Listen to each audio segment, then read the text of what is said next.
problem. Get in now. Jam-packed stream.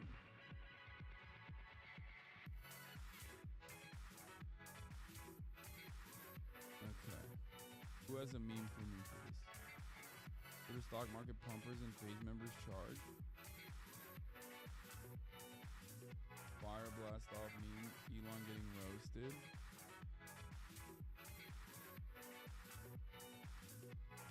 I don't want to do that.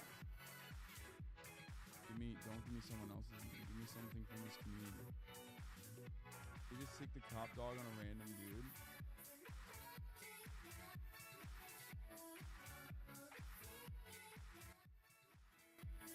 Morocco meme. Morocco! Don't forget what you're fighting for today, Morocco. Bro, I can't post this. What are you, crazy? What the fuck? That's my friend, dog. You fucking weirdos. It was pretty funny, though. It's a funny ass meme. I pulled my lower back deadlifting earlier. I fucked up how to fix. Bro, I go to a fucking doctor, dog. Do you guys actually not have a good meme? What the fuck? Only meme from Hoscourt is this? Okay. Fuck it. We'll do a 9/11 meme again every day, dude. 9/11 is so fucking played out. It's just like incredibly played out, dude. Vol chat said respectfully. Yeah, when they say respectfully, they don't fucking mean respectfully, okay? Here you go. Same joke. Get a new joke, community. Here you go. Fusion energy breakthrough. Prominent drop vision head. You almost send this jail over comment. Elon Bands jacks me off Twitter for no reason. Car chase is so much more. Get it now. Jam-packed stream. How come nobody says respectfully over Stavros sucking it down, dude? Sucking down the 20 boys. Holo. I'm gonna be listening to his stream and this. What? This doesn't fucking. Could you check your Discord DMs later? What happened? Oh shit. Yeah. I'm considering putting him up on my top right, but I got you. That's false. I just want to hear him talk about the news. I need this. Probably looks like Gallo. I need this. Watermelons in front of the crowd instead of smashed them. Yeah. Have you heard about the massive artist protest against stealing AI from ArtStation? No. Interesting situation. It's a very interesting situation, the AI art thing. Don't even get me motherfucking started. It does. Also, on the other hand, it's like you're literally just like stealing. Yeah. Thank you. Like, it's kind of just like stealing the hard work of like human beings. Yeah, for fuck's sake, dude. I worked at least 15 minutes on this picture.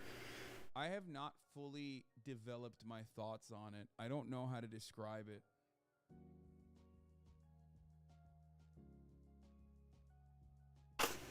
Hang on. Because it's like one of those things that could greatly improve on pre-existing art. You know what I mean?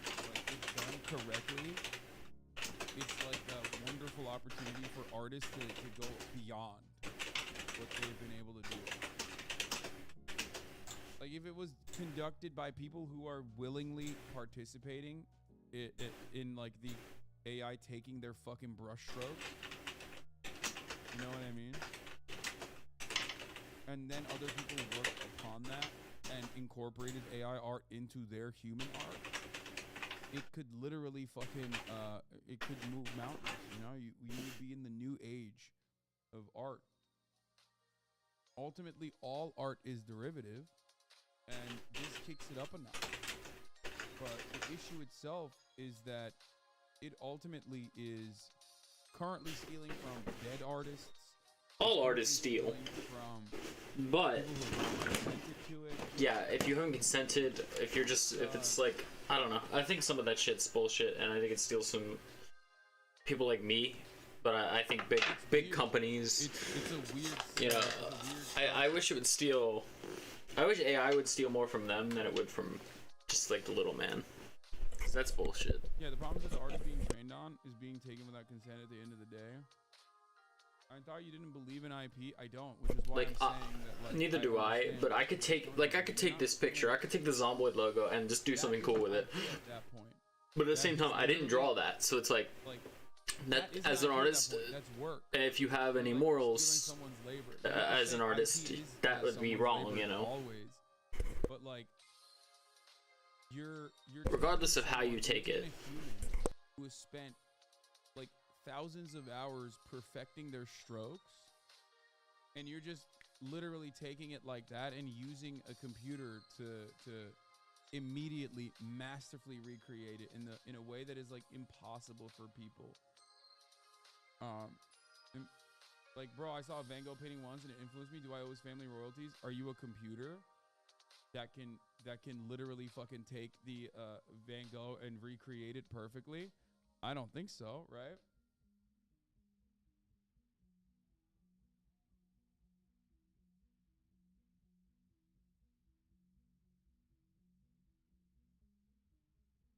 Personally, I think it's the amount of thievery you do. The AI who use a process of reproducibility characterized by a process of mechanization, not creating art, but rather a commodity.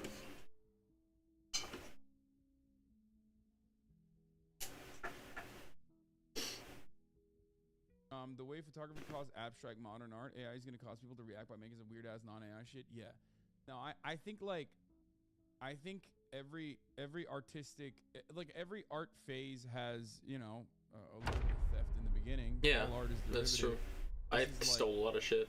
Kicking it into the next stage, basically, where it's just creating carbon copies of non-consensual forms of art that people put a lot of time and effort into. But I do have hope, because I understand the human condition. I have hope that this will inevitably, despite the fact that like in the early stages, it's just gonna fucking steal from people. It's gonna steal people's styles. It's gonna steal people's like fucking brush strokes and shit like that. Ultimately, it will lead to better art overall. I do genuinely believe that. I think that the applications to editing software is like a big could be a big advancement. I also personally think that a lot of artists are understandably frustrated by this because, like, yeah, I'm fucking going into graphic design school. You know, a machine,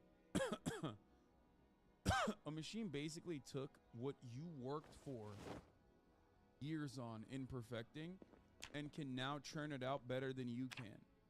Because it's not like the machine took what you made or took your brush strokes and literally recreated your painting. Then that would just be a copy. We're just making a lot of Hitlers here. Your hard-earned work and literally churning out all those people with like artistic like passion who just like, you're just not, as a human, you're not fast enough to be able to like make random fucking you know, turn random paintings and people and whatever the fuck into like the exact same form of art. I don't necessarily think that's true, because I think it's granted it's based on what people enjoy. Like, look at this. Hold on, I'll show you guys this. So you gotta eat Haas. Wait, what? Yeah, no, I understand. Yeah, that's what I'm saying. We gotta eat, bro. This is the same exact problem, which I never thought would happen in the artistic field, but this is the same exact problem with automation. It's like people getting mad at automation. You're not mad at automation. I'm sure a computer could do this. You know, if your art was not how but you fucking... I couldn't do this twice, so that's how I know it's a good piece. Like, I don't... As an artist, like, I get worried about shit like that. Complaining about this because they would think... I genuinely do get worried about shit like that, but at the same time, I know that my shit is unique enough where it's like, I know a robot could put a bunch of words and pictures and pieces and like compositions and images together and like call it done at the end of the day. And sure, they might be better in quotes, but like, if you're an artist, you're not like a real artist, you're not really worried about what the fuck other people are gonna say or think. You're just worried about what you say or think about the piece, because that's fucking important. You're your own worst critic at the end of the day. You're objectively wrong about this. The same motherfuckers that think AI art is good are the same ones that think Hitler's paintings are good. Bro, it's objectively worse art. What are you talking about? You're objectively wrong about this? What is he talking about? Dude, there are people who actually enjoy Hitler's work. It's... if you look at it from an art standard, it's sloppy as shit, but, like, it's still art. Even though he's a fucking horrible human being who... violated them unintentionally, which made it so that, like, he would not be accepted into art school, understandably, because he tried to have a rigid, classical... My thing is, we are... which he failed on, yeah. Because he failed perspective, he failed on numerous fucking grounds. Well, he just didn't... Yeah, the dude... demonstrated that he was incapable of... He could not demonstrate capability... Hitler's problem with art school is that he didn't fucking stick with it. But ultimately, art is subjective. And the guy who, the same art school... Also, I opened this up, and it was pretty much full of zombies. Actually, brought in over Adolf Hitler was very unique in their art style.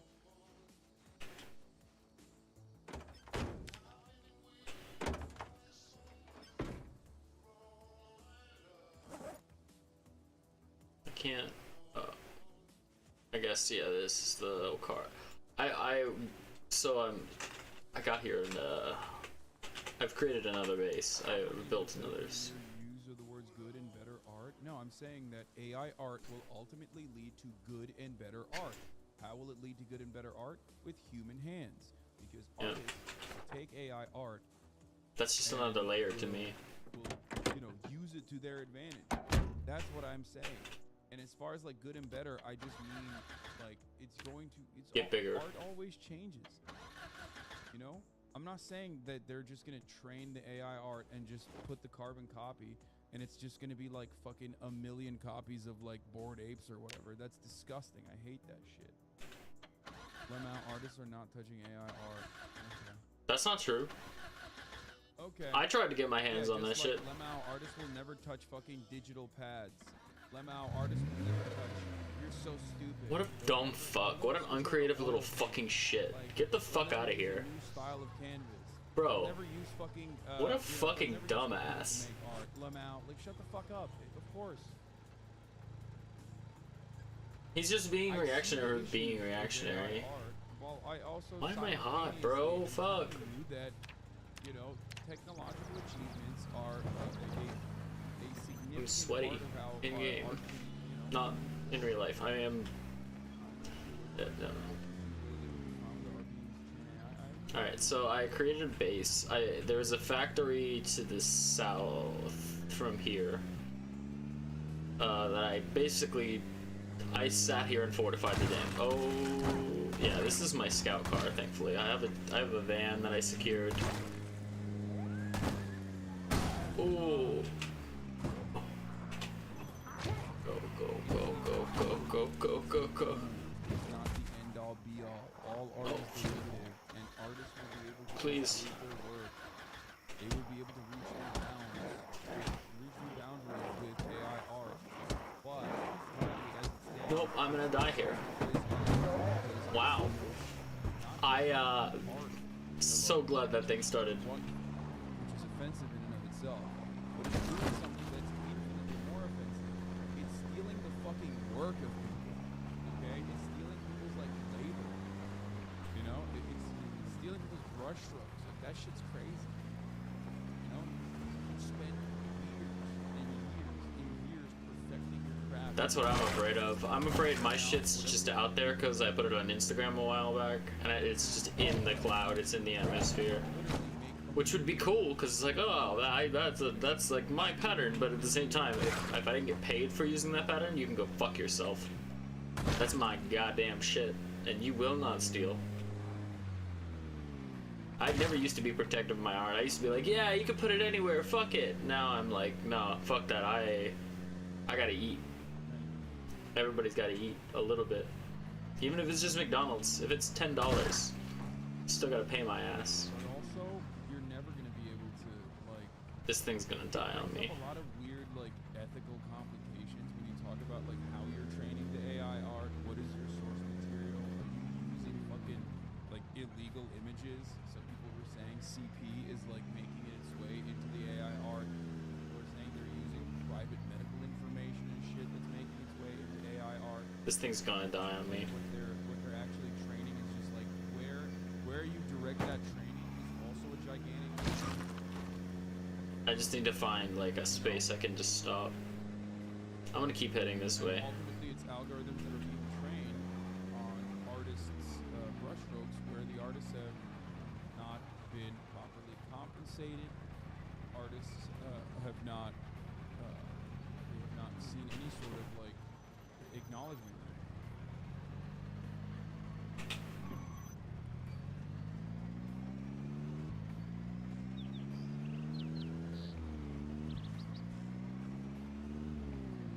But ultimately, my point is, no matter what happens,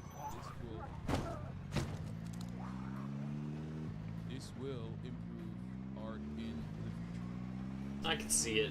I may be helping with a couple tools, but I don't know. It might just be another NFT fad. It might be another nothing burger, but I doubt it because it's... So, oh god, that's a lot of work.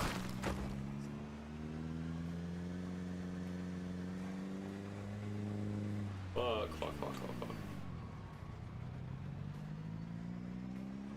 That's a good spot. Problem is, no one is having their brushstrokes copied. That's not how the AI works. It breaks the image. It can't access the past to watch how you made the art. Like, what? Yeah, that. I understand that. What do you mean? You're not copying your brushstrokes. Ultimately, in the final product, because it breaks down your picture. That's a lot of them. It replicates your brushstrokes. It doesn't have the capability of reaching into the past and figuring out how you trained yourself. That's not good. Please open. It replicates your art style. It can though. That's my point. No, but it's replicating your art style. So ultimately, from the way that we look at it, from the way that we analyze it, it's replicating your brushstrokes. Oh fuck. I might only Another problem with this is that, like, I gotta double back. it's literally fucking STEM lords against art, and it's just the worst. It's the worst because both communities have like some correct takes on the matter, and both communities have incredibly wrong takes on the matter. And I'm weighing this heavily against the STEM lord side.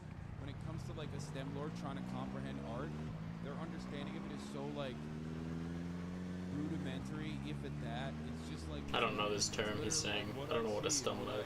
What I visually see, just copy that. Okay, it made it better now. It's a robot. I'm biased. Yes, I am biased.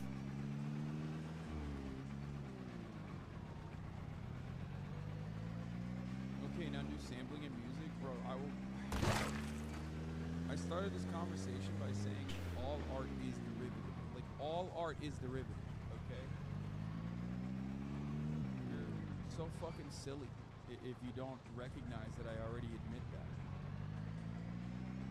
Okay, that van is gonna be my target. It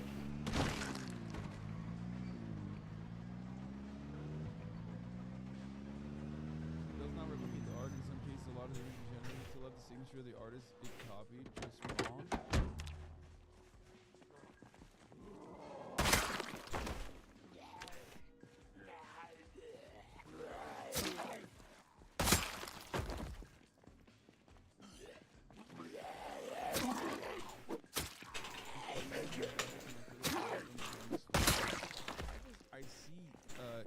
Practical applications for such a thing.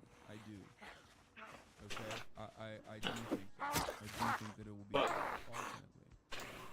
But I also think that, like, avoiding the top of the hour ad break being 12:30 is good. You know what I mean? Because at the top of the hour, there is a 3-minute ad break. Thank God. Thank you to... Hold on, I'll read that out here in a minute. Somebody gave me a sub the other day.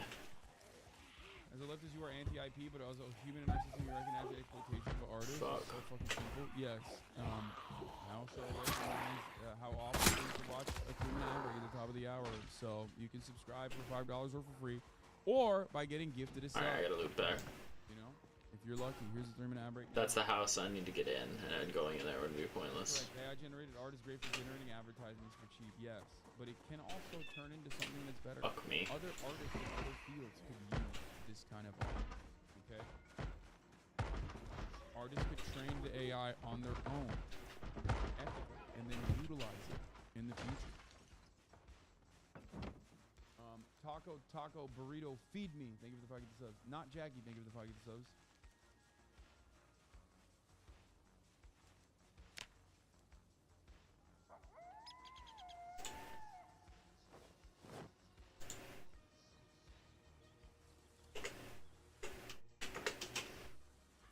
Thank you for the 5 subs. And King Ghidorah, thank you for the 5 subs.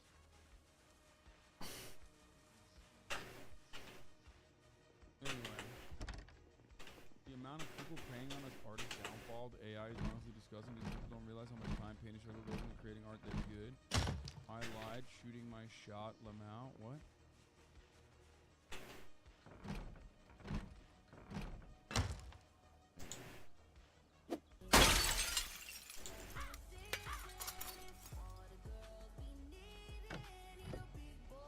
Yeah, but are you okay with this AI art of you and Nabi? Just curious. Okay, this is like a perfect example of how fucking stupid this shit is, dude. Okay, and yeah, I don't give a fuck. But it's also kind of ugly, you know what I mean? It kind of sucks. And I wish there was a towel in here I could dry off. Let's get back to the big boy. I think he's a big boy, and I don't have a y'all not even big Chile. Tough watch and Hippany, excruciating watch. Child.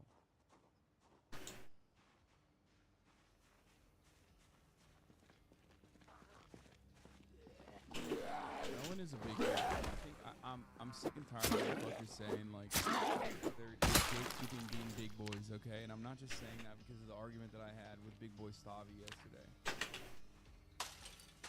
There you go.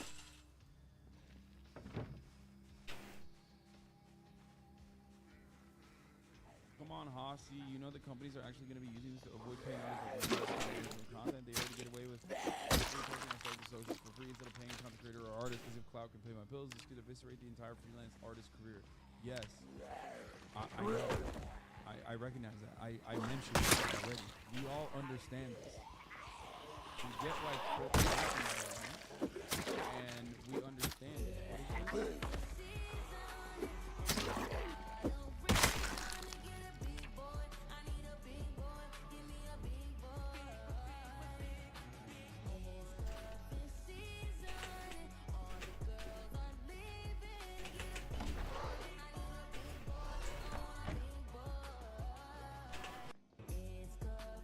That's great. Let's go. 1 hour ago, already at 30,000. This one's a banger, dude. Finally, we can normalize finding 6'4" jacked man hot again.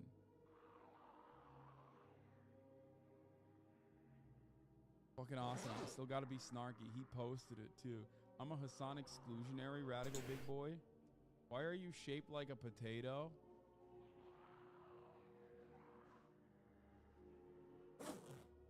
You proved your big boy cred at the heart attack grill. Don't see how anyone can question after that. Respect.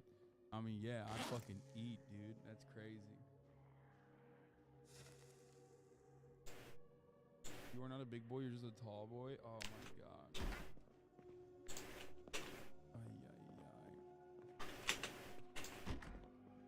Where is the love for the lanky string bean emo boys? What the fuck? You had it good for far too long, motherfucker. What do you mean?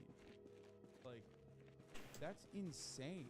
That's literally like lanky skinny dudes that are like kind of androgynous that had a comeuppance like no other. What are you talking about? You're still up. You're still on the up and up. Look at fucking Pete Davidson.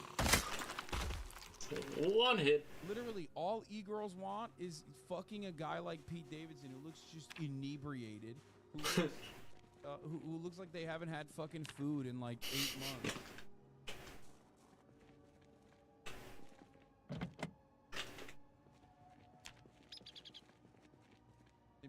Emaciated, not inebriated, not drunk. Fucking, I'm so dumb. He does look a little drunk though sometimes.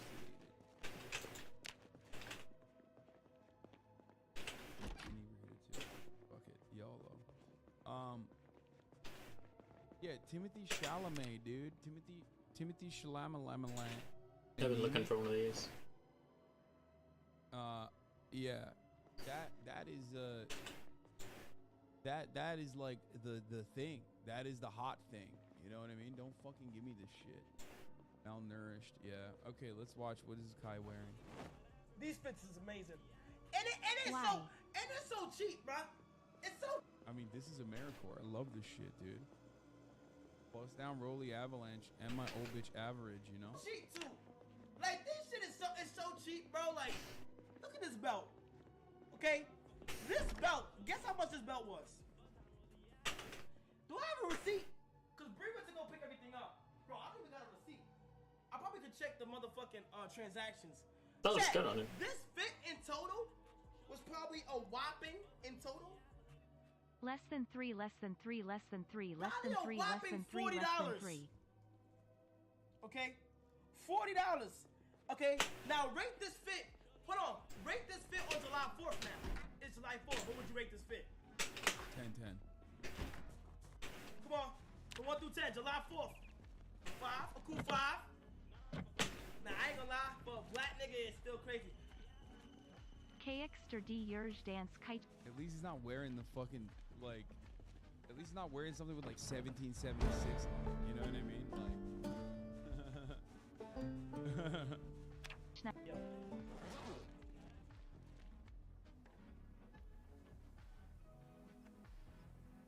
I didn't bring any food. What is wrong with me? I didn't bring it back. Like it's. Someone really said plus 50 racist buff. Yeah.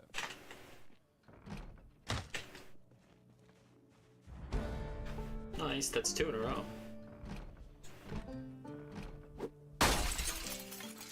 Anyway, it's a good fit. I like it. Okay, this is the pink green talking about what's his face? We got Istanbul. We're gonna talk about Turkey mention. Okay, and we're gonna talk about Twitter, Elon Musk. But before we do that, Morocco is aiming to become the first African and Arab nation to reach the World Cup final. Away from potentially winning their first. You went hard last night, Hasanabi, huh? Yeah, me and your mom, we were fucking, dude.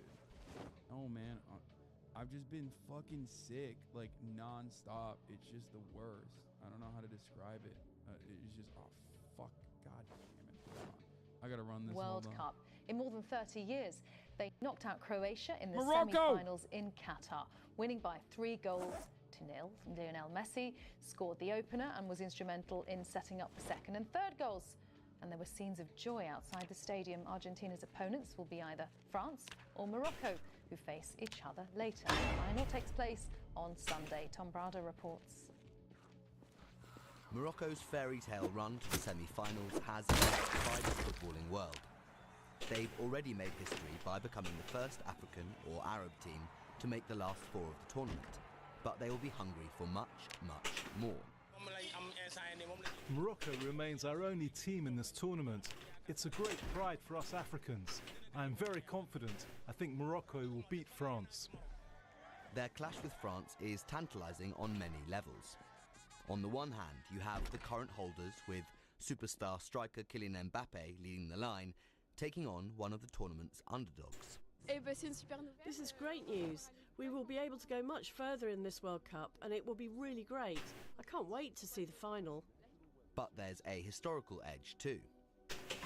On their journey through the competition, Morocco has defeated a succession of European powers, Belgium, then Spain and Portugal. Now they will aim to overcome France, a country which controlled the North African nation for more than 4 decades in the 20th century. I haven't slept well. I packed my luggage and went directly to the airport. We wish the team success against France. And why not write our name in history, God willing. Bro, they fucking brought the best translator for the job, dude. Inshallah, God willing. It's 2-0 right now. The news jinxed it. Is it over? Did it just end? Did it just end? The news jinxed it. It's 2-0. Fuck. No, it's not 1-0. It's 2-0 now, apparently. Either way, Paris is going to burn down today. Fuck yeah, dude. Come on. Come on, Morocco. 2 more goals. 2 goals. You got this, Morocco. Whoever wins will take on 10 minutes, Argentina, 2 goals, who claimed a 3-0 victory over Croatia on Monday.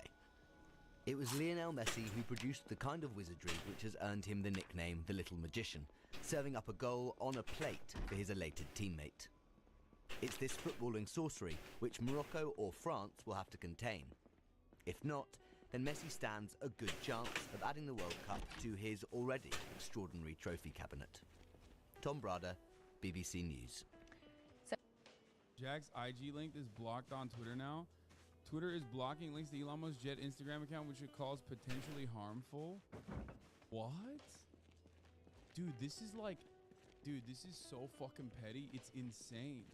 And it's also kind of terrifying. Like, it's literally like, yo, you fuck with my shit as a billionaire, like, I will wipe you off the face of this this social media.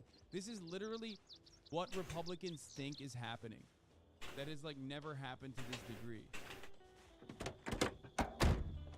How insane is that? Elon Musk is unironically doing exactly what he said right-wingers were doing to or exactly what right-wingers were saying was happening to them, but like very brazenly.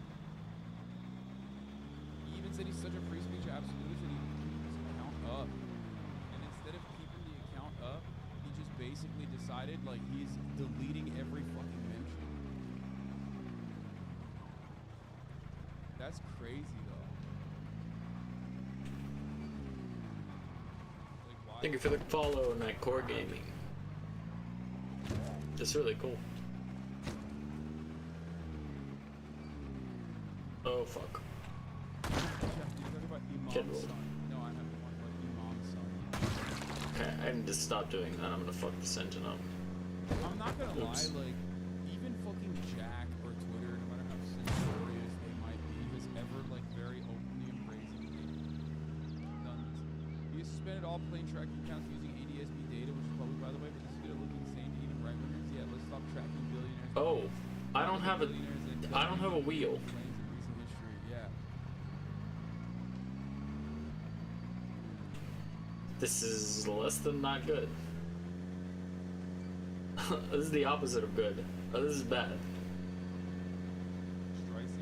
I'm just gonna keep this bitch going. I'm gonna see how far it goes with with 3 wheels.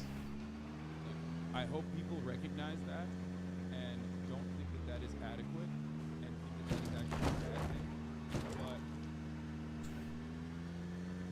I'm not gonna lie to you. I think that there's enough fucking Elon dick riders that it's not gonna work. This is so crazy. Like, it's so insane. He also oh no. The one community you're never supposed to piss off because it's a universal community. Autistic kids on Twitter. Okay? Like, he loves tracking planes. Okay, I'm just scratched. Okay? It's fine, it's fine, it's fine, it's fine. Let's be real. He just literally went after, like, he just went after people who love tracking this shit for fun. Okay? You shouldn't have done that.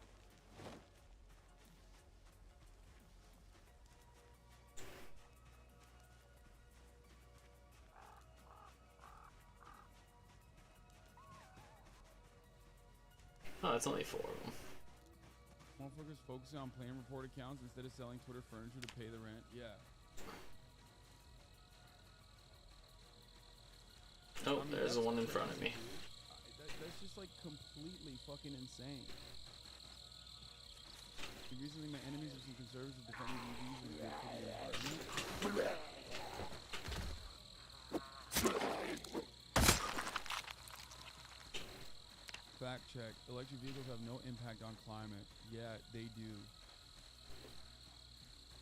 Consider your audience before choosing your next word. Groundy. What? Why do people just add that like Y ending, like E? Still hoping for a test. It's like, let's just make shit up, guys. So nobody knows what the fuck we're talking about. He's like, I don't give a fuck about it.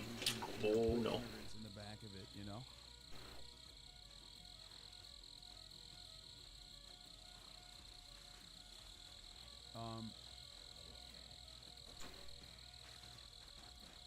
all of God's most fearless warriors at Autistics on Twitter. What?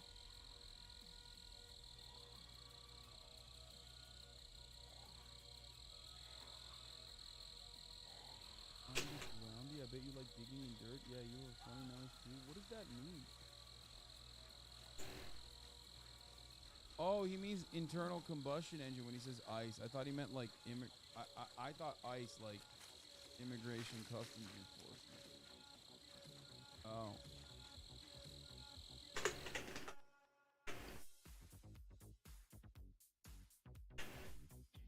It's really funny to consider he possibly spent $40 billion to take down a teenager's train clacking account, even though it uses public information which anyone else can track as long as they have his registration number, which is N628TS. Cheers. Yeah, it's like literally public information, and dumbasses were trying to fucking come after me. Dumbasses were trying to come after me when I tweeted about it earlier today, saying like Elon is very brazenly going after accounts that he just considers to be a nuisance. I said Elon Musk has bought Twitter and is personally taking down people's profiles he deems a nuisance or annoying after he claimed his commitment to free speech was absolute. He literally used the Elon Jet account, now banned, as proof of such commitment. He also took down Jack Sweeney's account directly. Okay, he took that account down too. And people were like responding to my tweet earlier where I said billionaires can do whatever they want. They can buy Twitter and use it however they want. But the wildest thing is people still defend it. Surf brain. And people were like, what if people just like tracked your house and your car and every movement that you had in your car? I'm like, bro, do you think a private jet is the same as a car? Do you think like it is as easily accessible to fucking track and intercept a jet as it is a car, a vehicle that sits in your fucking garage at your house? Like, are you that stupid? Do you not understand the difference between a fucking private jet?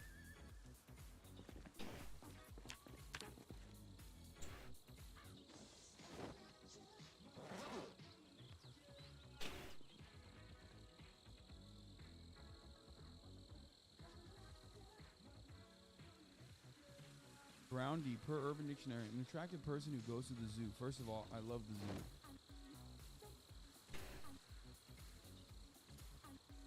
Also, jets kind of have to be tracked, FAA things. Yeah, what, like, turning off the mechanism that allows an aircraft to be tracked is one of the biggest no-nos anyone can do. Yeah, I mean, you know, unless you're part of the in crowd, I guess.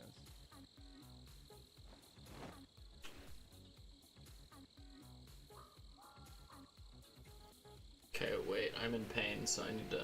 I think zoos am I still over encumbered? Ow. Oh, by 12. It's like, you know, torturous prison camps for animals that did not deserve that level of imprisonment or torture. But also, there's a lot of cool animals.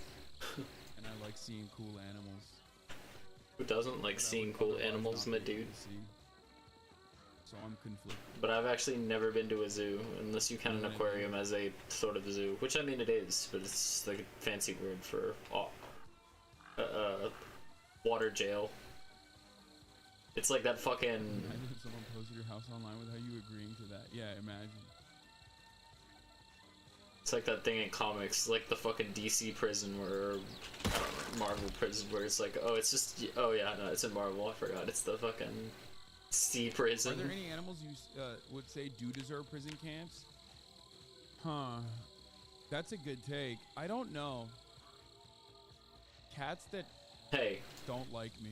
Like, only cats that don't like me, though. You know what I mean? Like, other cats are chill. Like, I was playing with Myung's cat last night, and she kept saying, like, oh, don't pet her head.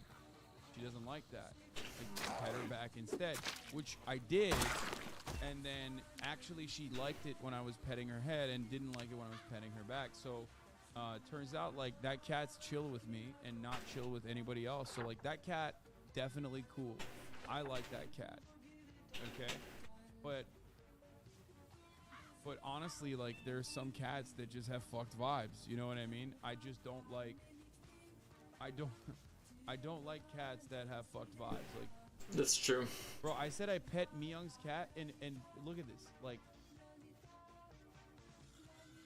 Like, some of you guys need to go outside, dude. Literally, just don't come back to the broadcast. Like, that's insane, dude. It's insane. Like, I have friends that are women, okay? Please stop being fucking weird. Like, insane. Like, listen, we're all a little mentally ill, okay? This is the platform for it. But honestly, you know, there's a level that you shouldn't go beyond. And you're going beyond it.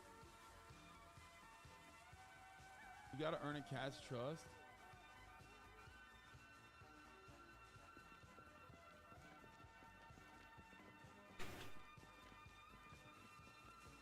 Having an outside cat is environmental terrorism. All cats belong inside. I agree. Wait, what? No, I don't agree. Cats should all be indoor cats. They're like not adequately domesticated. And also on top of that, they are genocidal freaks though outside. They kill like bird populations. They are an invasive species. They literally are a problem. Cats do belong indoors. They do not belong outdoors. All cats can go in my house.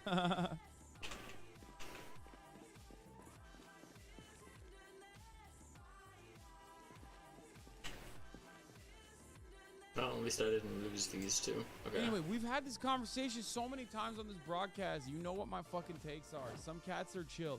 It's just like, if there was a group of animals that I would be fine with, like, you know, being locked up in like a zoo prison, it's like cats that are mean to me, okay? Only them though. And if they're nice to me, if they're kind to me, you survive. You don't go to the torture prison. I'm sorry. I'm being fair and balanced, I think. You giant baby. I'm a giant baby. It's the worst thing an animal can do to you is be mean to you, especially when you're trying to chill. Torture? Yeah, I don't mean like literally torture, but the zoos are torturous. That's my point.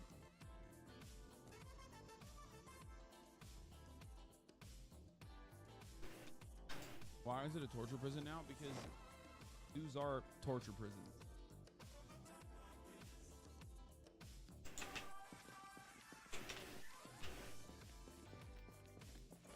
Some zoos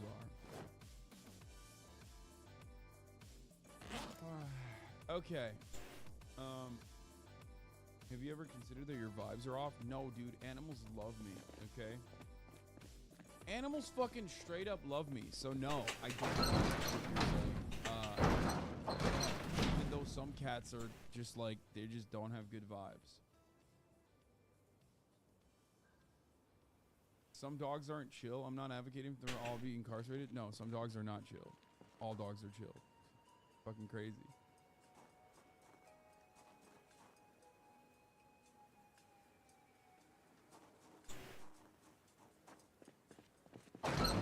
The overwhelming majority of dogs are chill, like to a degree where it's very obvious that it's user error if a dog is not chill. And by that I mean like a lack of training. Dogs that are similar to cats in size. He's saying dogs have a higher skill ceiling. Are the unchill dogs. I get it. Dogs that are like the furthest away from cats that are closer to horses are the chillest of dogs.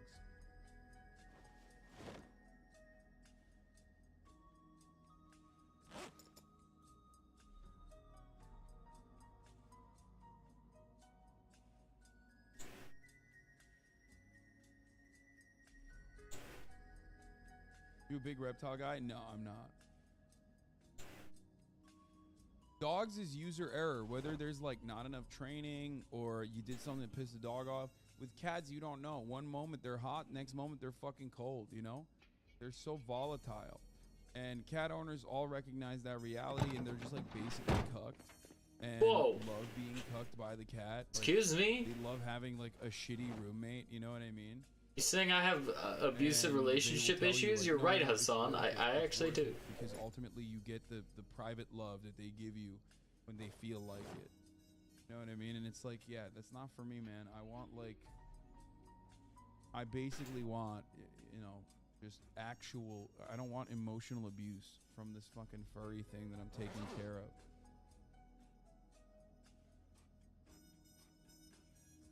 Brother, my roommate has his own bathroom. Yours shits on the floor. Yeah, outside though. So yes, I'm not living in a house with the shit. So shut the fuck up. I don't need to get litter. You just don't want to take care of an animal that much. Like, that's it. It's like low effort.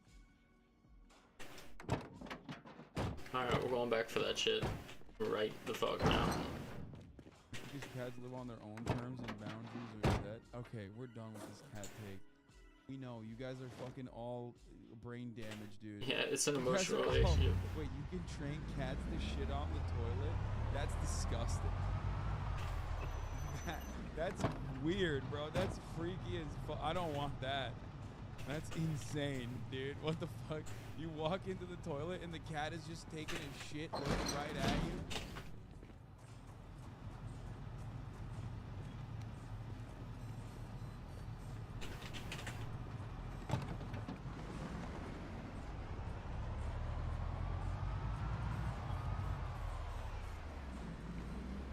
That's weird, bro. That is fucking weird, dog. Yeah, every time I have a conversation with like cat owners, they won't even let me have an inch. You know what I mean? They literally are so fucking unhinged. Like, so absolutely unhinged that like I am definitely certain they all have toxoplasmosis. Like, it just, they all behave in a way that is consistent with signs and symptoms of toxoplasmosis.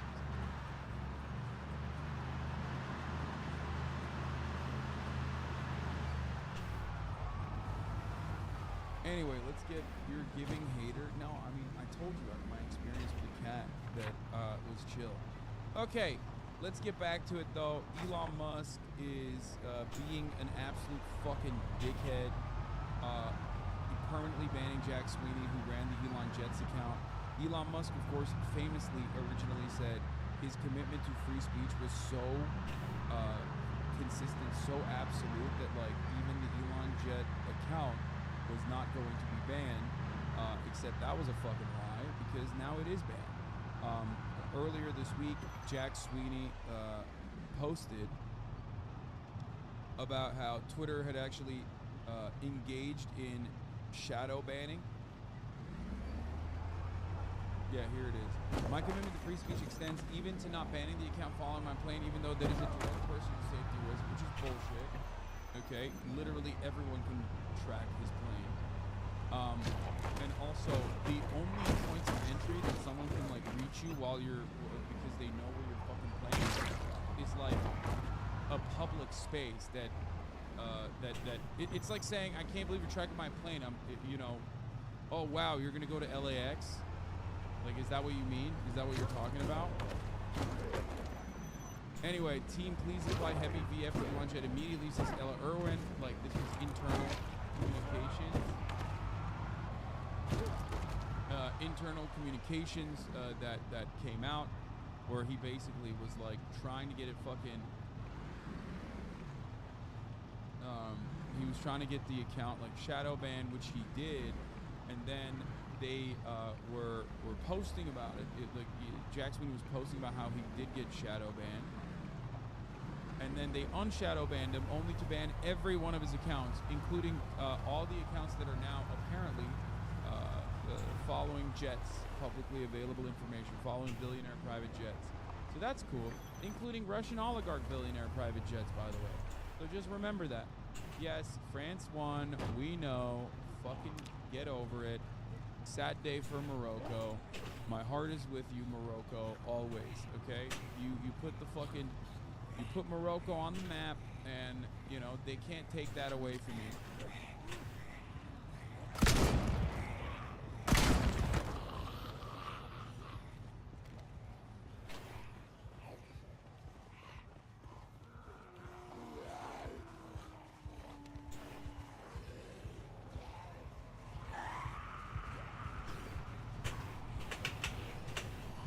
VF is visibility filter, yes. It's like internal comms for shadow ban. Yeah. Alright, we're just gonna back it up a little. No. They're pinching me.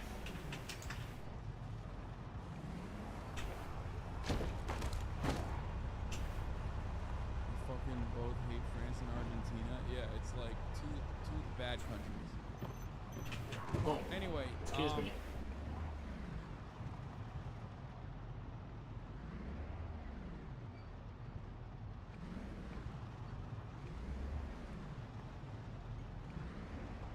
Yeah, by the way, Elon has literally admitted to implementing max deboosting, which is shadow banning. As I mentioned before, I tweeted about this back in the day when he first posted about this.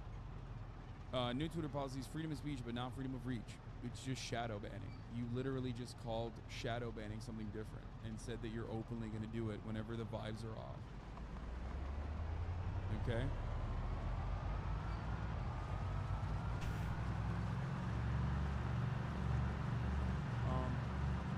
Negative hate tweets will be max deboosted, demonetized, so no ads or revenue to Twitter. You won't find the video unless you specifically seek it out, which is no different from the rest of the internet.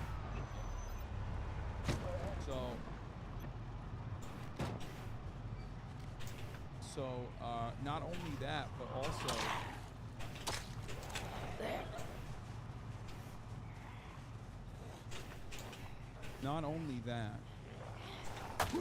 but also, like I said, he took down the fucking jet trackers, which is going to frustrate people. But basically what I was trying to describe to you is that Elon Musk took over Twitter and very steadily and in like the most open, brazen way possible has been behaving in a corrupt tyrant capacity. But because everything is political, even though billionaires transcend politics towards the right, of course, but they certainly lean towards the right heavily.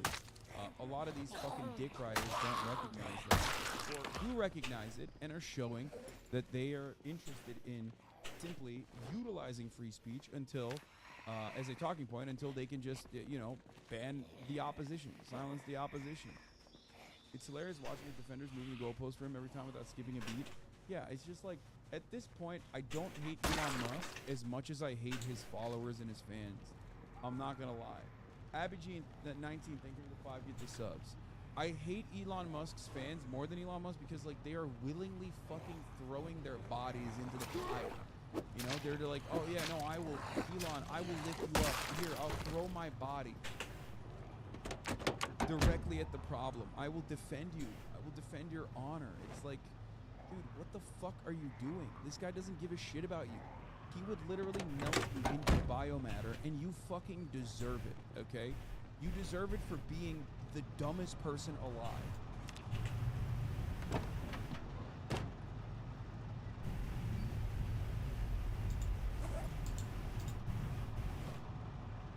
You hate Elon Musk more than the top of the hour ad break? Fuck you. Alright. No, I hate the top of the hour ad break more, okay? Because at the top of the hour there's a 3-minute ad. In the middle of the hour there's a secret 1-minute ad. If you no longer want to see those ads, all you need to do is subscribe. Let me OP and Abigene. Think of the 5 gifted subs. You can subscribe for $5 or for free, or get gifted a sub if you're lucky. Okay, here's the 3-minute ad break now. Get 10-10, fuck you guys.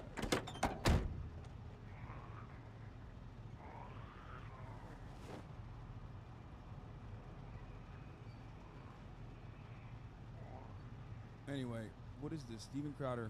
Let's get away from the idea of a stolen election, because of course you can't discuss that. Of course you can't say that intelligence agencies, mainstream media, and those... It's fucking nasty and insane and scary that, like, now we're at this stage, we're supposed to choose between, like, which individual billionaire and their own personal pet project corresponds to your worldview. You know what I mean? Oh, well, you know, one billionaire, Elon Musk, owns Twitter, so I'll go to the other billionaire's platform, YouTube, to be able to talk shit. Or I'll go to another billionaire, Jeff Bezos' platform, Twitch, to talk shit about Elon Musk. Can't do it on Twitter, but I'll do it on Twitch. And I can't talk shit about Jeff Bezos on Twitch because that's his platform, so I gotta go to Twitter to do that. It's like, it's fucking crazy. It's crazy that, like, every part of your existence is carefully documented, calculated, under constant surveillance, and you know, billionaires have all access and all control if they want to abuse it and use it. And they can very openly showcase their corporate dictatorship. They can openly showcase their disdain for you, okay? And you can't really do anything about it. Okay, doomer law. What do you mean doomer? This is where we're at. This is the reality. This is what we're living under, okay? It's ironic to consider, especially because, like, I mean, most other tech CEOs haven't even done this to that degree, okay? Mark Zuckerberg is a fucking lizard, okay? Not a real human being, doesn't do it to the same degree that Elon does. Jeff Bezos, literal Lex Luthor cartoon villain, doesn't do it to the same degree as Elon Musk does. Elon Musk is basically opening the floodgates and saying, like, no, I can do whatever the fuck I want. You can't do anything about it, okay? What's next, dude? How many years until they can just, like, openly start murking motherfuckers? Just saying that they're openly murking motherfuckers. You know?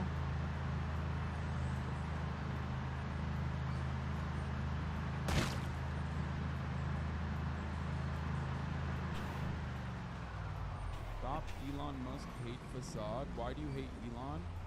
You hating on Elon, man. Leave my man alone. Dude, he doesn't know you. He doesn't know you. You are nothing to him. Okay? You're nothing to him. You are just dying for no reason. Like, you can keep him, you can glaze him up all you want as he's, like, hemorrhaging money. But you are just basically begging at the altar, praying for a tech feudalism where Elon Musk is manning the helm. That's so weird.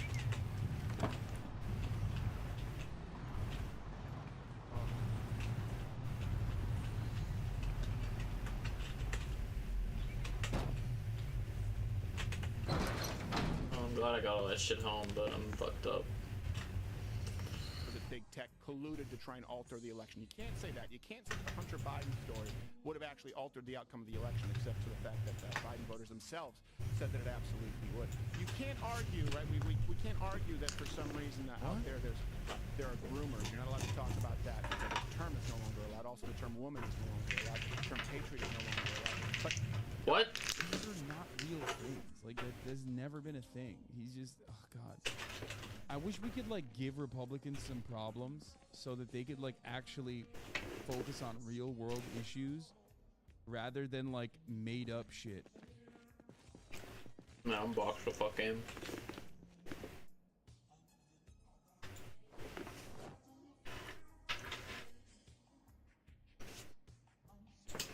You know? It just, they're so comfy and cushy in their little space that they have to, like, make up stuff all the time. It's got to be hard after a while. Dude, you're tripping. Republicans have real problems. This is just what they want to bitch about. No, man. No. What real problems for someone like Steven Crowder?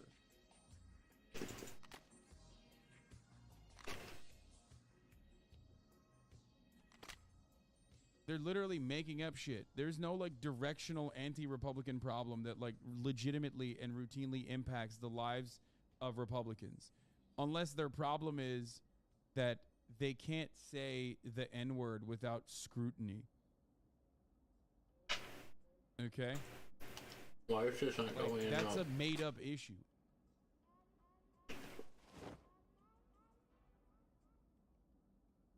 Donald Trump was removed. The Hunter Biden laptop story was removed. People who criticized Twitter's policy regarding child pornography were removed. People who were conservative were removed. I'm not talking about a stolen election, because I would never say that. Look, hey, you're now experiencing a stealing of your country. Let me put a fine point on it. Do you believe the United States is a country where those in power support sex with children? What the fuck are you talking about? There are enough people, not all of them, of course. Yeah, they're just like, it's weird that Republicans have decided, like, everyone's a pedophile except the Republicans.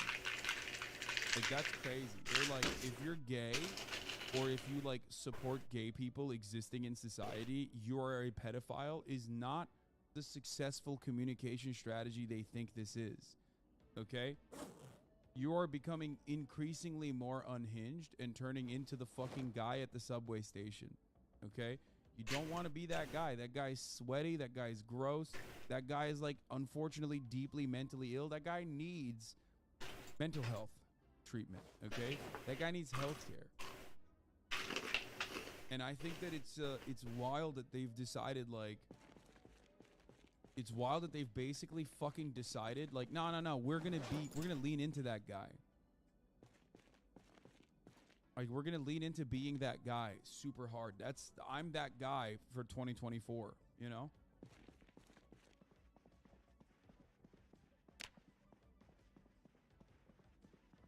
It's crazy. Of course not, but there are enough people in positions of authority who think that that should be a part of the fabric of our country. Let's not talk about an election. You are having your country stolen from you. And to be clear, not talking about open borders, though I have a problem with that. I'm not talking about people coming on work visas. I am talking about people in positions of power who have decided that values that we have held since the beginning of the founding of this country, and by the way, all of Western civilization. Like, half the founding fathers fuck children, by the way, like 14-year-olds and shit. So don't know what kind of, and also own slaves. So this notion that, like, you know, this nation's inception is like, also he's Canadian. Like, the fuck do you mean? That's wow. Like, shut up, bitch. You literally are just Canadian. Like, since hey, you're Canadian, bro. Here and talking about who's this we shit. Like, are you speaking French? Do you think this is French Canada? You dumb motherfucker. Saying we, baguette. He is from French Canada too.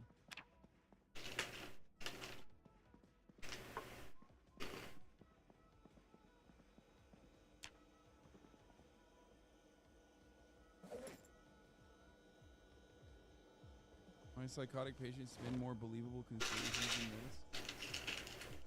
Yeah. Cry about Crowder. You want to be free, gay man? How in the fuck did he come to this conclusion? I don't even know what you're saying here, but anyway, no, he just straight up is a French Canadian dude. That not only should they no longer be a part of our values, not only should they be a voice at the table, but that they shouldn't be uttered at all.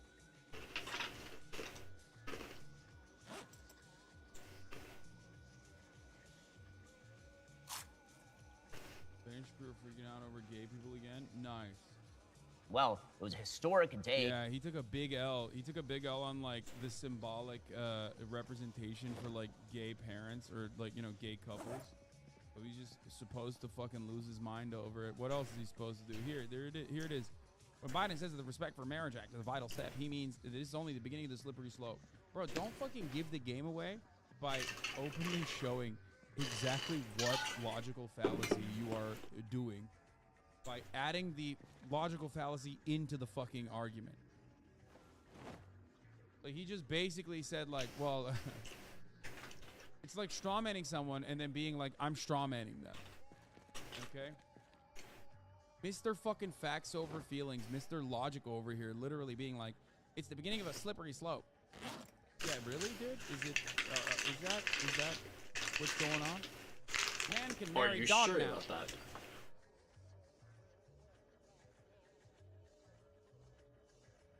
Anyway, in 2006, he said a constitutional amendment to protect traditional marriage was unnecessary. Everyone, he said, agreed that marriage was one man and one woman. 12 years later, he said that if you don't believe that, you're a bigot, racist, a homophobe, and a transphobe. I mean, it's true.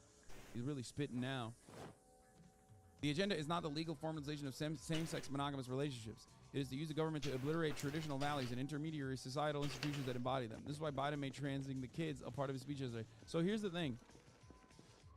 This is not like a successful take, okay? It's just not. No. Like, there's too many gay people. The cat's out of the fucking bag, brother. Like, there's gay conservatives in his circle, in his orbit. It's just, he's just like railing against, in an increasingly unhinged way. He's railing against like fucking gay people and shit. They just want to get married. It's crazy.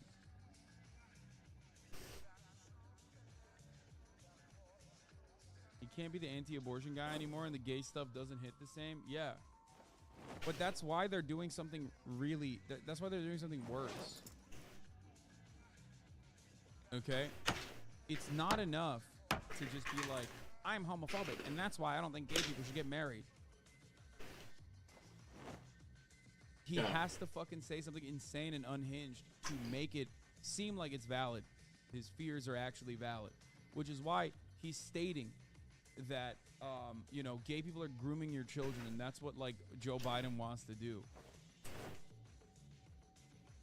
It's why he's lumping together interracial marriage and same-sex marriage. The purpose is to delegitimize traditional values. Wait, by the way, you know, not that long ago, interracial marriage was also attacked on that same principle, by the way.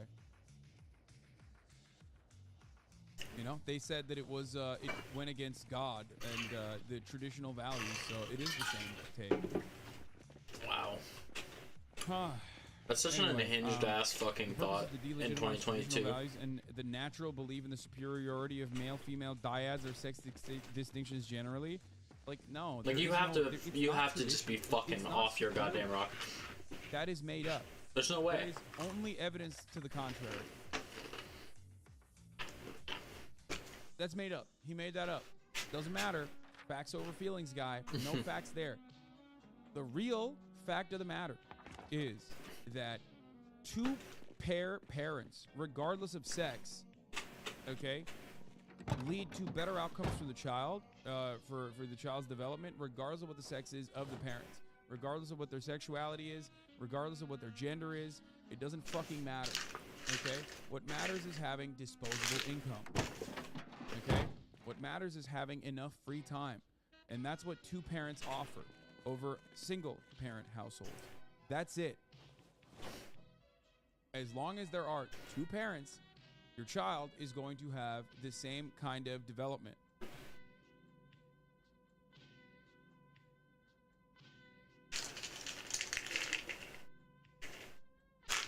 That's it. At the end goal, a national state that stands for the good as the god of new moral system and atomized individuals without recourse to intermediary institutions or community or civil society. Thus will a new, better form of humanity bloom, rooted in our cult of expressive individualism. In short, when people like Biden say they aren't coming after your kids' education, how you raise your kids in your home, your church, your business, don't believe them. They were lying in 2006 and they're lying now.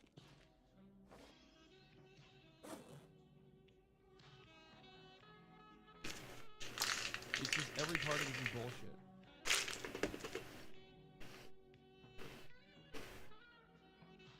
Well, not always. Some single-parent households work. It depends on your parent, like you said, the income.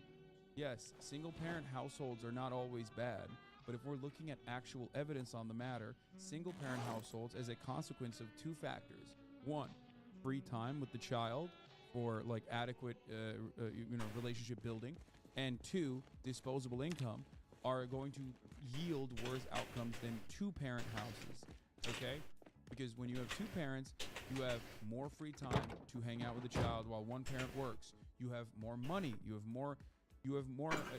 better finances to be able to take care of the child adequately. That's it. That's how it works. But ultimately, it doesn't matter if it's gay, lesbian, trans. None of that shit matters. That is, as a matter of fact, extensively studied, and it shows that gay parents, lesbian parents, queer parents are the same. Exactly the same as straight parents. Male, male, female, female, female, male are all the same as long as the number of parents is two or more than two.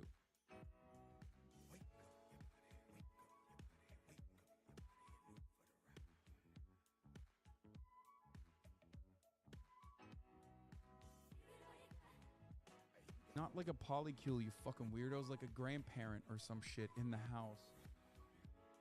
Oh, anyway, it's statistical analysis, Chad. There are exceptions to everything. This is tendencies, trends, not a 100% thing. Yeah, but it is important because there is no other evidence on the matter. There is no evidence that suggests what Ben Shapiro is stating as though it's factually correct. That's the problem. Do you understand? No. No. Explain to me again, motherfucker. More than two, they're the same. That means diminishing returns on parents over two. That's actually not true. No, it is better. I think it's like literally better to have 3 parents in the house than a grandparent for child development. Whoa. It's not diminishing returns. Anyway, I every time I see stuff like this though, like going back to the Elon Jet thing before we move on to the gay marriage shit, every time I see stuff like this, it just hurts my brain because I just expect people to at least be human.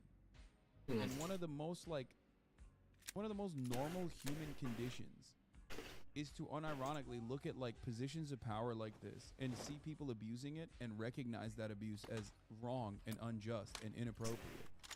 And yet, time and time again, humans show me that no, they are fucking, they want to be peasants. They want to be serfs. They want to be slaves. Like, they like this. They like the system and the way that it's designed. There's comfort in that. And they will be the, the fedayeen to uphold these unjustifiable structures rather than take a deep breath and think about the situation.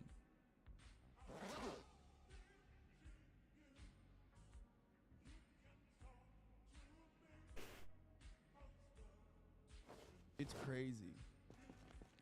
I don't know side on this. Chatter, then isn't it unjust? I want to have free flow, open communication in here, and sometimes people like yourself come in to just like troll and take advantage of the most democratized form of chatting in this chat. And so if you take advantage of that structure, you will get clapped, yes. But ultimately, you can still, watch. You can also try to get unbanned by being a good chatter. But that's how that works.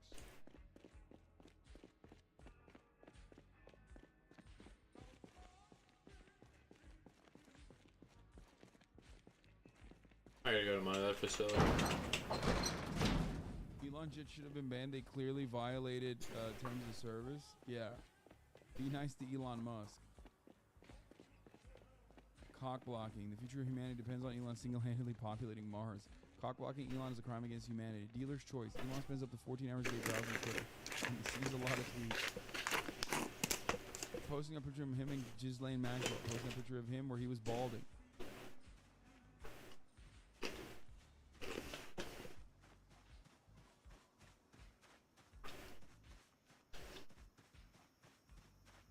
What is the free speech case for restricting publicly available information about the movement of a taxpayer-funded aircraft? Seems pretty clear that he just created a rule designed entirely to get rid of Elon Jet's guy and extrapolated all the other accounts from there. Yep, that's precisely what is happening here.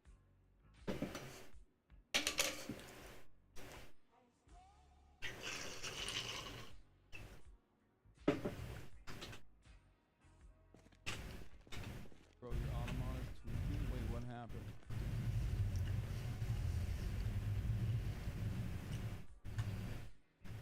How many accounts does Elon have to I guess ban I had before Ron takes him back? I mean, I don't think he has to ban a lot of accounts for that, let's be real. But, yeah. Didn't Elon tweet about this account specifically when he bought Twitter and that he's not going to ban it? Yeah, and then he decided against it. Which, by the way, you can do that. That's what happens when you are omega rich, okay? But what I expect from people, at the very least, is to look at that situation of brazen corruption and just like pettiness, okay? Like, he's blocking links to the Elon Musk Jet Instagram account, which he calls potentially harmful. Shit. What end? What island was he visiting with his private jet that he is so scared that people will track his jet? People always like to rush and say, "Oh, it's the Streisand effect. It's the Streisand effect." Well, I don't think so, because if he controls the fucking flow of information on one of the most popular social media platforms, like, you're getting effectively deplatformed, okay? And yeah, Elon Musk's former claim, my commitment to free speech extends even not banning the account following my plane, even though that is a direct personal safety risk. Yeah, he banned it. So he got community clapped here. Which, by the way, the more this happens, the more... Just wait. Elon Musk, if he keeps getting fact-checked by the community, he's going to take this away too. Mark my fucking words. He's either going to take it away or make it so that no one can, No one can community fact check him any longer. Just wait.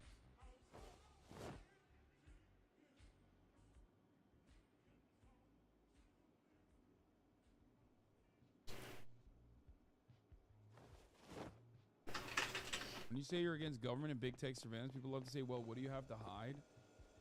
I mean, this is a perfect example because it's just petty.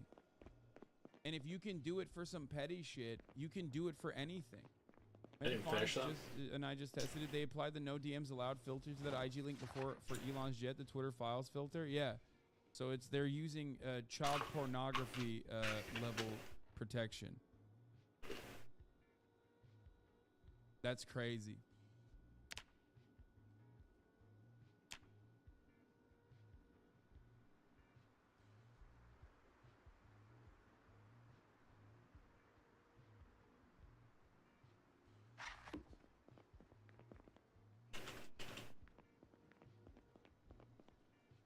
And this is not something that anybody cares about because ultimately it is kind of petty. But it is what it is, you know? It is just fucking... I don't know. I don't know what to do. Like, I don't know how to fight against this. I think ultimately there will be, like, alternative channels that people use.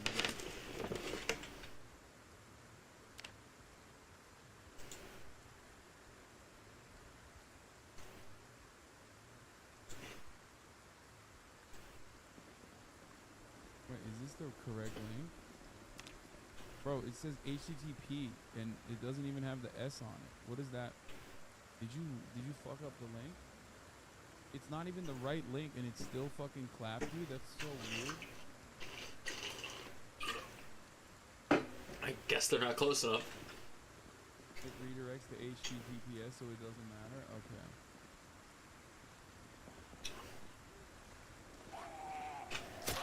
All HTTP with no S's are unsafe. S adds an extra layer of security.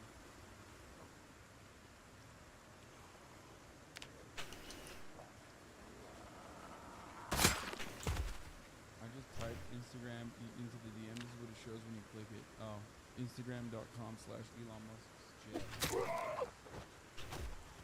Yeah, he is banning all the flight tracking. Yes, it appears all automated flight tracking accounts utilizing open source data have been banned from Twitter, including the RU oligarch jets.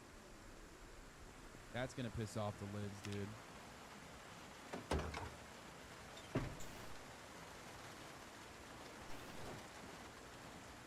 I think I already looted that.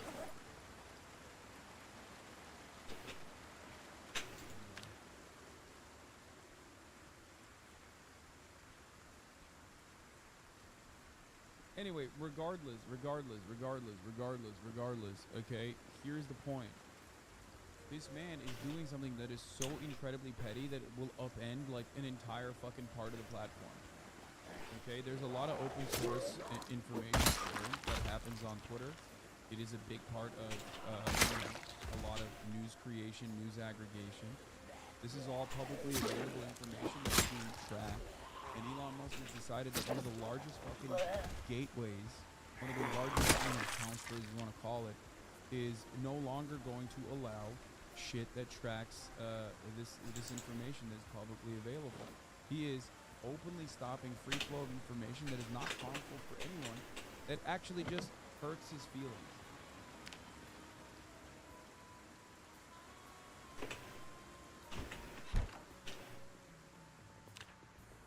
Okay.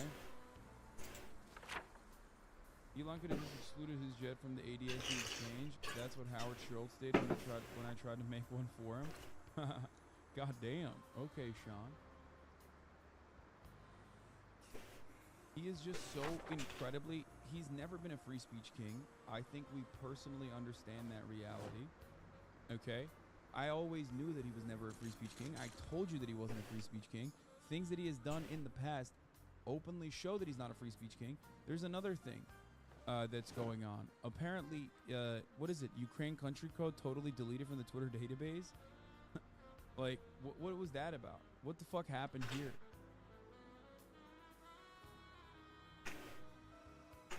For some reason, they removed the Ukrainian and Kosovar phone prefixes on sign up and verification. So if you are Ukrainian and you need two-factor authentication to like join to sign up back into your account. They just can't do that. How did that happen? Why did it only happen to Ukraine? How fast will it get fixed? Has it been fixed already?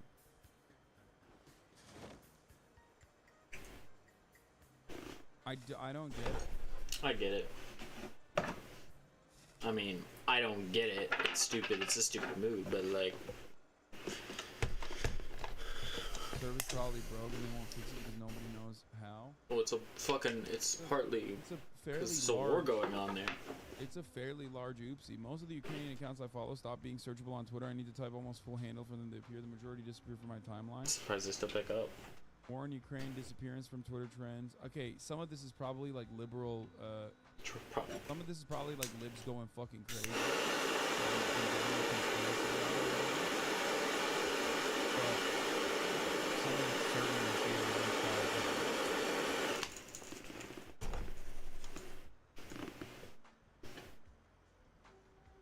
Unacceptable, by the way.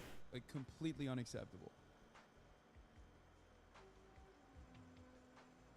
And yeah, now the people who know how to fix it got fired. That's cool.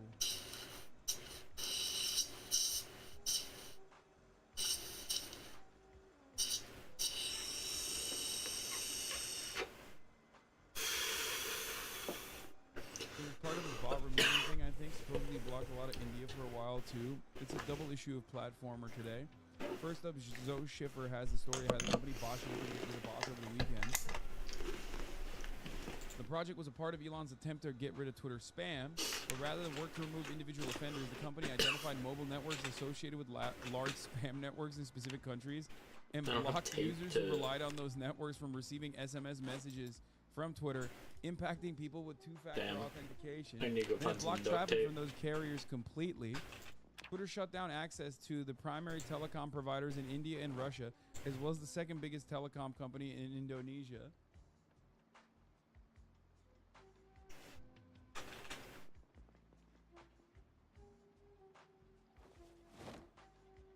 That's awesome. Fucking genius, dude. He is such a genius. He's so smart, dude. I mean, brilliant. Brilliant fucking guy.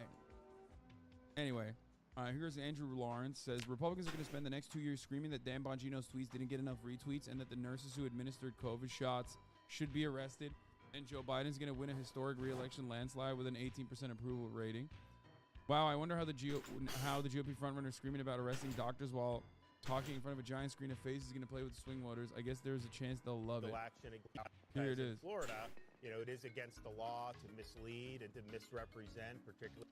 Ron DeSantis is going to arrest doctors who administered the COVID vaccine. When you're talking about the efficacy of the drug, we see just recently, Florida got $3.2 billion through legal action against those responsible for the opioid crisis. And so it's not like this is something that's unprecedented. So today, I'm announcing a petition with the Supreme Court of Florida to impanel a statewide grand jury to investigate any and all wrongdoing in Florida. There's no way. What? Yeah, probably. Sounds about right. That sounds like my state. So today, I'm announcing fucking stupid, dumb decisions that have no fucking like bearing on what is actually going on in Florida. What a fucking moron. The COVID-19 vaccines, and we have. Bro, I'm 25. I could be a better fucking candidate on this fucking. Even though I said way too much stupid shit in my day. Shit. What is happening? Wait, is that in the Tampa Bay? Is that one of those fucking lame ass podcasters? Wait. Oh my God. Hold on. Is that like the Dark Horse podcast guy or something? What's his face? Brett Weinstein or whatever? Dude, what the fuck? Yo, what is going on, dude? It's kind of funny because they're on their villain arc. You know what I mean? It's just like they're on their villain arc, dude. Republicans are like openly going for the villain aesthetic, I think.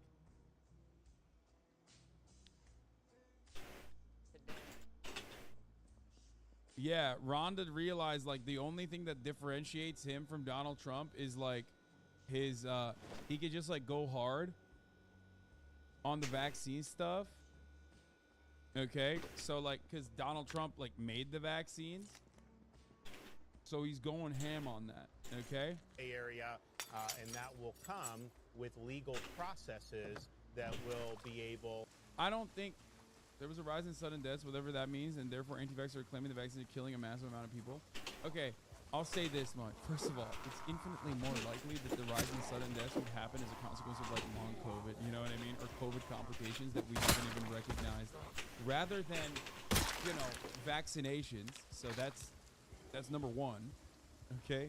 Number two is I think COVID is behind us in many respects in the eyes of the public. It's not behind us, obviously. Like, people are still getting COVID. There's also, like, all these other fucking biblical plight-style diseases that are running rampant in society. But most people don't want to think about COVID, like, no matter what. Like, they don't want to think about it in any way. Even if they're like, yeah, I'm pro-vaccines, I don't give a shit. Like, they don't want to hear someone be like, I'm still anti-vaccine. Like, it comes across like someone... it comes across like someone who's like still trying to fucking harp on the good old days, okay?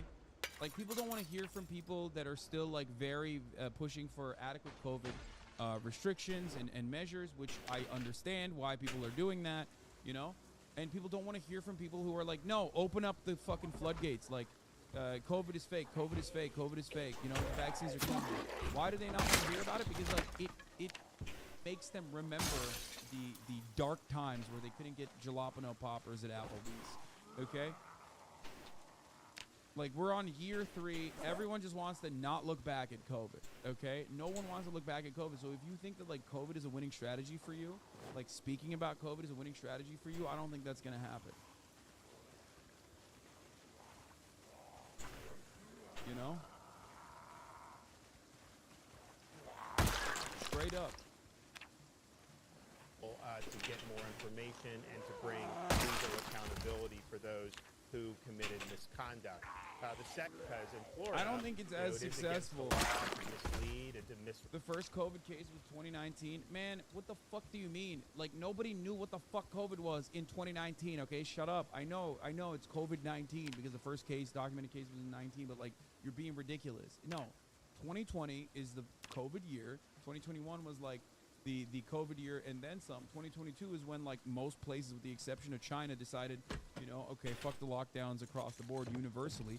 And then 2023 is even when China, as I told you, by the way, a couple weeks ago when we were talking about the Chinese lockdowns, is 2023 is the year where, like, universally people are like, okay, we're done.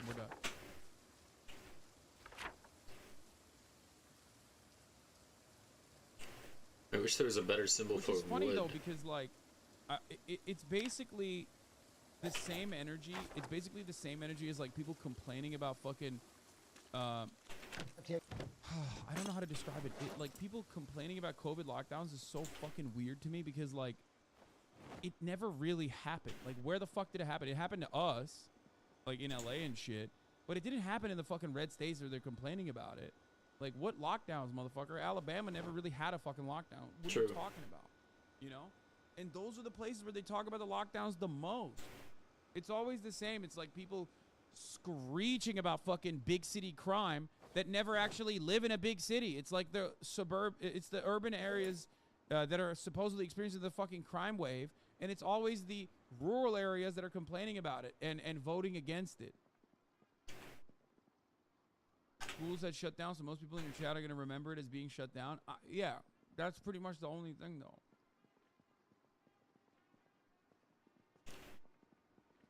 I remember it of the time I was unemployed and in fucking doors for a long ass time. I don't know what the fuck these people are talking about. Learn today and hearing again these voices, many of them suppressed or people ostracized over the last few years. Oh boy, here we go. Which is this Fox News. Well, like anything, I mean, you take an mRNA shot, and the way to view it is, okay, what are the benefits and what are the drawbacks? And it seems like our medical establishment never wanted to be honest with people about the potential drawbacks. And so you showed a clip from Dr. Latipo down here in Florida, in the analysis that he's done with people, particularly young men who've taken the mRNA shots. We, of course, had witnesses talk about their experience. And how are we in a situation? Yes, Florida, we banned vaccine passports almost 2 years ago. We banned the shot mandates for jobs and saved a lot of people's jobs. Nevertheless, throughout our country, you still have hundreds of universities in other states that are still mandating these boosters for college kids. When any type of cost-benefit analysis would say the benefit from them taking the shot, as you alluded to, it doesn't prevent them from getting infected or spreading it anyways. The benefit is minuscule, but as Joe Latipo and other studies have shown, there is a risk for doing it. So why can't our medical establishment acknowledge that? Why the deception? Why have they continued to do this for 2 years? Analysis: the sliding definitions of lockdowns in U.S. politics. Yeah, like lockdowns are utilized in an entirely different way depending on what fucking country you're in. Okay, I mean depending on what county you're in, depending on what state you're in. Like if you're in Florida, they thought it was a lockdown if you saw like someone wearing a mask. Oh. Okay. If Arby's is open, it's not a lockdown. That's funny. Come on, man. Shut the fuck up. Give me the juice. Yeah. What followed the virus's arrival then was an ad hoc effort to restrict person-to-person interaction as much as possible. Like living in West Hollywood at the time, there definitely was like a very real lockdown. Like you did not leave your house. They did not want you to leave your house at all. Okay. Like that was, and when I did leave, there were very few people. This was Virginia. This was Virginia as well. It was just like no dining in. You know, you could pick up your order. Yeah, you could go. McDonald's was open. The drive-thrus were open, but that was about it. That was the only faces I saw for like a very long time. And Postmates, right? That sort of thing. It was a creepy ass time to be alive. But like that's New York. That's L.A. That's Virginia. Not like Idaho ever did that shit. Or it was Virginia. I got laid off from my job and had to move back home. Because fuck me. Because it's like a Monopoly when you land on a bad card and then it's like a really, really bad card at a bad time. It's like, because, you know, I was just starting to recover. Screaming at the fucking waitress. You know, that's freedom. That's the peak of freedom. There's no better way to feel free like an American citizen, like the American citizen you are, other than fucking screaming at your waitress, okay? And traumatizing them. That's the only way you can feel free. And you can't really fucking screech at your Uber Eats delivery guy in the same way.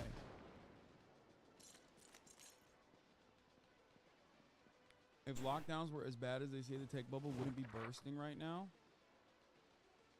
I mean, there is no lockdowns left. That's why, like, a lockdown in 2020 to me was seeing no one on the roads as I went to my slave wage job. Yeah, I mean, that's what it was. There was definitely attempts at a legitimate, adequate lockdown. But that's it. Tech isn't bursting, Lamau. Tech is definitely bursting.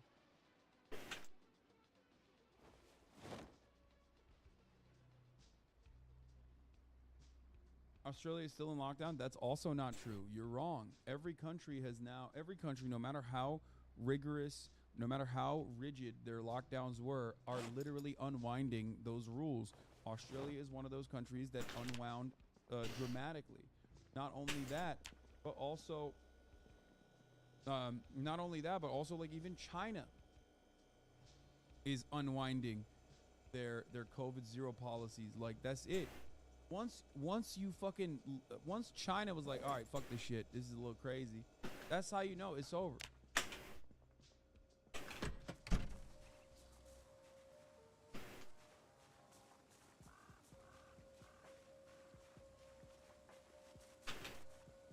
What? Yeah, I'm totally in lockdown, mate. Thanks for the concern. What? Are you? I mean, I don't know if you know this, but I had like Aussies living with me for the past 2 weeks, and maybe they're lying to me, but they made it seem like there was not. Yeah. Oh, okay. He's joking.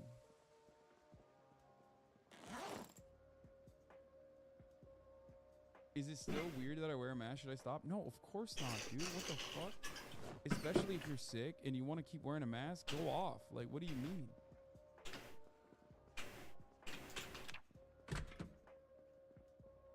I gotta fucking. Anyway, so by the way, this is fun. Today we announced charges against 8 social media influencers in a $100 million security scheme in which they used Twitter and Discord to manipulate exchange-traded stocks. Look at the SEC, baby.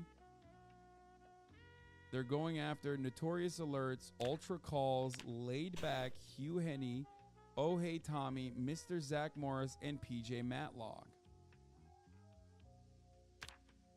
If I was Aiden Ross, I'd be a little worried. Okay, well, guess what? They did it over crypto, so that's you know, the one area where you can do it.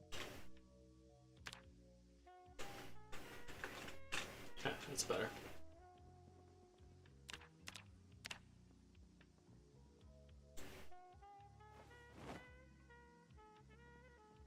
I need fucking tape, bro. I need to craft spears. I got a random Discord message on a crypto pumping group.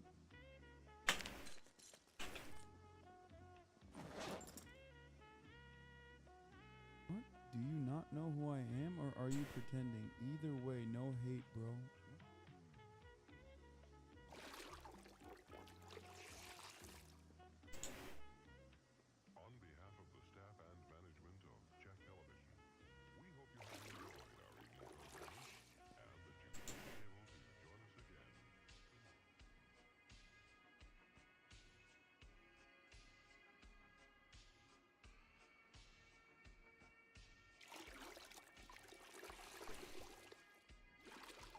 You've told this chatter to take his meds before. Wait, is it? Oh, is it that guy? Oh no. It was on any reason why you ignore me? Would like to hear back from you, bro. Oh.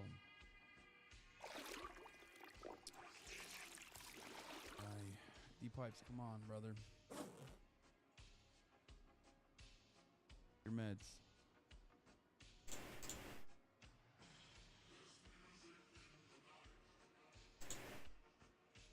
It's a reference to that TikToker that stopped you in the IRL stream. No, I think that I think the other chatter is correct.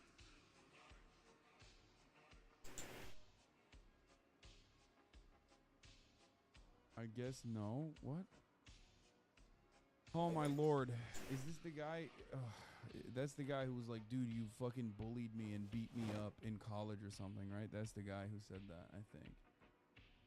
And then some of the other fucking unhinged people literally believed him. And I was like, no, that's not real. Like, I've never met this person.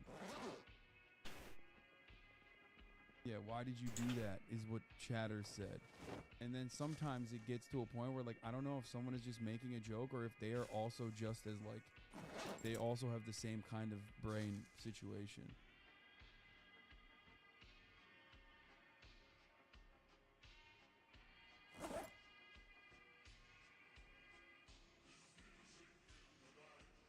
What can I drop here?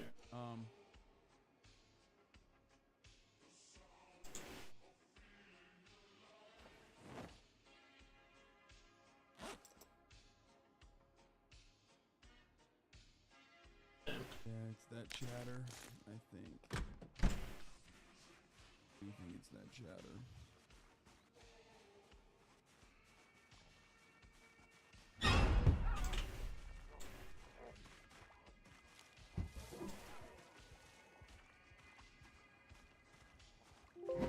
Is it? I don't know if it was. Maybe it's someone else.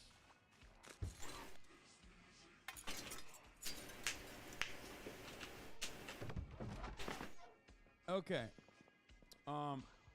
Let's continue. At the White House as Joe Biden signed what the Washington Post is calling a landmark bill to protect same-sex and interracial marriage. Now, you thought that interracial marriage has not been a big deal in the United States for approximately 50, maybe 60 years, and you'd be right. The whole purpose of shoving interracial marriage into the same-sex marriage bill was to pretend that if you oppose same-sex marriage, it is the same thing as if you oppose interracial marriage, that racism and quote-unquote homophobia, that these are all the same phenomenon, that really is all about bigotry and evil. That's the reason why they shoved all of this into the same bill, so that if you voted against the federal enshrinement of same-sex marriage, then you are also voting against federal enshrinement of interracial marriage, right? It's a particularly vicious and stupid game. But Joe Biden was out there celebrating this. They had a star-studded event with music and wonderful guests. We'll get to some of their guests in just a little while because these really are the... Dude, he's so mad. He's so mad. I mean, this He's is got like a boner, funny, a mad boner.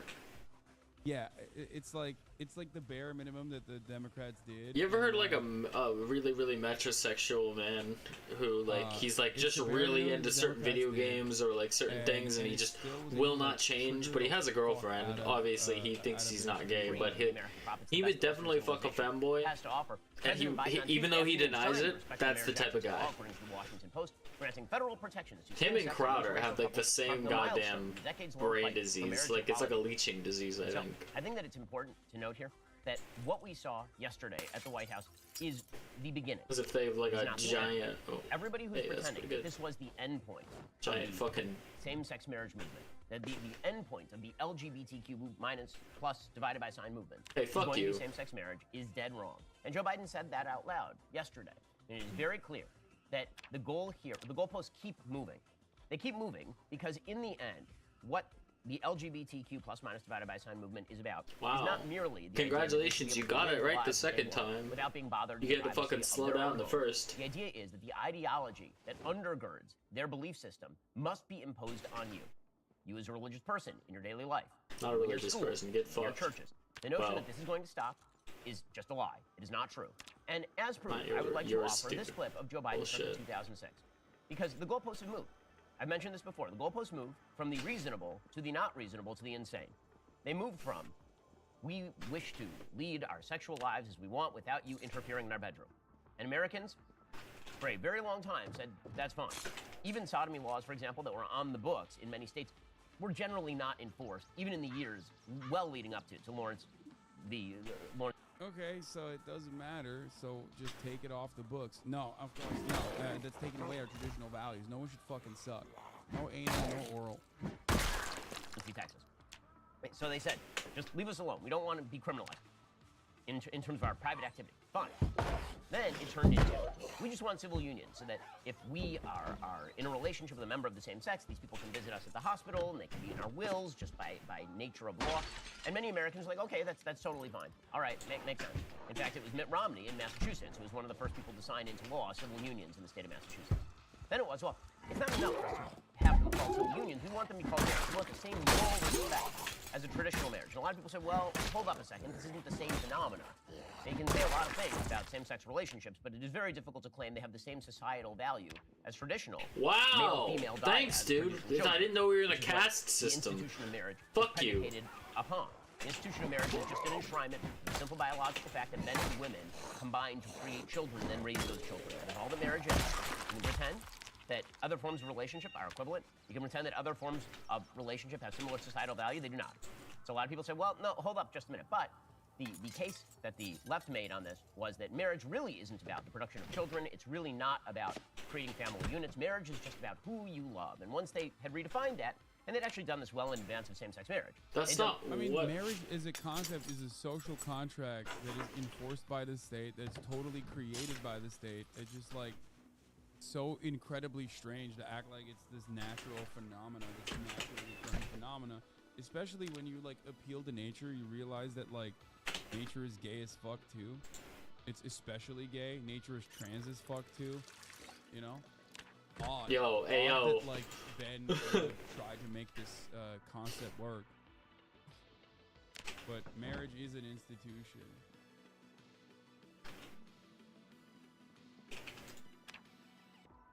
What? What is this tweet? Today, I randomly decided to try a special gummy and thought it would be a great idea to eat a salmon cream cheese bagel laying down in bed, and I just realized I'm now covered in salmon juice, bagel crumbs, and capers. It was delicious, and now I am delicious.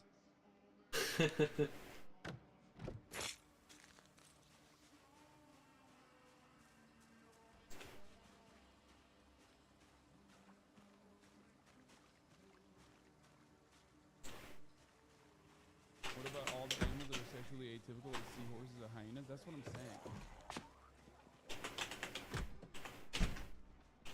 Like, the claim that like you know also marriage is about like children.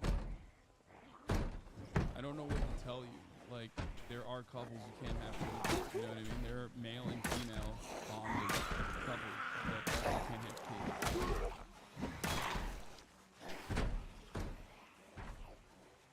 So what's up with that?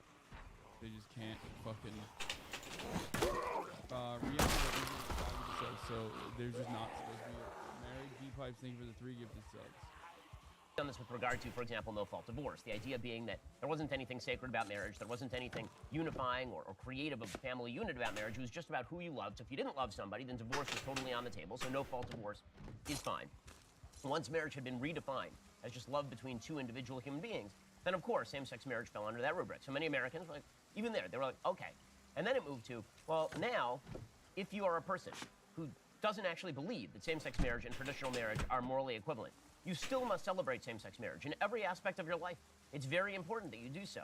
And your kids must be taught about this stuff at the earliest possible age. Okay, nobody in the fucking LGBTQ community that all forms of fucking says that, but okay. Moral and decent and fulfilling and good.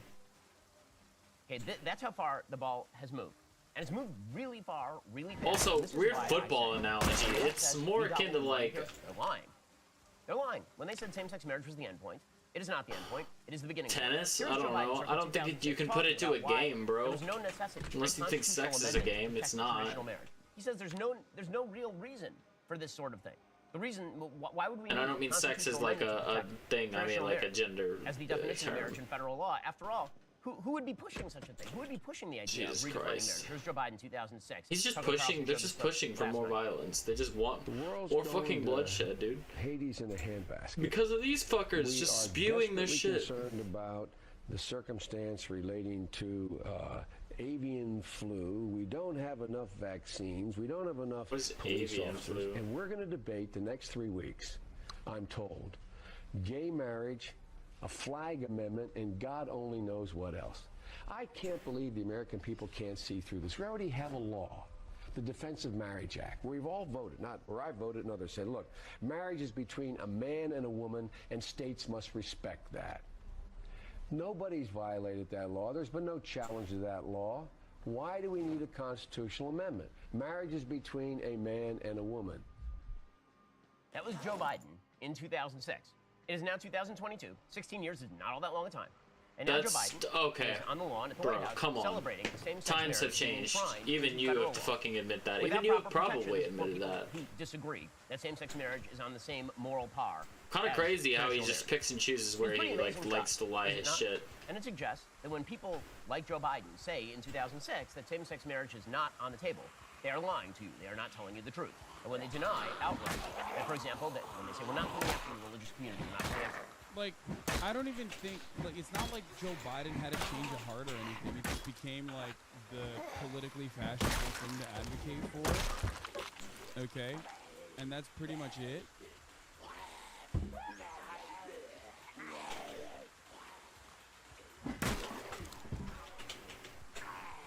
But also,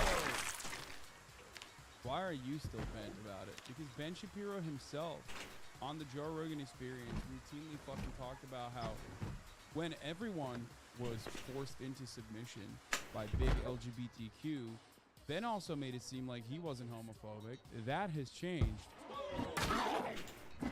If you look at like 2016 Ben, even he had like lib-ass takes on gay marriage.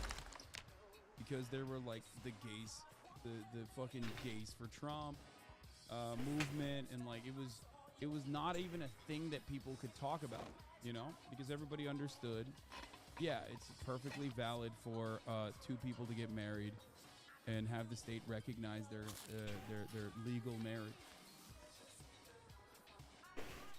Oh, like if we're gonna go back and account for people's sentiments from 16 years ago, back then Ben literally was talking about, okay, Ben himself, if you look at Ben Shapiro's own personal work in the early 2000s, Ben was literally fucking writing about how, you know, you turn homosexual by taking an English class. If you're a church, we're not coming after your religious school. We're not coming after your business. They're lying. It's not true. We'll get to more on this in just 1 second. First, are you tired of overpaying for your wireless network? Get talk, text, and blazing fast data for just $30 a month. Pure Talk gives you the same network, the same towers, the same coverage as the other guys at half the price. Happy Hanukkah, everybody, and Merry Christmas as well. I'm a Pure Talk customer. I can tell you firsthand, switching to Pure Talk saves you money without sacrificing on coverage because you're using the exact same tower network as one of the big guys. Pure Talk's US-based customer service team makes the switch incredibly easy, and you can feel good knowing you're supporting a veteran-owned business. Here's the best part. When you go to puretalk.com and enter code Shapiro, you'll save an additional 50% off your very first month of coverage. There's no reason to pay Verizon, AT&T, or T-Mobile over $80 a month for wireless services when you can get the same service on the same network at Pure Talk for half the price. Head on over to Pure Talk, which you'll love to give. Oh my God, it's a It's long going to lead ass ad. to explosions of family, separated from religious communities. The saddest part is the real ads at the top of the hour, the 3-minute long ones, are completely skippable as long as you subscribe. You know what I mean? Been in 2006. Is the author. This is his first ever TV interview in 2006. Anyway, if you no longer want to see those ads at the top of the hour, all you need to do is subscribe, which you can do for $5 or for free. Okay? You know, that's the way to avoid the top of the hour ad break, baby. You can also get gifted a sub if you're lucky. And plenty of people gift subs to allow you to avoid said ads. Somebody did. Hold on, I'll give them there. No, let the hair flow, bro. I'm eating. Never seen a single Hasanabi ad. Lifelong sub. Let's go. Not K-pop. Thank you. Rainy draws a lot. Thank you for the gifted subs, allowing 10 people to no longer see the ads. Also, we have a hype train. Here's the 3-minute ad break now. Here's Shapiro on Rogan in 2016 about gay marriage. Same-sex marriage. So there's the other thing that I think that we disagree with. Well, we agree with the marriage thing. Right, on a governmental the level. government should be. I think where people. King Ghidorah, thank you for the 5 gifted. Rian Va, thank you for another 5 gifted. People should be protected is through assets and, you know, that contract. Yes. Yeah. I think that all makes sense to me. All that stuff in terms of like alimony and child support, all those things make sense to me. And the community reinforces it, which would then become the government reinforcing all that stuff. That all makes sense to me. I understand it. But why do you care if 2 gay guys want to get married? So, from a religious point of view? Sure, let's go from religious first. So, why don't we do a secular point of view first? So, the idea is not that I care deeply whether 2 gay guys want to get married to each other. The idea is that do I prefer traditional marriage to same-sex marriage? Okay, well, let me phrase it this way. What do you think a gay guy is? Do you think they're making a choice, or do you think that this is how they were born? So the religious point of view on this, and I think this is actually just the general conservative point of view on human action generally, is I don't know. Meaning that for the vast majority of people, I would assume that they have a biological drive to engage in that behavior. But the traditional sort of will point of view is that biological drive does not necessarily match up to the activity you ought to engage in.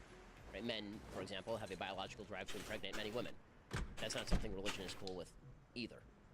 Right? So the idea is that... Right, but religion is cool with a man being with one woman and impregnating her, but you're not cool with a man being with a man. So I can give you the religious explanation, and I can give you the please. secular explanation. Okay. So the religious explanation is that there is something different about a woman than there is about a man, and a man is made better through his union with a woman. And that if you pervert the sex drive to pursue mere pleasure instead of a lasting relationship upon which the basis of society is built, then you are foregoing the proper use of your sex drive. Right, but if you wanted to step in and argue against that, you That's would a say dope-ass shirt. Just because someone can't get pregnant doesn't mean that they don't have a loving relationship that contributes to society. Well, that's true, but it is also foregoing the more productive relationship of being able to bear and rear children, and But also what about women recognizing that the sexes are barren not or- different, right? And recognizing also the sexes are not the same. Right. So being with a man is in a relationship. He's trying to like so desperately bring it back to transphobia. It's a conversation point that Joe Rogan is also comfortable having, you know what I mean? Like he's trying to fucking hit it from an angle that like, it's like, well, the sexes are different and they want to deny it. It's like, no one wants to deny that. It has nothing to do with same-sex couples though.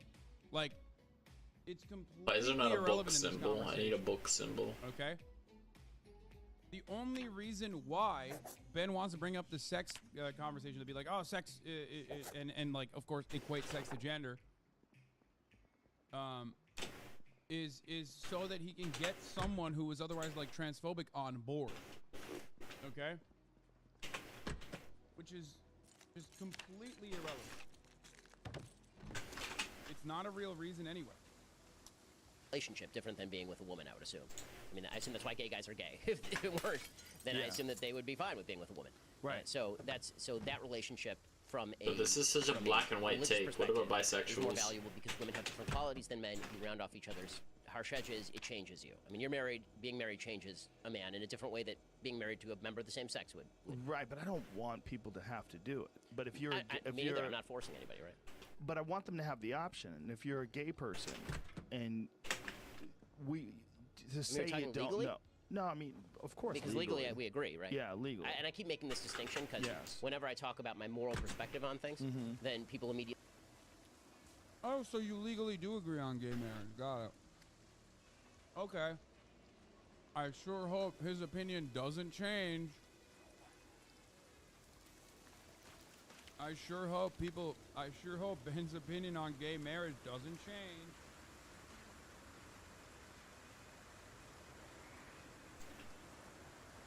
Yeah. Yeah, back when fucking the court wasn't 6'3", motherfucker, that's what changed. Immediately assume that I'm a theocratic fascist. I just want to keep underscoring. Yes, like my personal. Oh, he's not a theocratic fascist. What changed? Well, he is one now. Oh man, that's crazy. It's almost like my man just changes.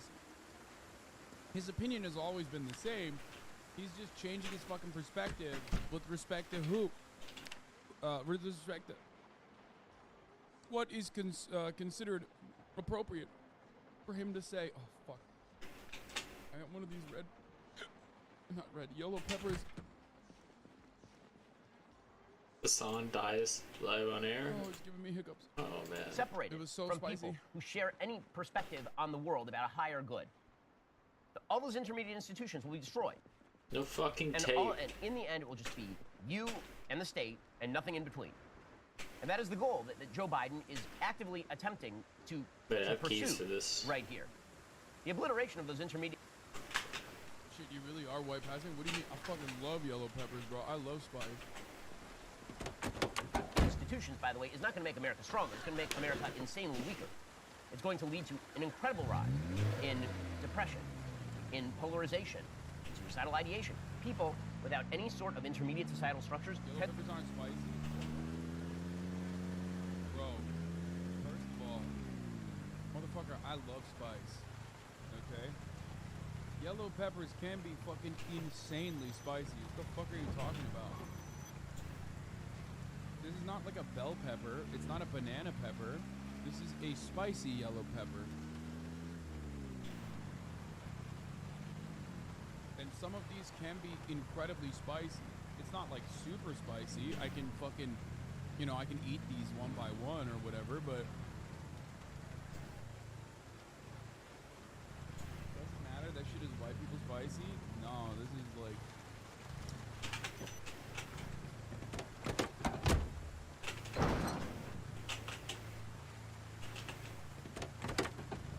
What are you talking about? This 100%. This 100% is a spice. I'm tasting it right now.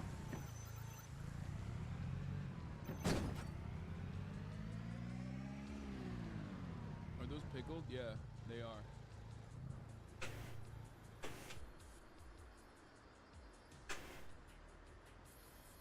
Tend to founder. They tend to be chaotic and confused. They don't have any sort of guidance. They don't know what the rules are. They feel as though they're on a desert island except for a distant state, which tells them that they should be happy because they have nothing to be tied to. But human beings don't actually exist as atomized individuals in the world. That is not how human beings actually work. We are not atomized individuals in the world. We are part of families. We are part of communities. We are part of things larger than ourselves. And that thing can't just be Joe Biden at the White House celebrating as the height of American life, radical individual autonomy. That is not enough. That cannot support a durable society. That's been the case that the left's been making for a very, very long time, is that the durable... I don't get it. Why is Ben all of a sudden a rugged collectivist when he's talking about like what societal rules everybody should follow? I thought he wanted radical individual autonomy for Americans. I thought that was at the heart of Americanism, being an American. Am I crazy?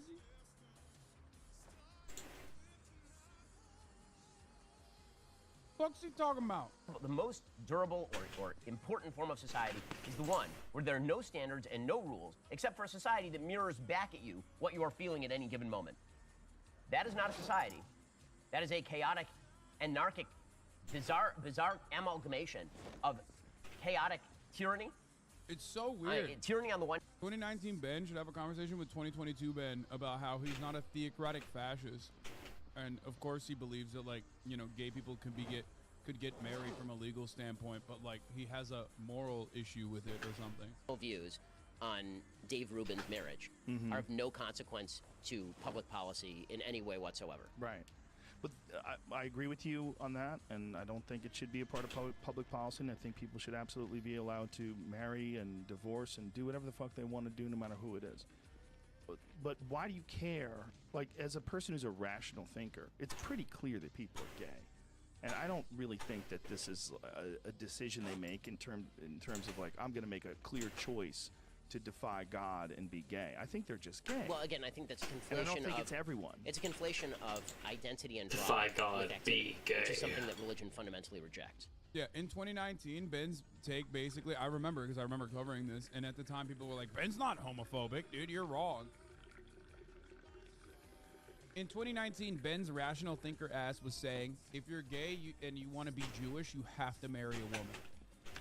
Just, you know, control your urges. That was his rational and nice take. Okay. Right, so religion fundamentally rejects the idea that you are driven to do something, therefore it is your identity, therefore you get to participate in a behavior. That's a chain of thinking that religion does not accept. So in religion, if a man is gay, in your religion, yes. if a man is gay and they're in love with another man, they should just squash those thoughts and find a woman.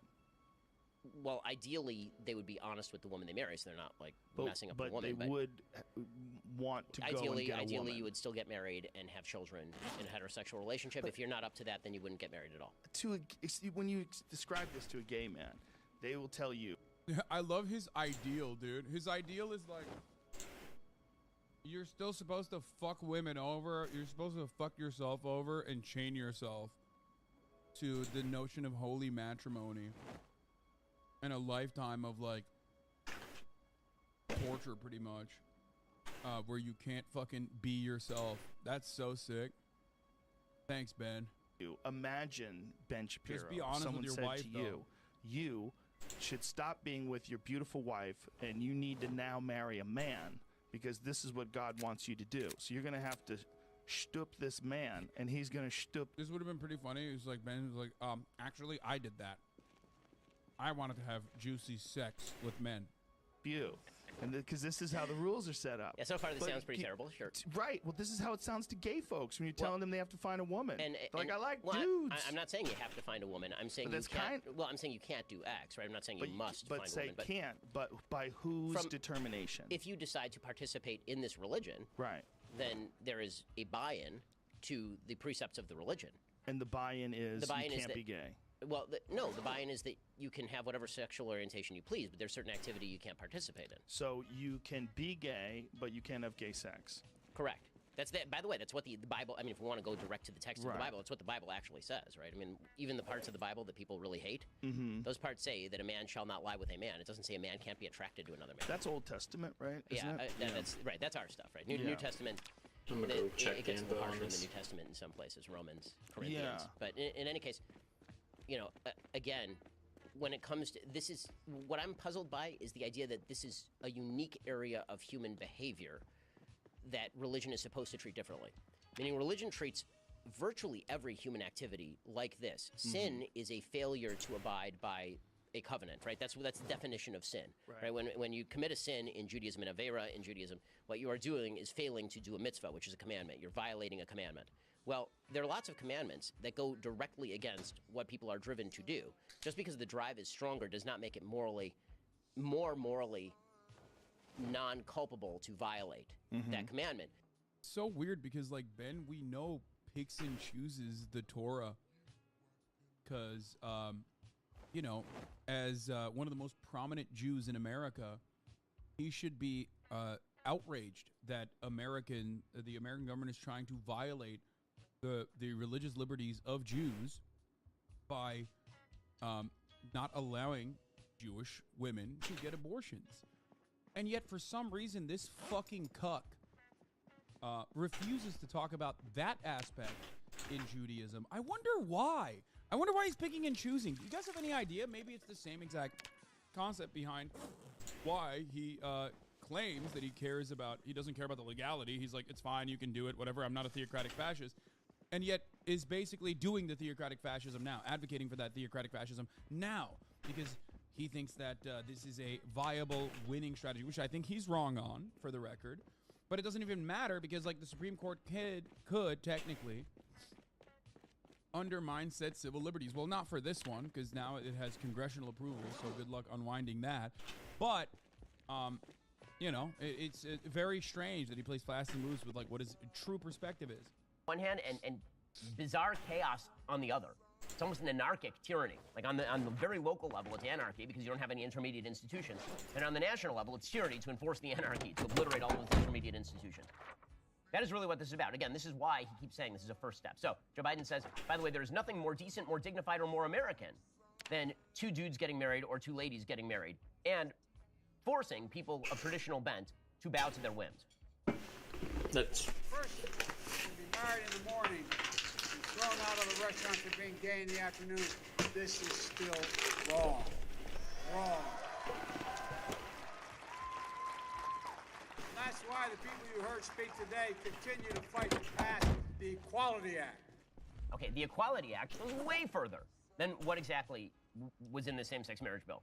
The Equality Act basically obliterates all individual rights in the name of the government telling you that you have to abide by Joe Biden's view of same-sex marriage, or gender identity, or sexual orientation. By the way, this is... Like, ideology aside, conservatives are so, like, they're so annoying. Like, even if we for a second forget about, like, the impact, like the human impact of like following through on their policy proposals are, like with respect to undermining civil liberties and stuff, their entire worldview revolves around being a fucking nuisance. Like, I can't be happy if someone else out there is being happy.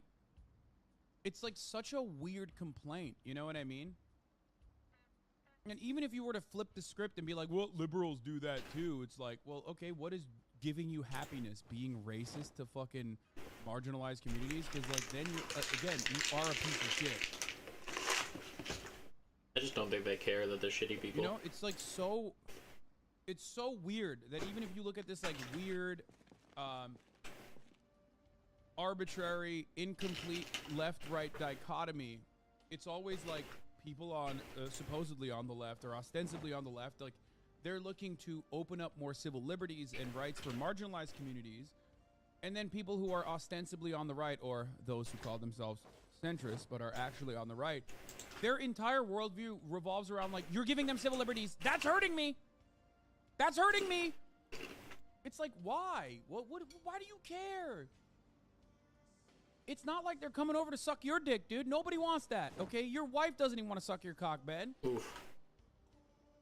Like, why? Why is that? Why is this? Why is endlessly pestering people who just want to live their fucking lives the way of the right? Like, why is that every fucking piece of, like, tangible legislative goal that they have? It's so strange. Like, when gay people get married, that doesn't mean straight people are now not allowed to get married, okay? No one's doing that, okay? The left is not the same as the right. It's so strange that they do the same thing with abortion. It's like, if someone has the capacity to get this medical procedure, an abortion, that doesn't mean women who don't want to get an abortion are going to be forced at gunpoint to get an abortion. And yet they make it seem like that is the case. It's like, oh, well, someone's out there getting an abortion. That means, you know, my wife is going to be forced at gunpoint to get an abortion. Someone's out there getting gay married. That means these homosexuals are going to come suck my cock too. I'm going to get gay married now, hypothetically. It's like, no. No, it's just other people's shit. Why are you so bent? Why are you so fucking mad? So even when you like remove the policy and the human consequences of said policy, and you just look at it as like a negative rule or a positive one, it's like everything that conservatives and the conservative worldview revolves around is always like, well, you're doing violence to me by, you know, doing whatever the fuck you want to do. When it's like, no, they're not. No, they're not.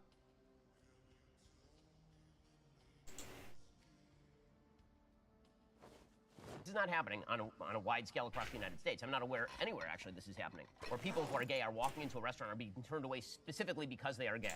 What is happening is that you will see a gay couple who is specifically targeting a religious baker, like they did in the Masterpiece Cake Shop case, for destruction, walking into the cake shop, demanding that this baker celebrate their predilections and their activities. And then the baker saying, I'm not going to celebrate that. I'm happy to sell you a cake that we have right here. This is exactly what happened in the Masterpiece Cake Shop case, by the way. The baker, Jack Phillips, literally said to them, here is... Elon Musk came back.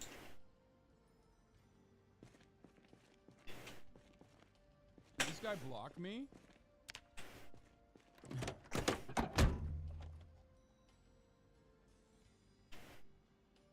Real-time doxing of someone else's location violates doxing policy, but delayed posting of locations are okay. What? That's such bullshit, dude. That's not what he's doing.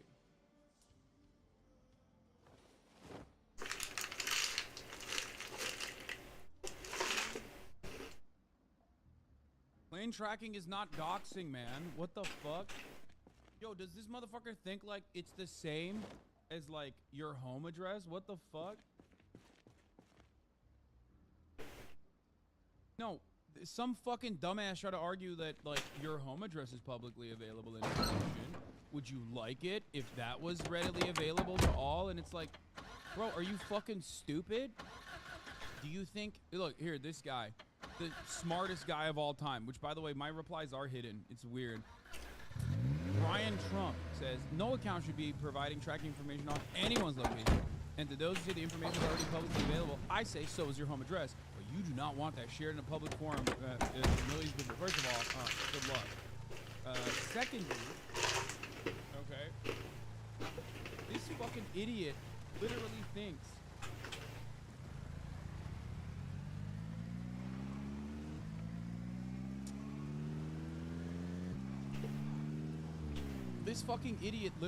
like your public information about where you live, okay? He's so motherfucking stupid. He just doesn't want people making fun of him and his Kenny Powers looking brother taking flights from Austin to Dallas twice in a day, 9 minutes one way. Yeah. Oh shit. This fucking dumbass thinks that someone and their private jet flight information is the same as like someone who can come to your home and kill you. Okay? Intercepting a flight is not the same and pretty much impossible in comparison to someone being able to walk into your fucking house with a gun. Okay?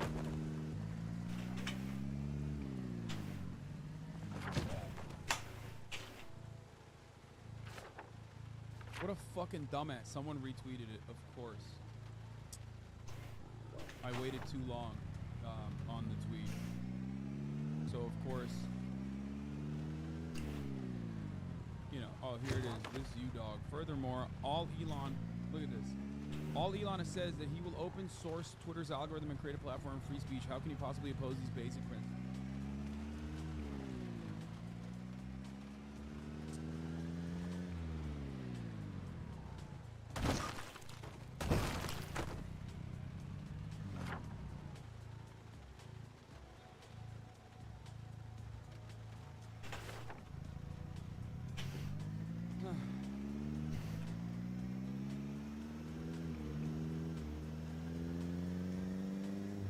Said real-time posting of someone else's location violates doxing policy. And no more live streaming. That's doxing. Yeah, everyone knows where Air Force One is, and the Secret Service aren't banning tweets with it. Like, think about that. Also, Libs of TikTok unironically does dox people.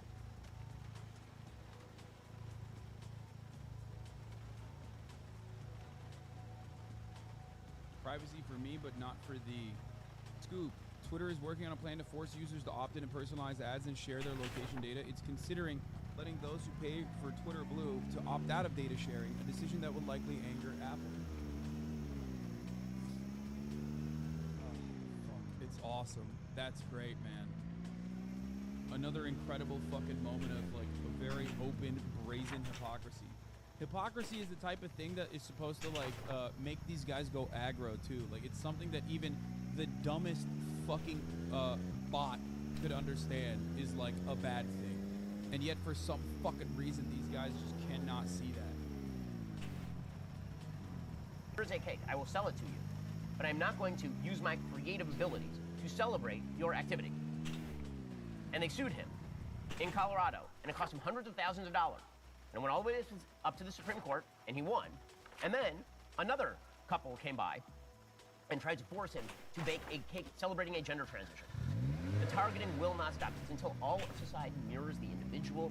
Interesting, he doesn't take down other people's famous jet tracking out. No, he's taking all of them now. No, no, they did. They did take his account down. They also took the kid's account down too, Jack Sweeney, the kid who did it originally. He took everything down. First, he took the kid's account down and all of his other subsequent accounts, like the Tesla company Jet Tracker or the SpaceX company Jet Tracker. But then he turned around and took all of them down to be like, well, it's actually, you know, not hypocritical because I decided a new rule on free speech. And now he's just going after everybody. Sexual preference, people on the left, all of society must be reshaped, and all of those institutions must be torn down, and individuals must be bulldozed. Individual rights must be bulldozed. Again, this is I'm going to say it 1,000 times. It's still true. There is no end to the slippery slope. The right, moderates in America, they keep thinking, okay, if we just feed this alligator to this point, it will stop. It's not going to stop. It's not going to stop. It's going to get a lot more radical. And it's not just going to be about the obliteration of the institutions that you rely upon, the institutions that teach your kids, the obliteration of your morality. It's going to be about the obliteration of gender as well. And Joe Biden, in the middle of this speech celebrating same-sex marriage, for example, he decided to link together many, many different things that are not the same.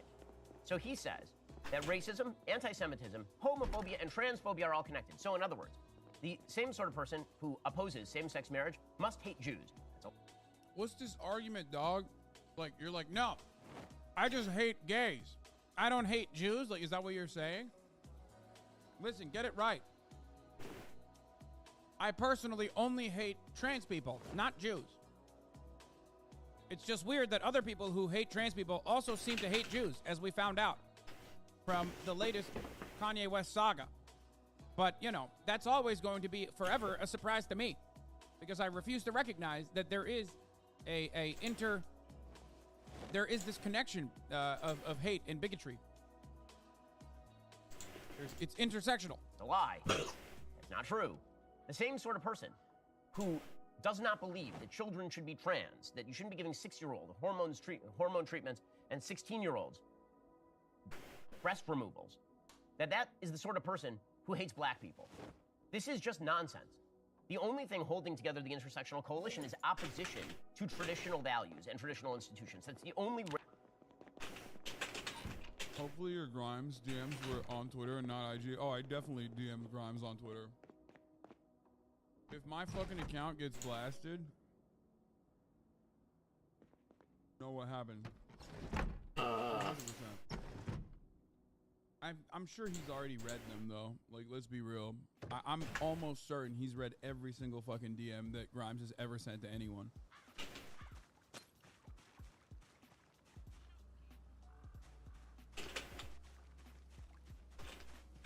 I love Ben Shapiro fucking riding. He's literally just like, listen. Some homophobes are anti-Semitic, but not all homophobes are anti-Semitic. There's a distinction. That's the only way you can even make sense of what Joe Biden is saying right here. It's so nonsensical.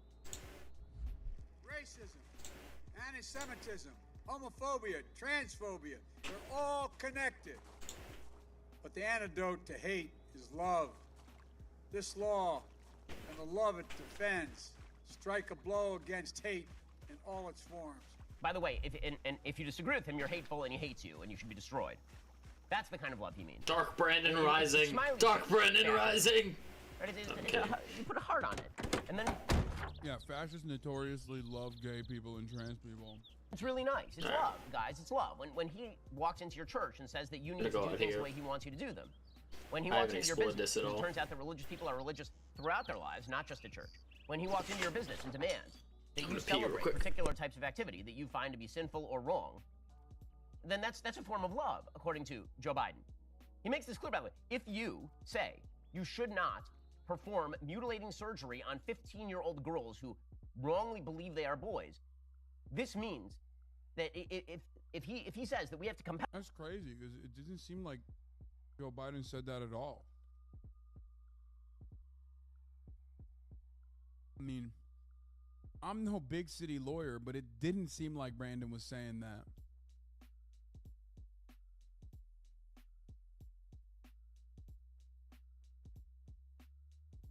Compel you to do those things. That we have to punish you for saying, for example, that a boy is a boy and a girl is a girl. Then that's a form of love. The highest form of love is Joe Biden and the state cudgeling you into acceptance of the new morality. Which is why Joe Biden in the middle, again, this is an event celebrating same-sex marriage, right? Theoretically, it should have nothing whatsoever to do with transgenderism. These are two very separate issues. I know many, many gay men and women who are married and who also oppose the transing of the kids. These are not related issues unless you actually believe that all of it is directed toward the destruction of something else. It's unity in an attempt to destroy. I love that he says these are not related issues and then turns around and relates them. He's like, these are not related issues unless they are, but they're.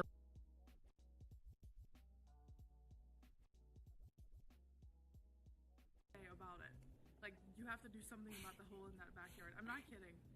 It's like a mom telling her son that she has to fix an issue. I mean, she probably does like have to be like a mom.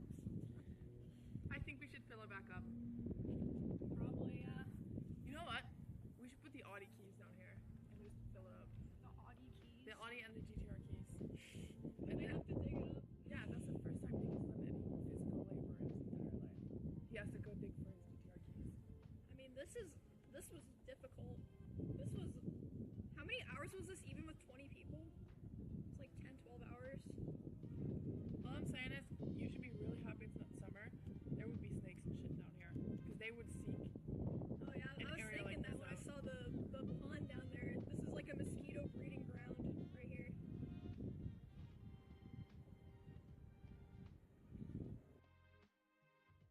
7 minutes ago, by the way. I'm just fucking playing with you. You didn't even know it happened.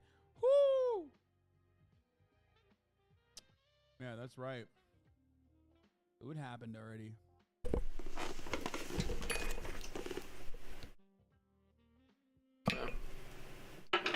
Joe Biden at a same-sex It's marriage cheating, celebration event, but I am just trying to learn the game, so of laws that prevent the mutilation of children. Why? The answer is because there's an underlying ideology there which says that sex, like biological sex, is of no consequence whatsoever. It's true in marriage and it's true on the individual level, according to Joe Biden. Here we go. We need to challenge the hundreds of callous, cynical laws introduced in the states targeting transgender children, terrifying families, and criminalizing doctors who give children the care they need. We have to protect these children so they know they're loved. Okay, what exactly does this have to do with anything?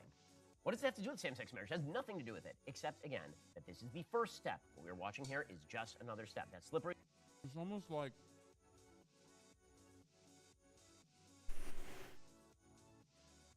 you originally, like,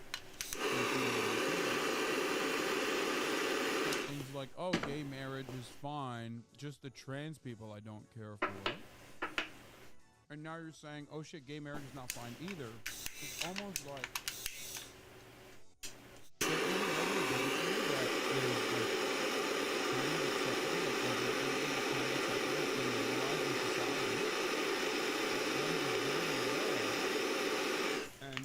Joe Biden is also aware of that. Everyone is aware of that. Anyone who pays attention to politics is aware of this. That in order to ensure that civil liberties are not further undermined, they wanted to codify this. Maybe that's the reason why they did it.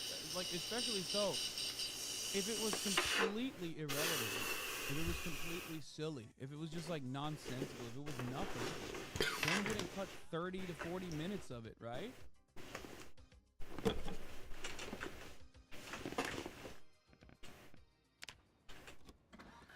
I mean, if it's nothing, if it's irrelevant, then why are you so bent? Why are you so fucking bent out of shape? Why? Slippery slope ain't close to the bottom. There is no bottom. It's a slippery slope that we are now on, societally speaking. And Joe Biden is making that perfectly clear. And they made this perfectly clear in who they decided to invite to this event. So Karine Jean-Pierre, the world's most untalented press secretary, she was saying yesterday that extreme conservatives are going to attack the Respect for Marriage Act, but they're going to tell you have to be an extreme conservative to believe that traditional marriage is the basis for human civilization. You have to believe, you have to be a crazy person, basically, to think man, woman, child is the basis for functional civilizations. You see how far we've come in 16 short years?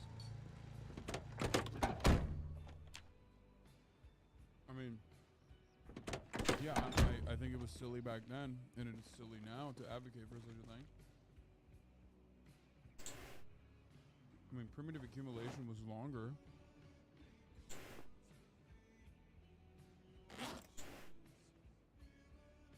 Yeah, they updated Twitter rules on flight tracking. Yeah. Live location information, including information shared to Twitter, directly links to the third-party URLs of travel routes, actual physical location, or other identifying information. I mean, I love that. Whenever someone tries to fucking dox someone, hopefully they'll use that. You know what I mean? Like when Libs of TikTok does it.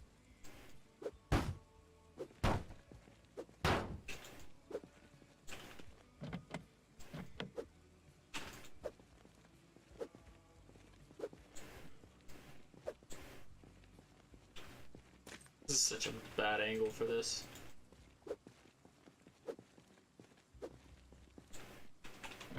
Okay, so it's not destroyed. Fuck. Alright. Well, I guess I'll just have to leave that locked for now. It's right outside this base, so...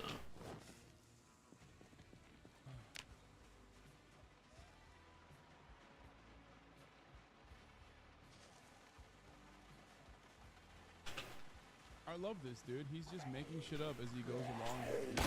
Wait, I want to hear from this guy. Come on, bro. Give me some help. I don't think you're hogging.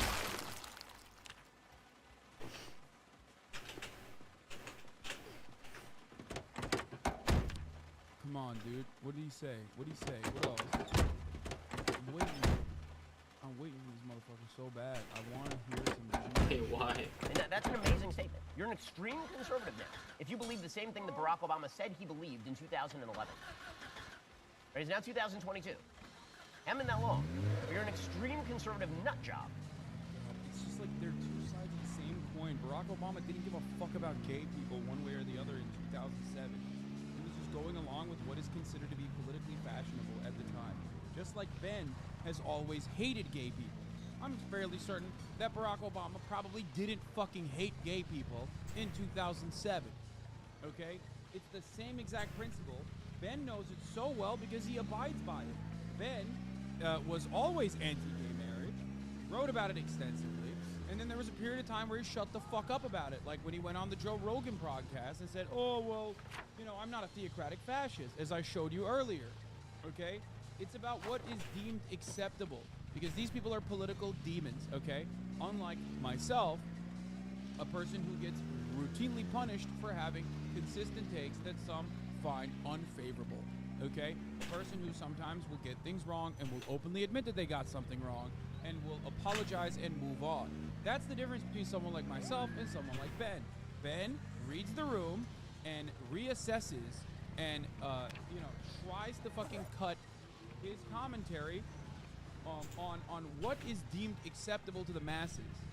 Okay, that's the difference. And he's like shitting on Barack Obama for that lack of lack of consistency, or shitting on fucking Joe Biden for that lack of consistency. But he himself has done it as well. They're doing the same bullshit. They're doing the same fucking bullshit. He's criticizing Barack Obama and Joe Biden, but he believes the same. He's just on the other side, and he's doing the exact same thing, but on the other side. If you believe the exact same things that Joe Biden was saying out loud in 2006 on national television. Here's Karine Jean-Pierre. Say there's more work to do, or is he endorsing additional work to try and change? I don't have anything to preview from here. As I said, there are extreme conservatives who are going to continue to attack this, who want to take away fundamental rights. We saw what happened just in June with the Dobbs decision, and so you should take that very, very seriously. But again, this is an important day, and we're going to celebrate this day. I mean, by the way, Karine Jean-Pierre, right there, right? She's asked, what's next? She said, well, I'm not going to tell you. We don't have anything to preview. But obviously there is something next. I mean, Joe Biden is previewing it in his speeches.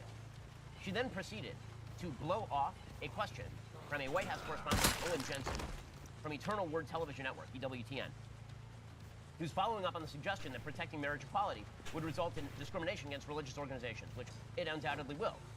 And she just blew him off. She just said, I'm going to move on. She just cut him off because she won't answer the question. Because again, there is no moral line that the left is willing to draw that distinguishes people of religious faith or people who disagree with them from simple bigotry. They truly believe that if you disagree with them, you are a bigot, and society ought to quash your point of view. It's very important. And what society really ought to celebrate is, again, that interior sense of sexual authenticity that makes you you, the most important thing about you. That's the thing we have to glorify here in the United States, which is the only reason why you would invite a non-binary drag queen named Marty G. Cummings to the White House. We'll get to more of this in just 1 second. First, it is a very important thing to have life insurance. Bro, another fucking ad read? He likes Glee, complete with pictures of erect penises. This is the person that the White House invited to celebrate. It was very important the White House invited this person to celebrate, because again, it's not just that all monogamous relationships are the same, it's that all sexual activity is the same. All forms of sexual authenticity are the same. And your children must be taught this.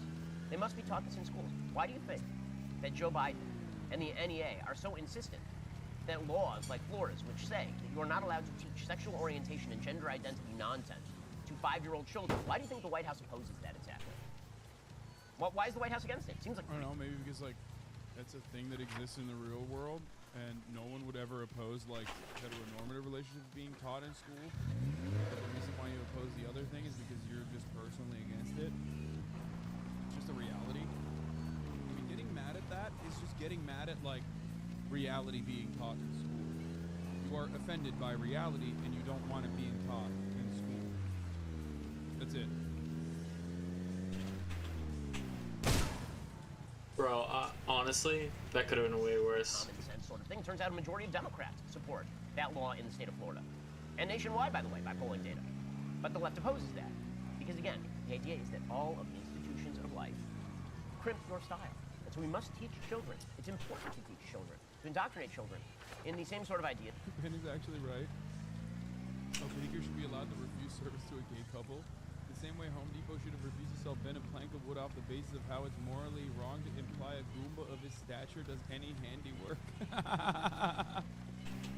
Except gay people definitely eat cake. Whereas Ben definitely never used that wooden plank. You know what I mean?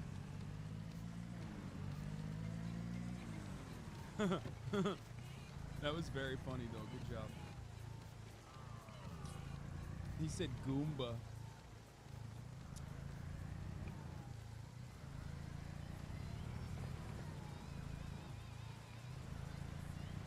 Is promoted by Marty G. Cummings. That is the way that we will all be truly free in the future. There is Marty G. Cummings in a video that is pure nightmare fuel. Just like Christianity can't be taught in schools because you're personally against it. Wait, what? It's Twitter rules, of course. It doesn't include TikTok. What do you mean? This guy is so stupid. Why would Ben would never, like, Ben's kids are probably in private school, which is fucking hilarious to me because he advocates for this whole federal shit all the time. Like, dude, you're a Twitter account, you are just as bourgeoisie as the rest of these fuckers. I don't know why you act like you're not. At least Hassan doesn't fucking pretend to not have like a goddamn Porsche and like a bunch of money. Crypto? Question mark. Where the fuck am I? Oh god. Every time I look at the map while I'm in the car, I'm just like, I get anxious. Almost got him thrown in jail again last night. He doesn't seem to be that big of an OnlyFans fan. Here we go. This is the Miz kid. A lonesome Miz kid, dude. And here you are, you just banned him. When you banned him like we banned Christianity from our schools, you know? Because I'm against it. Didn't mean to do that, sorry. Okay, you guys didn't actually ban him, it was the robot. It was a lifeless robot, which is, you know, kind of like the crypto future that he wants, right? That was bad. So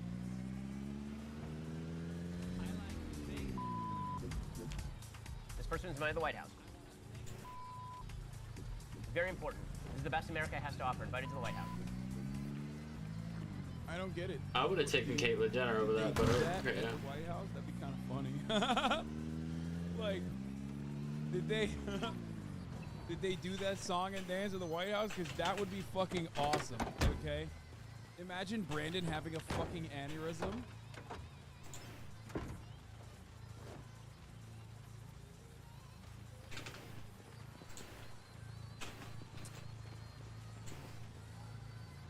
Like, I don't get it. Like,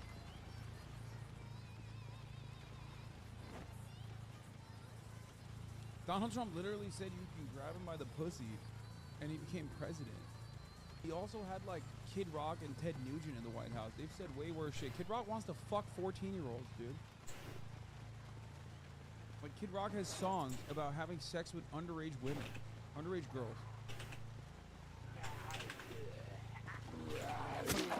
And he was in the fucking White House. That makes sense because Homeboy literally has a. That's kind of funny though. Like these guys are the groomers, you know what I mean? I don't want to Not dox Kid myself Rock. too hard, but he has a beach house People around who here, have had and that makes a sex lot of with sense. minors, or have talked about having sex with minors and wrote songs about having sex with minors. Wait, Those guys aren't the groomers though, because they're straight. That's enough of that. This is it. Yeah, Kid Rock literally said, "Some say it's statutory, I say it's mandatory." That's a real Kid Rock lyric from Osmosis Jones. Wonderful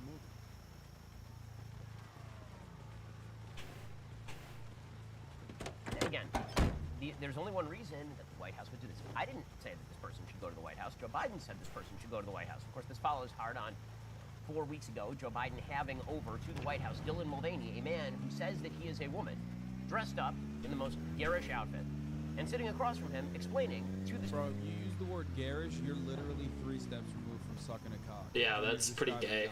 That's pretty fucking gay. I am a pansexual, and that's pretty fucking gay. That's fucking foodie. Yeah. That's foodie as hell. Garish. Bro, what are you, a fucking anime character? Go fuck yourself. You're probably wearing like a... God. It's such a garish outfit. Come on, dude. This man who decided he was a woman approximately 1 year ago, that he is a perfect exemplar of womanhood. This is part and parcel of a broader agenda, and that broader agenda obviously has to do with kids. By the way, it is worth noting here that this Marty G. Cummings character also happens to be a drag queen who performs in front of children and then celebrates performing in front of children. In fact, just last year, this person did a drag show in front of small children and tweeted out. Not large children, but small children. Logan was one of the kids who came out to celebrate Pride at Queens Botanical Garden. He was so excited and said he wants to perform with us next year. The kid is maybe 5 in that photo. So, sorry about that burp, chat. I thought I muted myself before I burped. Obviously, this has to do with the children. It's the only reason why, again, the Biden administration is attempting to to lump all of this together. They don't have to lump all of this together. They don't have to talk about how the laws protecting children from being mutilated are the same as same-sex marriage laws. They don't have to talk about the Equality Act. They don't talk about any of this. Open. It's like I fucking burped into your mouth, dude. But like that.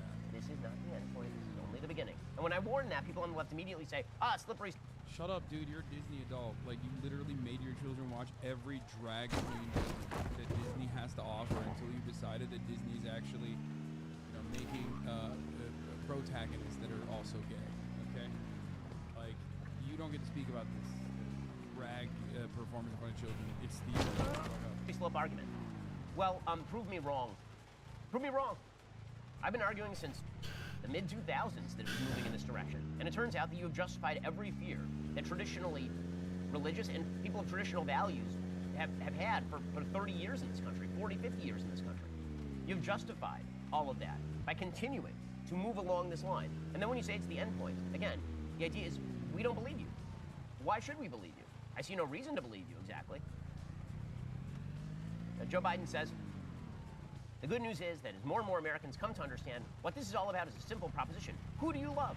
And will you be loyal to the person you love? And that's what people are finding out. It's what all marriages at their root are about, whether they're marriages of lesbians or gay men or heterosexuals. Again, he's still out there pitching the old playbook while having people to the White House who obviously are not participating in the old playbook. He's not using the model of marriage and then applying it to two people of the same sex. Supposedly, that's what the bill is about. That's not what the bill is about. The bill is about a broader rubric under which anybody who opposes the idea that all forms of sexual activity and sexual identity are morally equivalent, all those people are treated as pariahs and bigots and ought to be excised by American society and treated the same way that we treat racists in the United States. That's really what why not? We're still Americans. So, amazing stuff there from Joe Biden. And we can pretend it's a society that we are durable enough to. How many times have you said society? We're the fucking Joker? Like, ranging from family to church. We're going to find out in real short order. I have serious doubts whether that is in fact the case.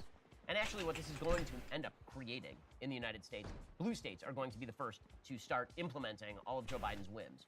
It's not going to happen at the federal level because there's still checks and balances at the federal level that prevent this sort of thing. The Supreme Court, for example, will presumably attempt to carve out a broad area of religious freedom so that people who are religious are able to actually practice their religion in daily life.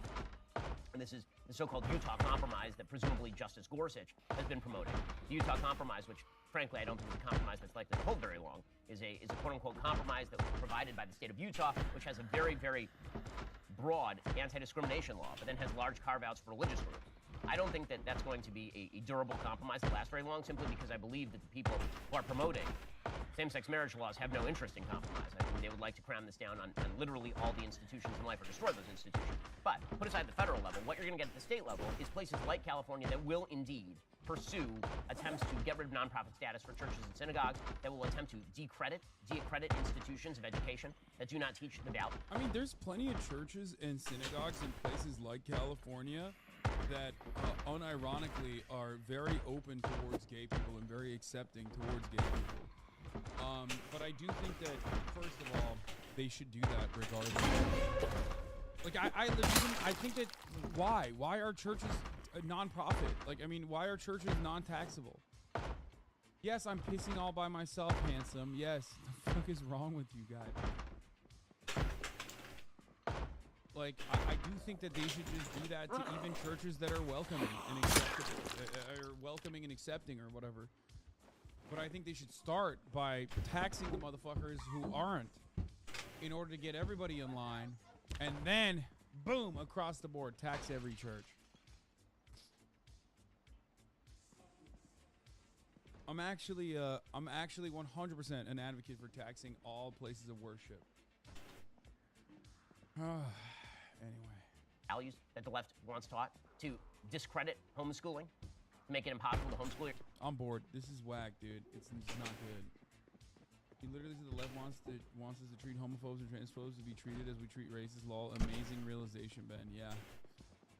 Let's see what happened here. There was a pursuit of an armed robbery suspect, which, you know what my take is. Let him go. You know. Driver jumping out of the vehicle.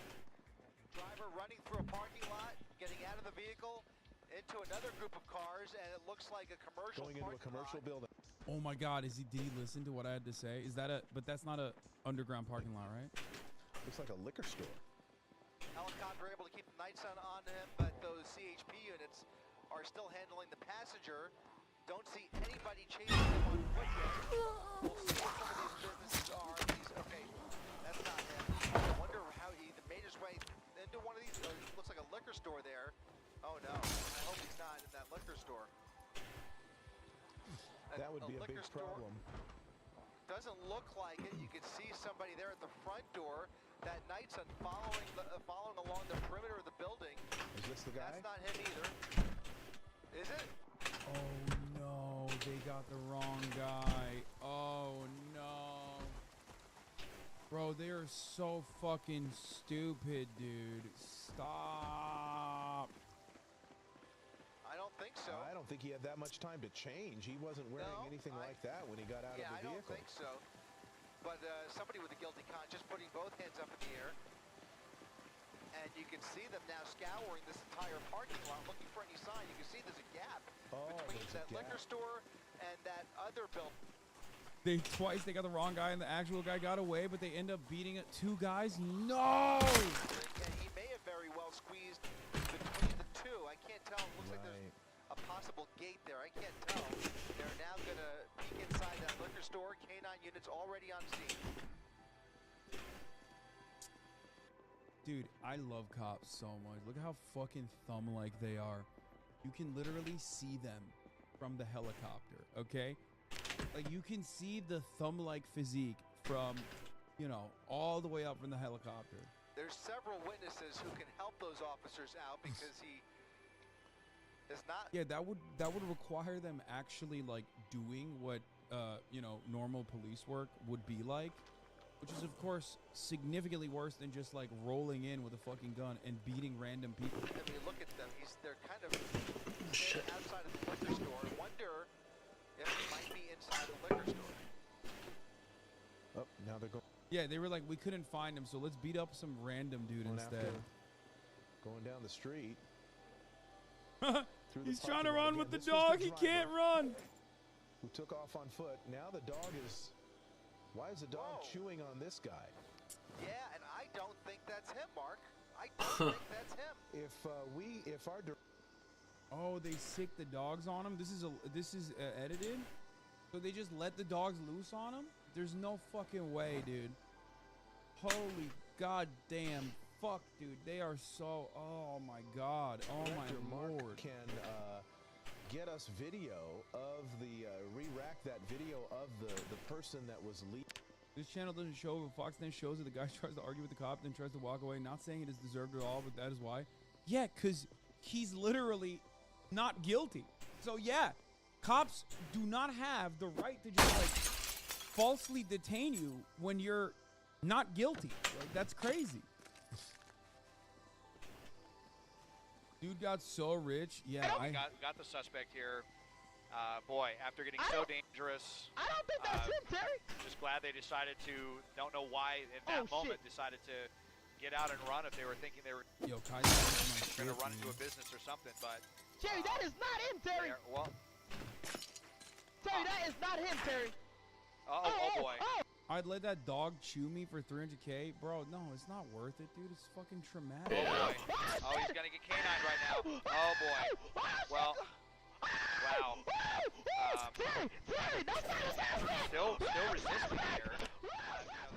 He's got the taser there as well. So, you know, we may have to run. Charlie had the why resist take, sadly. Yes, dude. Charlie, I'm sure XQC as well. Like, when you ask people, their perspective is just like the Norman perspective. Normans think cops are like these...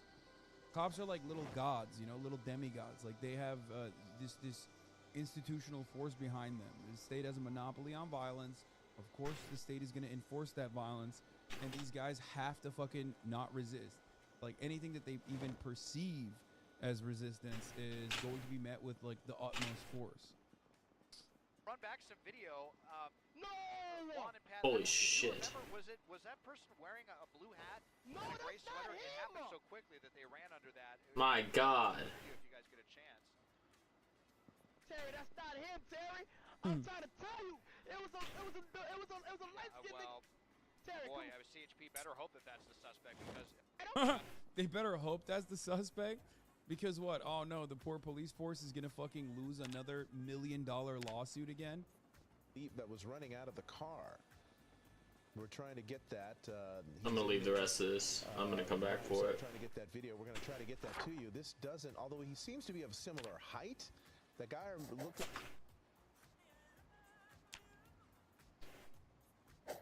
Makes me so fucking sad. There's such bootlickers being such role models, man. No, man, they're actually pretty fucking decent role models in comparison to like the overwhelming majority of what society would consider to be a role model. But yes, every now and then they're gonna have like bootlicking takes. There's a lot here, bro. It's normal, dude. Oh You guys my are fucking- god. Your expectation is crazy of people. Screwdriver? I thought I had one. I could have swore, bro. Unless it's in the car, which is not great. I think it's in the car, which is not great. Law tip: according to Hyen versus NC and Illinois versus Rodriguez, cops can make reasonable mistakes, and a fact and law that they make it okay for them to commit constitutional violations as long as courts can say a reasonable officer could have made a good faith mistake. Regardless of pretext, according to Ren, they aren't going to face consequences for this. Yeah, the only consequence everyone's facing is the top of the hour ad break, to be honest. Because at the top of the hour, according to Piker v. the state of California, there is a 3-minute ad break. Also, there was a follow-up case on it, Piker v. the United States Supreme Court. That one dictates that there's a 1-minute ad break that can be a secret one. However, according to Piker v. Bezos, you can avoid those ads at the top of the hour with a subscription for $5 a month, or for free with a Twitch Prime, or by getting gifted a sub.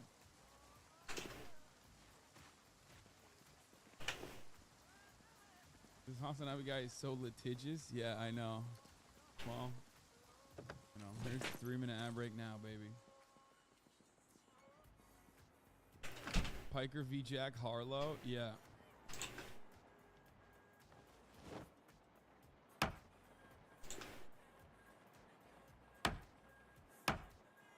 What is this? Jesse Waters just referred to food stamps and housing vouchers as federal goodies. You know, federal goodies like means of survival. Nice.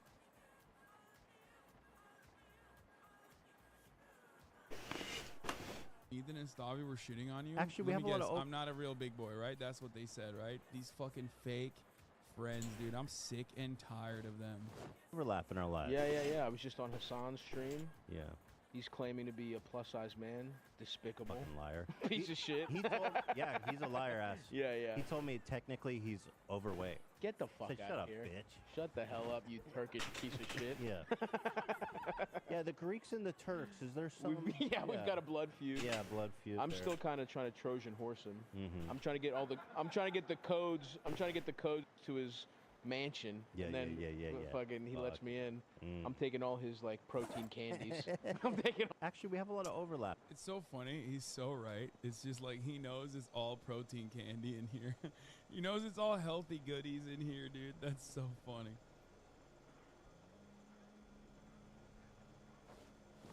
Oh, man.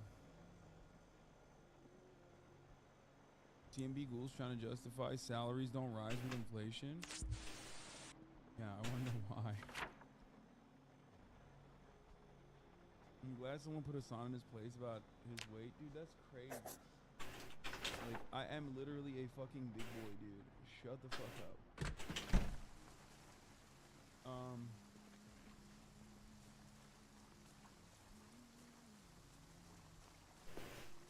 Oh yeah, Gunna is free, by the way.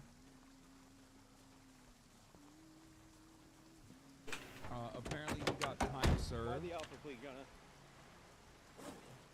Apparently, Gunna is now free. He got time served and he pled guilty. Ridiculous that he was ever in jail, by the way. Fucking insane. Motherfuck the American court system. When a guy snitched on Thug for a McDouble, what the fuck do you mean? What do you mean? Like, He should have never been in jail, dude. What are you talking about? That's insane. Like his association with this gang because of the RICO case was that he was a part of YSL. That's it. And that they said that he sold drugs back in the fucking day.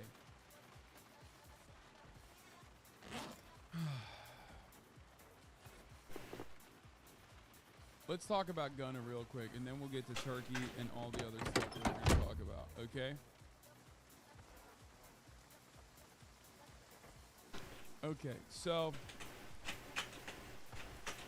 Gunna and alleged gang co-founder negotiate guilty pleas in the YSL RICO case. Two co-defendants, including Atlanta rapper Gunna, have entered a negotiating guilty plea, okay, ahead of the RICO trial against Young Slime Life gang scheduled next month. YSL is not like a real gang, even though there are gang-affiliated people, there are gang members in YSL, or former gang members in YSL, or even people that have done things that are mean in the past inside of YSL. YSL ultimately is not a gang, but instead a record label. However, what ended up happening for Fannie Willis, the awful DA that is, you know, she's fucking focusing on hitting Trump with a RICO, which she is doing on the side, a careerist DA, decided to use the RICO charges on There's a shitload of them a right lot here. of these guys. Okay.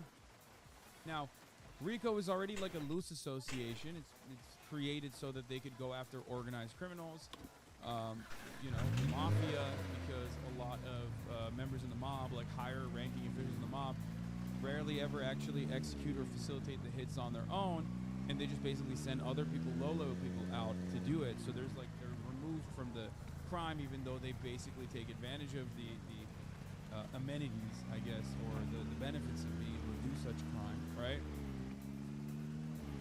Anyway, I don't agree with the charges, but YSL is a gang. My friend is Thug's photographer. Dude, my uncle is Young Thug. YSL's a gang. YSL's a gang in the same way that the Juggalos are a gang. YSL's a gang in the same way that, like, you could consider many different formations to be a gang. Are there criminals inside of YSL? Yes. Are there former criminals inside of YSL? Yes. Did YSL members ultimately sometimes act in a criminal fashion? Certainly. But to claim that this is like it's an organized crime syndicate, and the main output was like organized crime is fucking crazy. No, that's not true. I don't believe that. I don't agree with that. Anyway.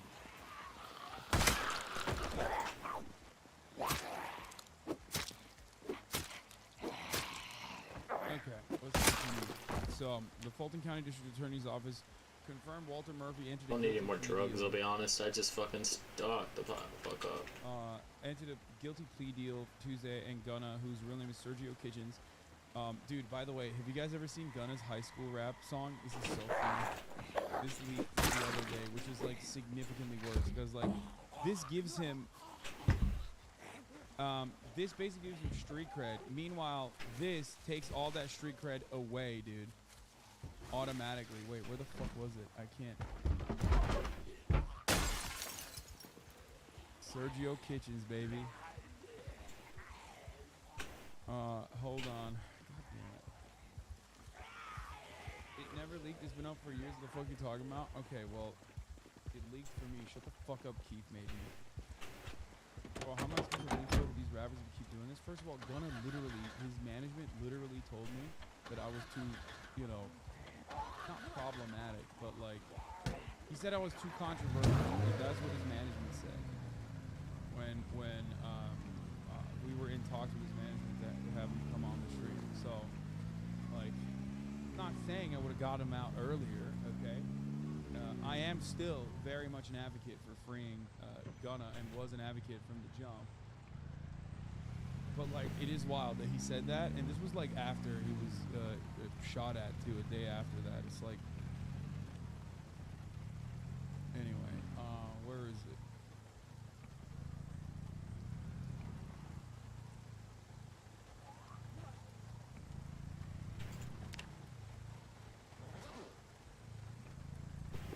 Trying to find the fucking Gunna high school rap, but anyway, whatever.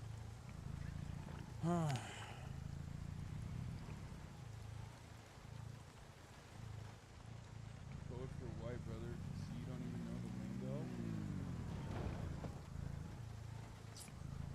Wait, what do you mean? It's code word for white. Like, I'm controversial because I'm white? What do you mean?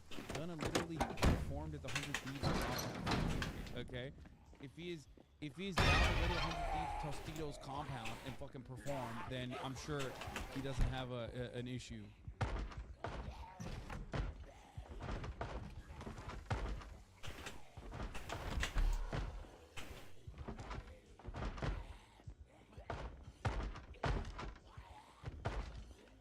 Basically, they're saying you're a fed, yeah, dude, and then they go on for DJ Vlad, you know what I mean? Okay, let's continue.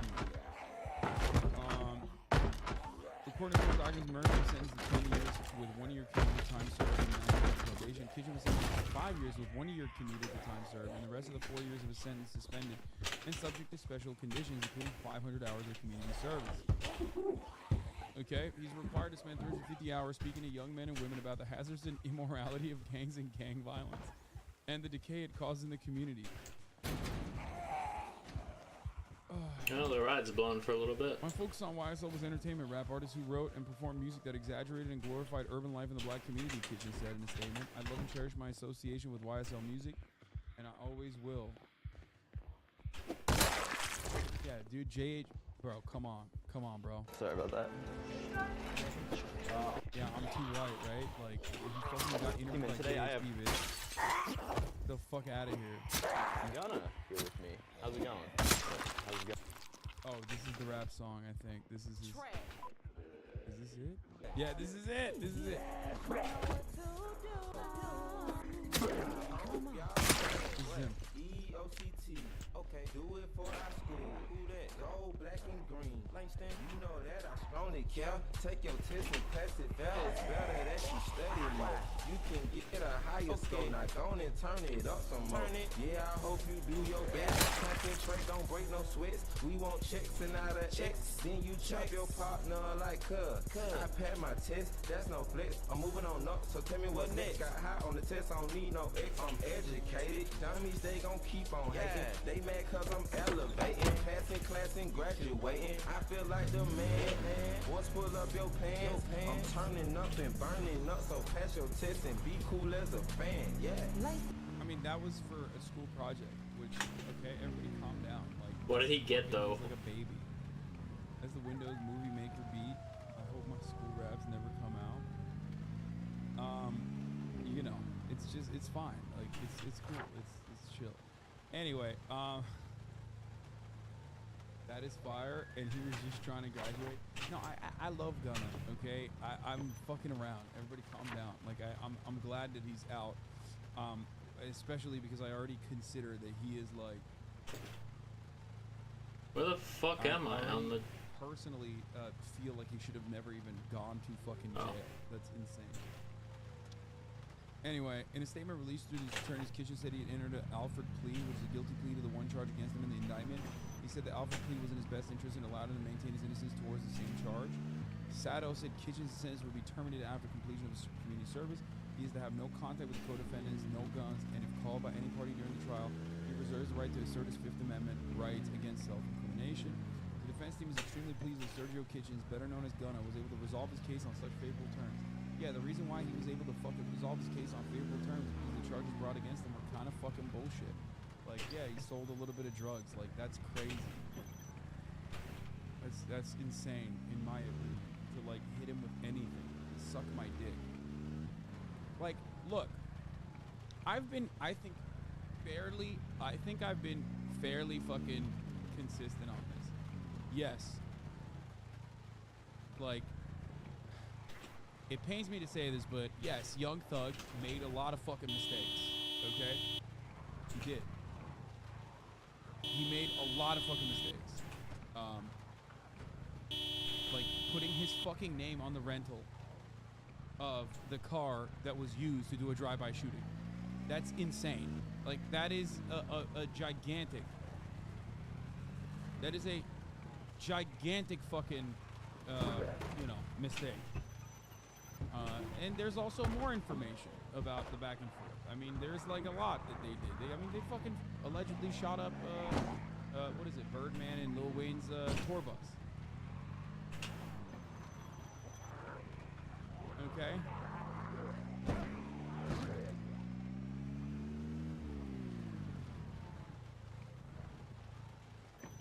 But as far as like, as far as Gunna's involvement goes, like, I think it's fucking bullshit. I mean, even the plea itself kind of shows it's fucking bullshit. Like, they're making him do community service and saying he got time served. If he was like this rugged fucking dangerous drug dealer that the streets are now safer than ever before because he's like removed from the streets, then he wouldn't ever get a fucking plea deal like that. You have to be out of your fucking mind if you think that that is the case. You know what I mean? Like that deal that he got in and of itself shows that, like, yeah, it's just, you know, we fucked you over.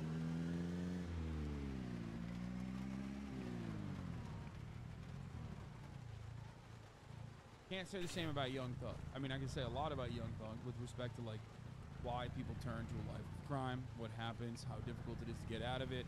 But ultimately, yes, you know, Young Thug, there's a lot more evidence that he was personally involved with a lot of things that that go way beyond fucking just like selling drugs. Okay.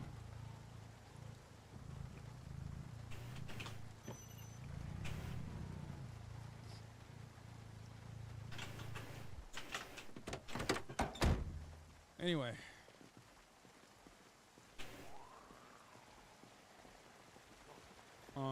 Authorities say Williams and Chickens are leaders in the gang. Attorneys for the rappers have contested the charges for months, arguing in hearings and court filings that YSL was just a record label, not a violent gang.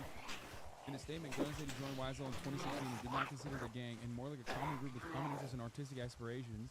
Gunna said he had no intention of testifying during the trial.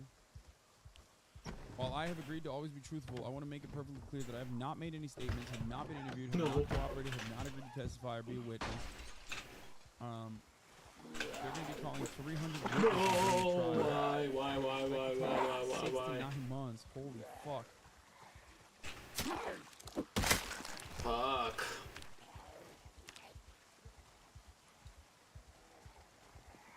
Murphy was allegedly involved in aggravated assault with a deadly weapon in 2013 and attempted murder involving 4 different victims in 2015. During a bond hearing, June Hudson said Murphy had already faced charges on those incidents and had pleaded guilty to reduced charges.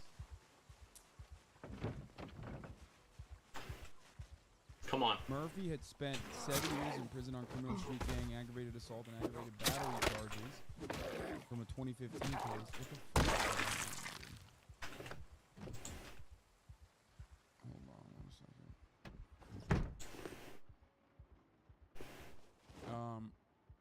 Murphy is alleged to have co-founded YSL gang with Williams and co-defendant Trontavious Stevens in late 2012 in the Cleveland Avenue area, according to the indictment. Murphy has a tattoo of the letters YSL on his forehead. In an interview with Channel 2 Action News, Murphy says YSL was not a gang. I would rather say he's more like a record label or a family. Okay, Elon Jet has been unbanned, guys. I see it, okay? I see it, I hear it, I understand what you're saying. I'm talking about something different right now. We'll get to that, okay? Holy fuck, dude. Leave it up to the white boys in the chat. For like 3 seconds, we talk about like black dudes in prison, and they're like, dude, get back to the white kid's account! Get back to his Twitter account! I got it, man. Elon Jet is free, dude. Oh my god. Holy fuck!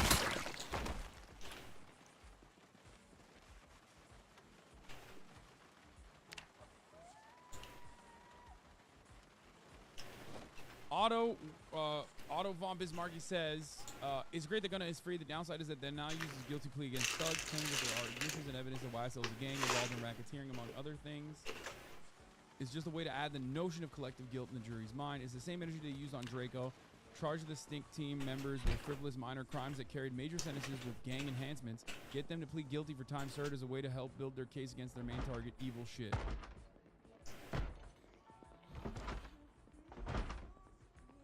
It's an Alfred plea, but it doesn't matter because it's enough for them to consider him guilty and give him time served. Which, like I said, if he's this dangerous, rugged drug trafficker, then like why the fuck did they let him out? Okay, why? Why did they let him out?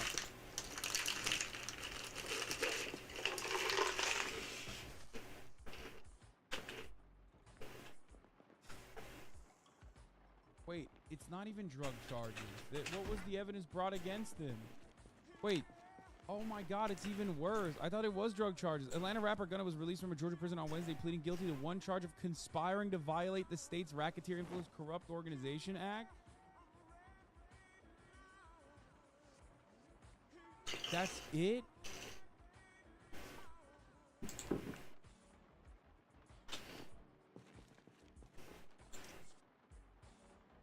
Dude, that is so fucked.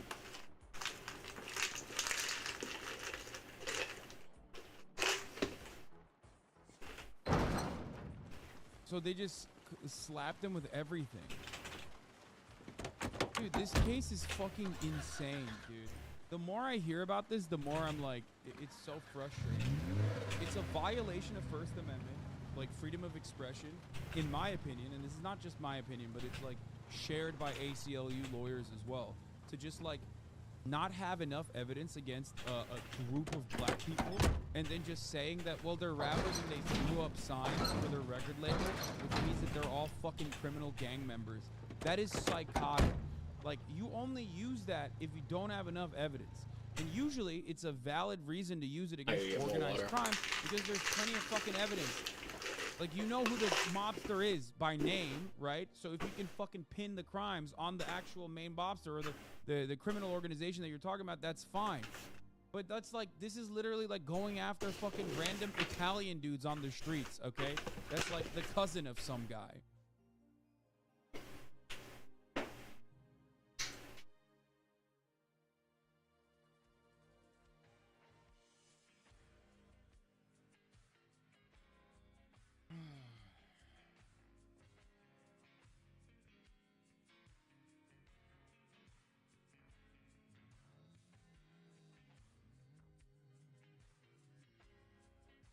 That's crazy, dude.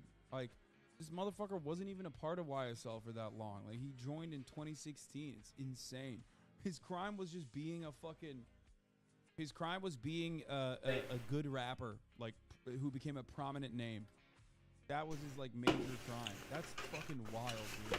I understand why you would use RICO charges against certain groups of organized crime that are actually fucking organized enough to, like, literally set up a system where like the actual boss is completely unimplicated from the crimes that he is like personally throwing out there. But like, it's so clear that YSL as an operation was just more so a fucking record label with like criminal associations. There's no better example of this, and the lack of organization from this supposed organized crime group than fucking Young Thug putting his goddamn name on a fucking rental car that they used to kill someone in a drive-by shooting. You think you need a fucking RICO charge for that? You think that's organized crime? It's so fucking disorganized crime that this dumbass put his fucking name on a rental, dude. Like, that's crazy. That's an insane thing. You do this for organizations that are like 11 steps removed from the fucking, like, the guys who are the hitters on the ground. Okay, you don't use this against a group of people who are like, yeah, we're rappers, and also, you know, we come from a background of fucking doing gang shit.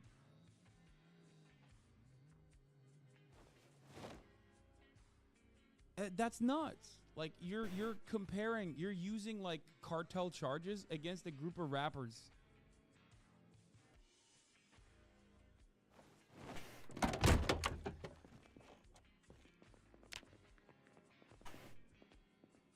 Anyway, I do find it fucking insane.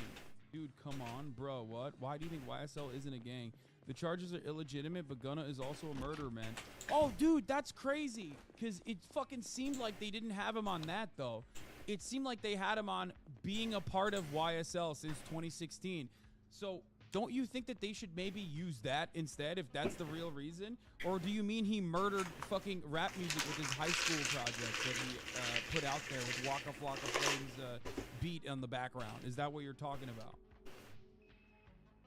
Holy fuck. Your name is Chief Ken, which I don't understand. I don't get it. Like, I just said the charges are bullshit. Holy shit, that isn't my point. So what is your fucking point? That you think Gunna is a murderer and therefore he should be in prison even if it's under bullshit charges? Like, why are you fucking arguing with me over this?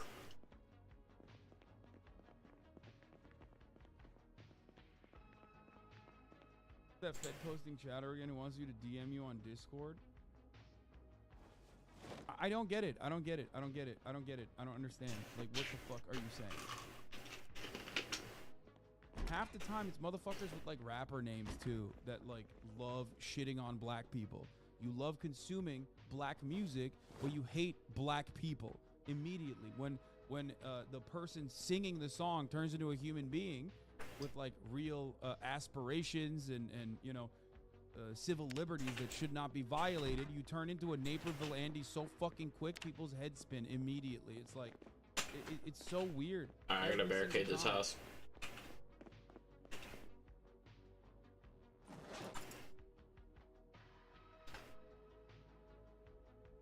It's like, oh, my cousin does photography for YSL, and he knows that they're murderers, dude. It's like, oh shit, are they? Okay, well then why aren't they fucking investigated under murder charges? You want photo proof that I'm black? Holy shit. Well, it doesn't matter if you're fucking black or not, because, you know, you're behaving in a very weird way right now. If you understand the charges are bullshit, why the fuck are you so pressed about another black rapper just being in prison and coming out of prison with some bullshit fucking charges?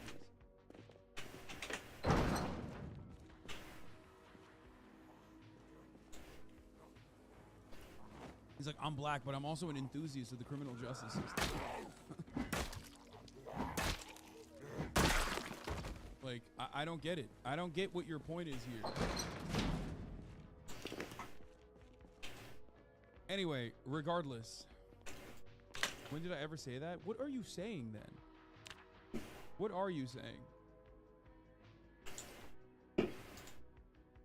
Yeah, I'm confused. Put his name on that rental. The cops use records from a guy that has the same last name. Wait, what? I mean, unless you got your facts wrong there, I'm pretty sure he put his name on the rental.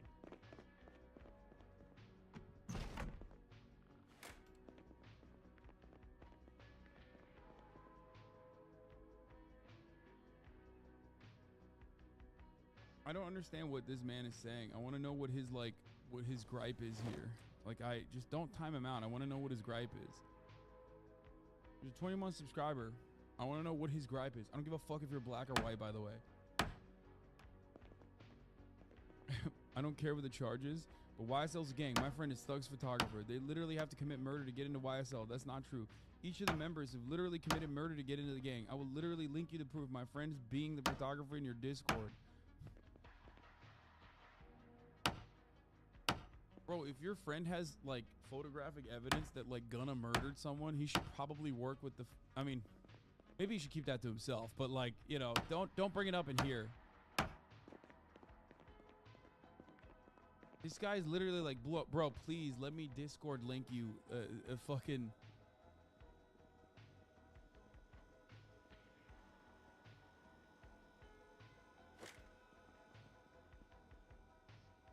Want their time for fame?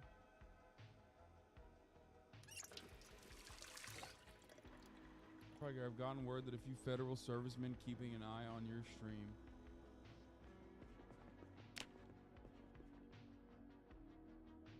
Bro, this person is gonna fucking literally become the next like actual fucking Gunna if I don't cover this gaming artist going on strike because of the AI thing. He's losing his fucking mind. I've been talking about a completely unrelated thing in the chat, and he's like, dude, if you don't fucking cover, if you do not cover the protests that are emerging in the gaming industry as AI starts to steal the artist's work, I am going to fucking lose my mind. Calm down, okay? It's on the docket. We're gonna talk about it. Please.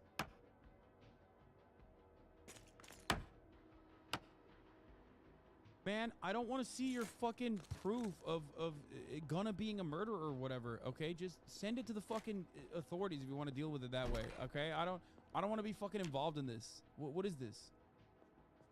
Motherfucker's like, I have evidence, dude. I have proof. I have conclusive proof. I have evidence that these guys are actually murderers. Like, please let me Discord you.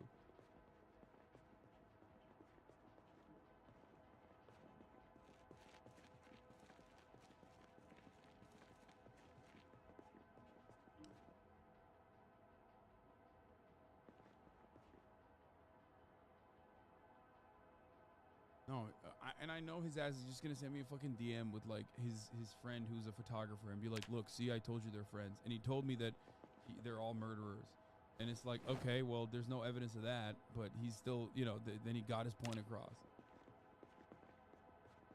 No, I'm saying my friend is the photographer, dude. What?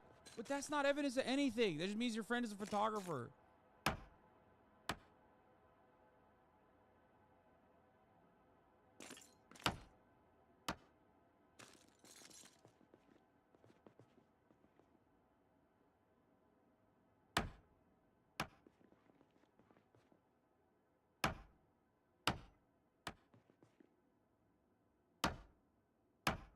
This is your responsibility as a county coroner. Do your job. Anyway.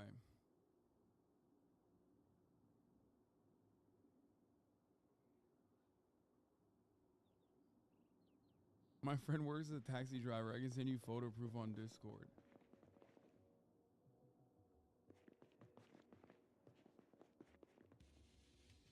Anyway. Okay, we're done with all that fun stuff. Let's get back to the matter at hand. So here's what I'm trying to say. Okay, I know Elon Jet is free, okay? What I'm trying to say is, if they had better charges against someone like Gunna, if they had better evidence against someone like Gunna, they would use that evidence.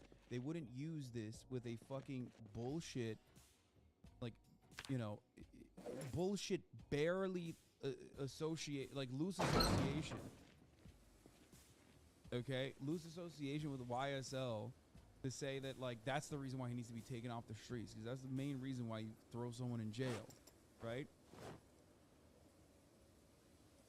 That's fucking stupid. That's insanely stupid.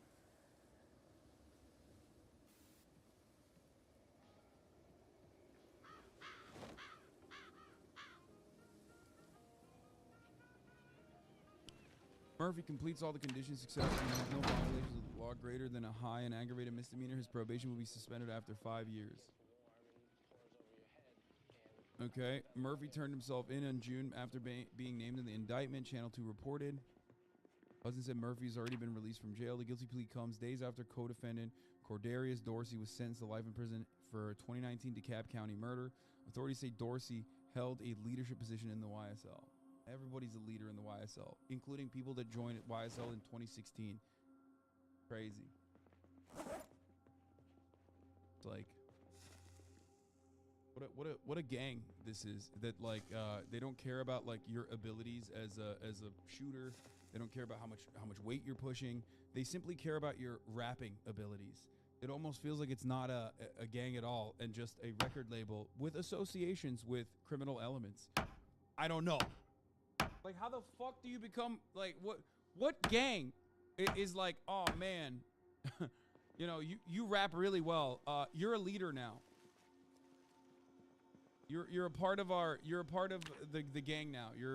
You're the leader of the gang.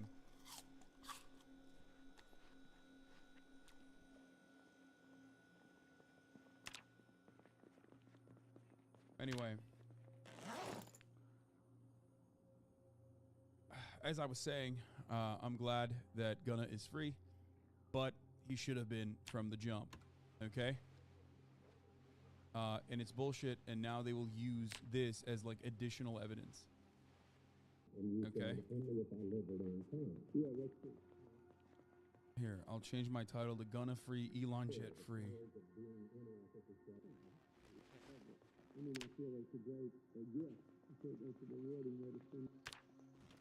Come on, dude, don't be so naive. Okay, does anyone have like actual interesting evidence on this or not? No, you don't. You guys have all these dumbass fucking links. Okay. I don't know why I'm asking this chat. This is a very Caucasian chat. This is... I've been planning to talk about like Megan Thee Stallion and you know, her case as well, but I know for a fact that that's probably not a good time to talk about that either, because I feel like that is the... What is this? Today as it was yesterday. they were late. We had, we were very slow with the submissions. We were supposed to get through 50 of them. We only went through 20. And also, sometimes the boys were a little brutally honest. Oh, that sounds like Being a honest Zon. is good, but brutally honest. Do they want brutally honest or what? I mean, Hassan told a girl to just quit playing Valo. Oh! Hassan? Wait, but that's like literally what she said as well. She was like, Valorant is not a good game to stream. And that's precisely what I was saying. This is Ray's way of fucking trying to move away from the fact that she said the exact same thing. That's crazy. That's slander, okay? That's prosecutable. I will take action. Didn't he start like a month ago? Well, Jesus. do you think it was like... I wasn't even saying that they're bad at playing Valorant. I was just simply stating that, like, Valorant, just like what Ray said, was not a good game to stream, because she's right. I also was complimenting the person I told them not to play. I said that they had a lot of unique contents and a lot of like cool different ideas, and Valorant was not one of them. projecting or something? Yeah, no, I'm sure he was joking, he would never but quit what if they take it to heart? I didn't even say stop. I didn't say just stop playing Valorant. I said stop just playing Valorant, which they weren't doing anyway. Someone said this is Reflect all over again. Yeah, what the fuck? I've just been destroyed. I've been thrown under the bus for no reason. Yeah. What if they take it to heart? I mean, if Hassan said it, I definitely would. No. I might have the to song's quit. trash though, so it's okay. Okay, I'm gonna. I'm 1v1ing her. This is bullshit. This is actually bullshit. No, this is crazy. Like, we're going toe to toe. That's crazy to me. You get on. Sorry, bro. No, man. Late. I've been getting better. I've been getting better. I've been getting better. I've been getting better. Ooh. Where's the strap? Well. Bad today as it was yesterday.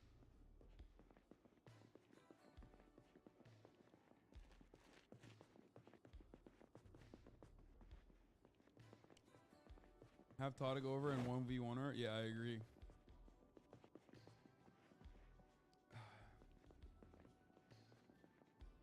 Your elder man gameplay caught a stray too? No way! Oh my god! Oh, that's crazy. That is crazy. That's fucking insane, actually. Dude. Then what was Hassan doing? What If do you she mean? can beat her with her feet, what was Hassan doing? I beat every boss pretty thoroughly and pretty fairly on Elden Ring. I take offense to that. Don't fall for the bait. She just wants to 1v1 you for content. Yeah, no shit. That's what I want to do as well. I don't think that I'm actually better than Ray. So you use Mimic Tear pre-nerf? Oh, shut the fuck up.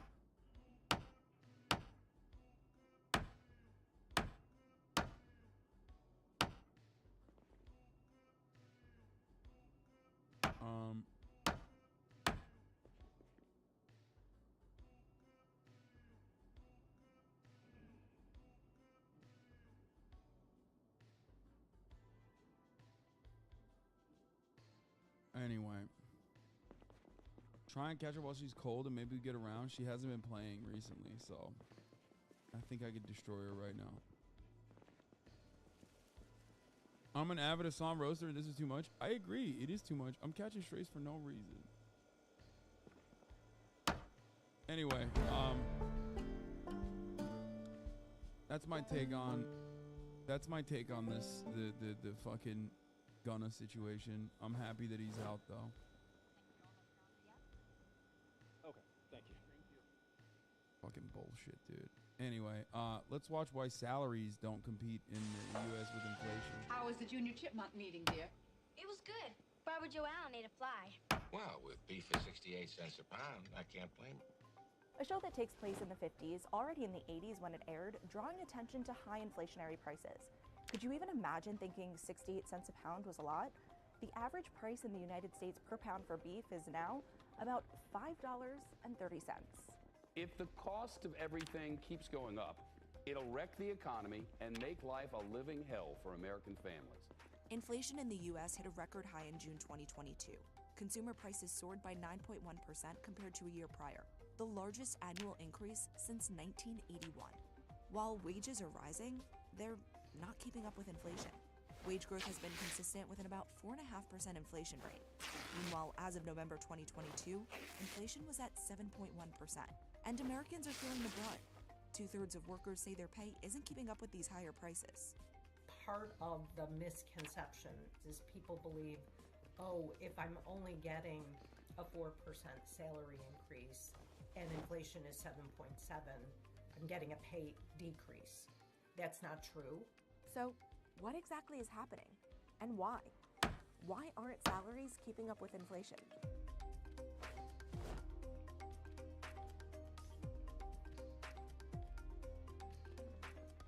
Inflation measures how much more expensive a set of goods and services has become over a certain period of time, usually a year. There are a number of reasons why inflation fluctuates, but at the heart of it, it's basic economic principles: supply and demand. More money in people's hands means increased purchasing power. With more demand for goods and services and supply remaining the same, prices will go up. The COVID-19 pandemic is an extreme example, but a good illustration of my point here. At the onset, the world shut down. Consumers weren't spending and instead saving. The government flooded the market with cash. A national eviction moratorium, loan payment pause, and other initiatives put more money in Americans' hands. As restrictions started easing, people began spending again. But at that point, companies weren't producing as much due to supply chain. I was right. It's not a gun charge for Gunna, by the way. Sorry, I was literally just sitting there reading the fucking indictment.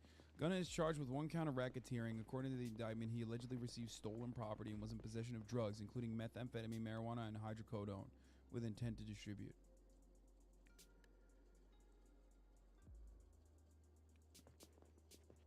Sorry, I'm so fucking stun locked on this issue. I despise the fact that this was the way that they were like, you know, like this is a bullshit fucking reason to throw someone in jail. Like,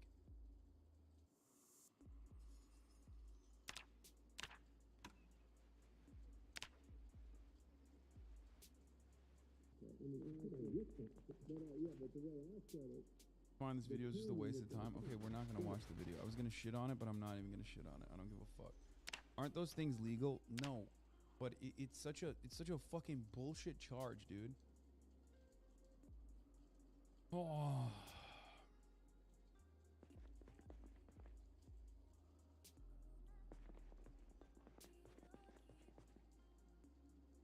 Stop covering niche LA rappers. You think Gunna is a niche LA rapper? First of all, he's from Atlanta, or he is an Atlanta rapper. And he's definitely not fucking niche, you idiot. God damn it, dude. Do the crime and do the time. What crime, motherfucker? His crime was just being a part of a record label that that Fannie Willis decided to use a RICO to just decide and claim as a fucking a criminal organization from the bottom up. God, I get so fucking annoyed with like his behavior. Like, people's lives are being ruined. People's lives, especially like people that have made it out of their prior circumstances and original like awful spawn points being fucking ruined willy-nilly, and motherfuckers don't give a single shit. It's just like, if you can't care, if you don't even care about, like, first of all, you should care about everyone, okay, across the board. But if you can't even get yourself to fucking care about, like, you know, a very famous, cherished black rapper, then it's pretty obvious you're just not gonna, there's never gonna be a black person that is, like, false, you know, imprisoned under false presumptions. That's it. Like, that's crazy.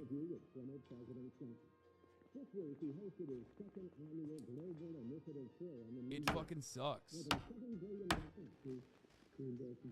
Your chat is insanely unhinged when it comes to black people in the Middle East. It's such a stark contrast to the usual empathy they have. Yeah, they do, because they're white for the most part. That's it. It's like an overwhelmingly white chat. So when we talk about like Muslims in the Middle East, there's hella people that chirp and say like they're all fucking crazy and gay. Anti-gay. Same with like black people. Like anyone that's non-white, everyone fucking turns into like a weirdo reactionary.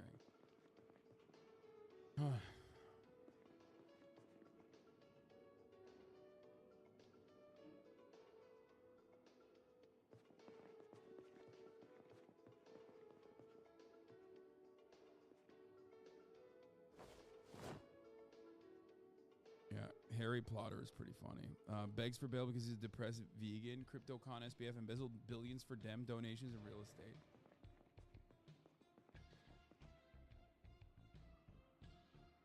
We covered this. Oh, Donald Trump talking about superhero. America needs a superhero.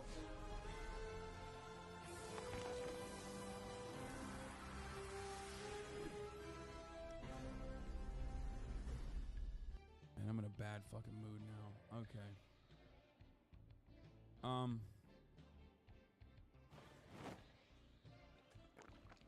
What is this prediction? Donald Trump has learned a thing or two from Kristen Sinema and will announce that he's running for president as an independent, effectively daring the GOP to either scrap the primary or have their entire chance of winning the presidency destroyed. What? No. Even though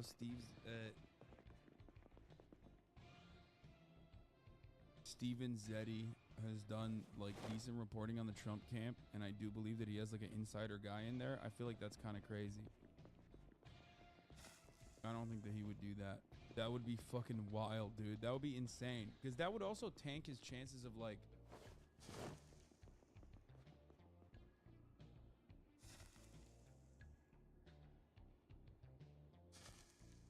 I feel like that would very thoroughly tank his chances. You know what I mean?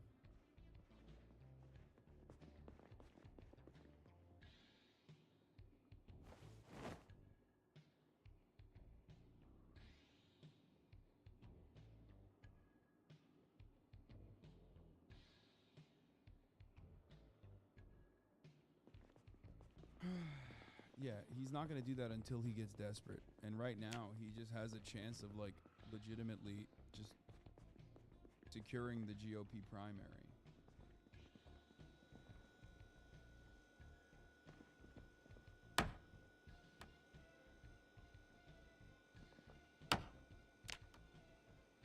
Paul Trump is a narcissist. He does not think he can lose. Yeah, but that's part of the reason why he wouldn't, like, make his chances worse. I think he thinks he can beat the Republican primary.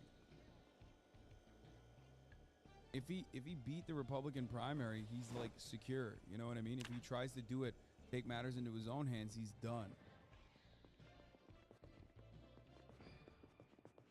No shot. All right, let's talk about energy to get all the fucking nerds really mad. So tomorrow, it's going to be announced that for the first time ever, the National Ignition Facility. And what? Okay, dude.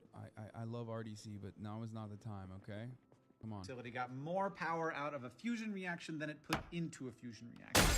I want to give you a little bit of a primer on this, so when the news comes out, you can feel like you know what's going on. I did not leak this. Someone else did. But fusion is when you smush two atoms together so hard that they become one atom. When you do this, that new particle is actually a little bit less massive than the two particles were before, because some of that mass became energy. This smushing together of atoms is what powers the sun. The sun is smushing together atoms, energy is coming out of it, and that is why life can exist on Earth. It would be really nice if we could capture the energy from fusion reaction. There's no radioactive waste, there's no carbon dioxide, basically no pollution. It would be fantastic. We've been wanting to do this for a very long time. But can we? There are a bunch of ways that you can smush things so hard together that the atoms will fuse. There's like using magnetic fields to just like grab onto, charged particles and squeeze them until they finally fuse together. But the way that the National Ignition Facility works is that it shoots them with lasers, like the most powerful laser on Earth. Very basically, there's some fusion fuel surrounded by a capsule, And then what they do is they shoot that capsule with a bunch of lasers, like over 100 lasers that are extremely strong. It blows up that capsule, and then that causes some things blowing outward, but also things blowing inward. And that blowing inward squishes all the fuel that's inside of it. That squish then creates fusion, and at the National Ignition Facility, this is important, it creates, theoretically, hopefully, something called ignition. That is when the heat from the fusion, there's enough energy being created by the first round of fusion that more fusion starts happening, and that creates more fusion, so more fusion starts happening. As long as you can keep that contained and not like sort of blowing out and then it all just sort of stops and turns off, if you can keep that contained, it will just keep doing fusion and keep producing more energy until the fuel runs out. Now, a couple of years ago at the National Ignition Facility, they announced that they had a reaction that produced more energy than the fuel absorbed, but that wasn't as much energy as the lasers actually put in. It's just like a lot of it doesn't get absorbed by the fuel. But now they've actually gotten more energy out of the reaction than they put in at all. It is a net positive, which is the first time a fusion reaction has ever done this. And while we are a long way away from being able to actually like have a self-sustaining fusion reaction, capturing that excess energy that's being created, putting it on the grid so that we can all use it and have clean power, this is a huge step forward. It's a really big deal. It's the kind of thing that I didn't know, 10 years ago if I'd ever see this. So it's extremely exciting. Congratulations to all those scientists. And here's to the future. So tomorrow, not totally net positive, 200 MJ was used to make 2 MJ of lasers, which made 3.5 MJ yield. Important first, but not all there yet.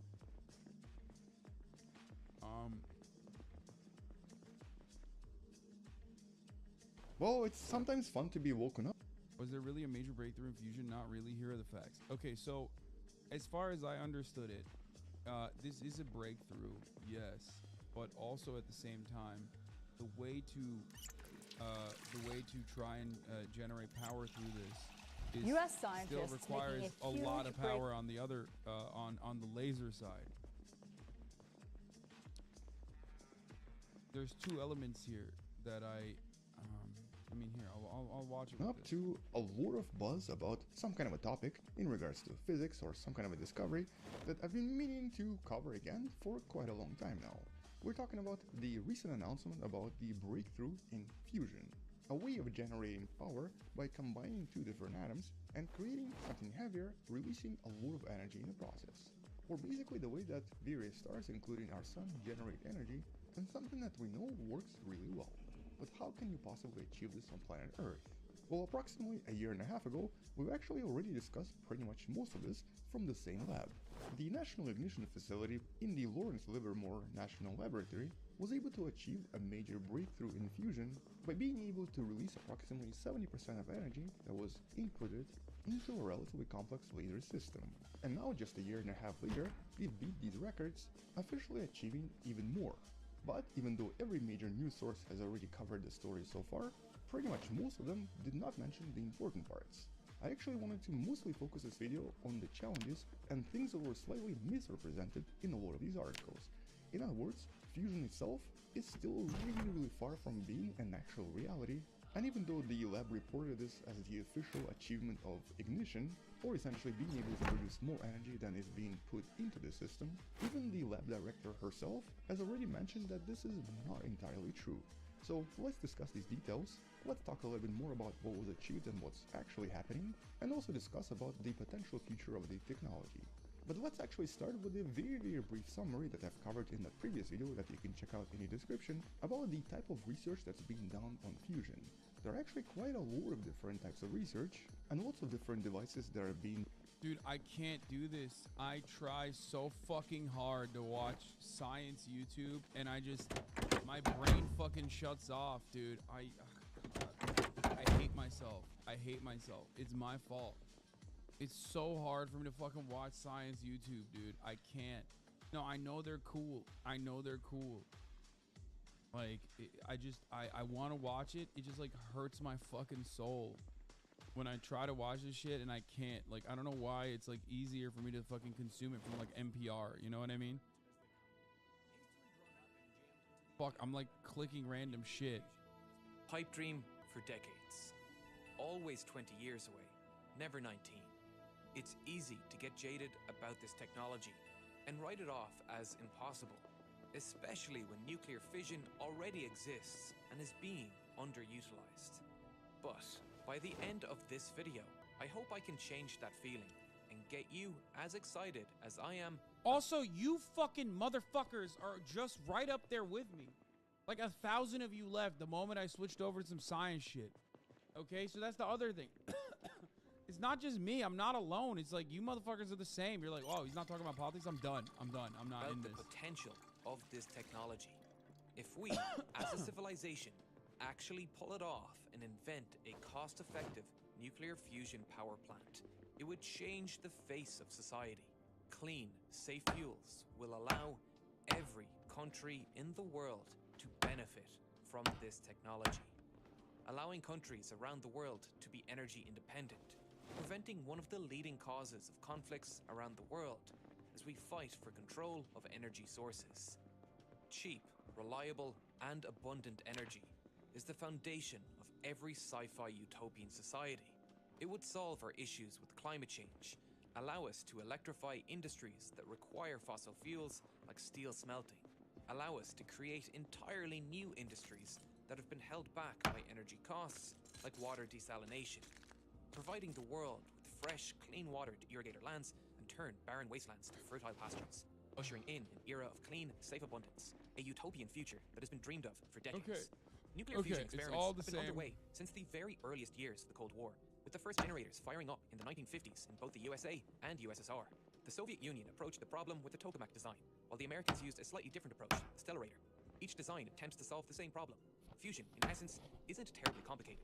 We can make new elements by combining smaller elements, and in the process, release a lot of energy. However, to successfully combine elements, we need to overcome the electromagnetic repulsion like pushing two north poles of a magnet together. Atoms will repel each other. In order to force them together, we need to input a tremendous amount of energy. But we can't just grab individual atoms and force them together like magnets. Instead, we need to create a plasma, essentially a cloud of charged ions, which, thanks to their charge, can be manipulated by a magnetic field. We can then confine the plasma with a magnetic field, preventing the ions from hitting the fusion generator walls, and gradually raise its temperature to extremely high temperatures that would otherwise melt every solid material in the universe. Raising the temperature of the plasma causes the ions to move faster and faster, raising the ions' kinetic energy so high that their speed alone allows them to punch through the electromagnetic repulsion and collide. Both of these designs, the tokamak... Bro, they should have just got me to do it, bro. I would just fucking grab them and slap them together, you know what I mean? I can do that with magnets. I could do that with fucking ions, too. I'm built differently, though. It's kind of dumb, you know? Whatever. Kind of silly that they... My man said this video is outdated. Brother, it's from 3 days ago. Tokamak and stellarator use slightly different methods of magnetic field confinement, generated by massive superconducting magnets to achieve fusion. The tokamak became the leading design today as a result of a release of information from the USSR on the tokamak design in 1968, which showed a tremendous jump in energy efficiency. However, both designs use the same fuels. The exact reactants we use have a huge effect on how much energy we need to put in and what we get out at the end. Most reactions use two isotopes of hydrogen. A regular, run-of-the-mill hydrogen has one proton in its nucleus with one electron in orbit. We could perform fusion with this kind of hydrogen, but the energy we can extract out of the reaction is very low. Instead, we frequently combine deuterium and tritium together, where hydrogen normally has one proton, one electron, and no neutrons. Deuterium has one proton, one electron, and one neutron, while tritium has one proton, one electron, and two neutrons. This combination is used for a couple of reasons. First, it has the largest probability of giving us the exact result we want.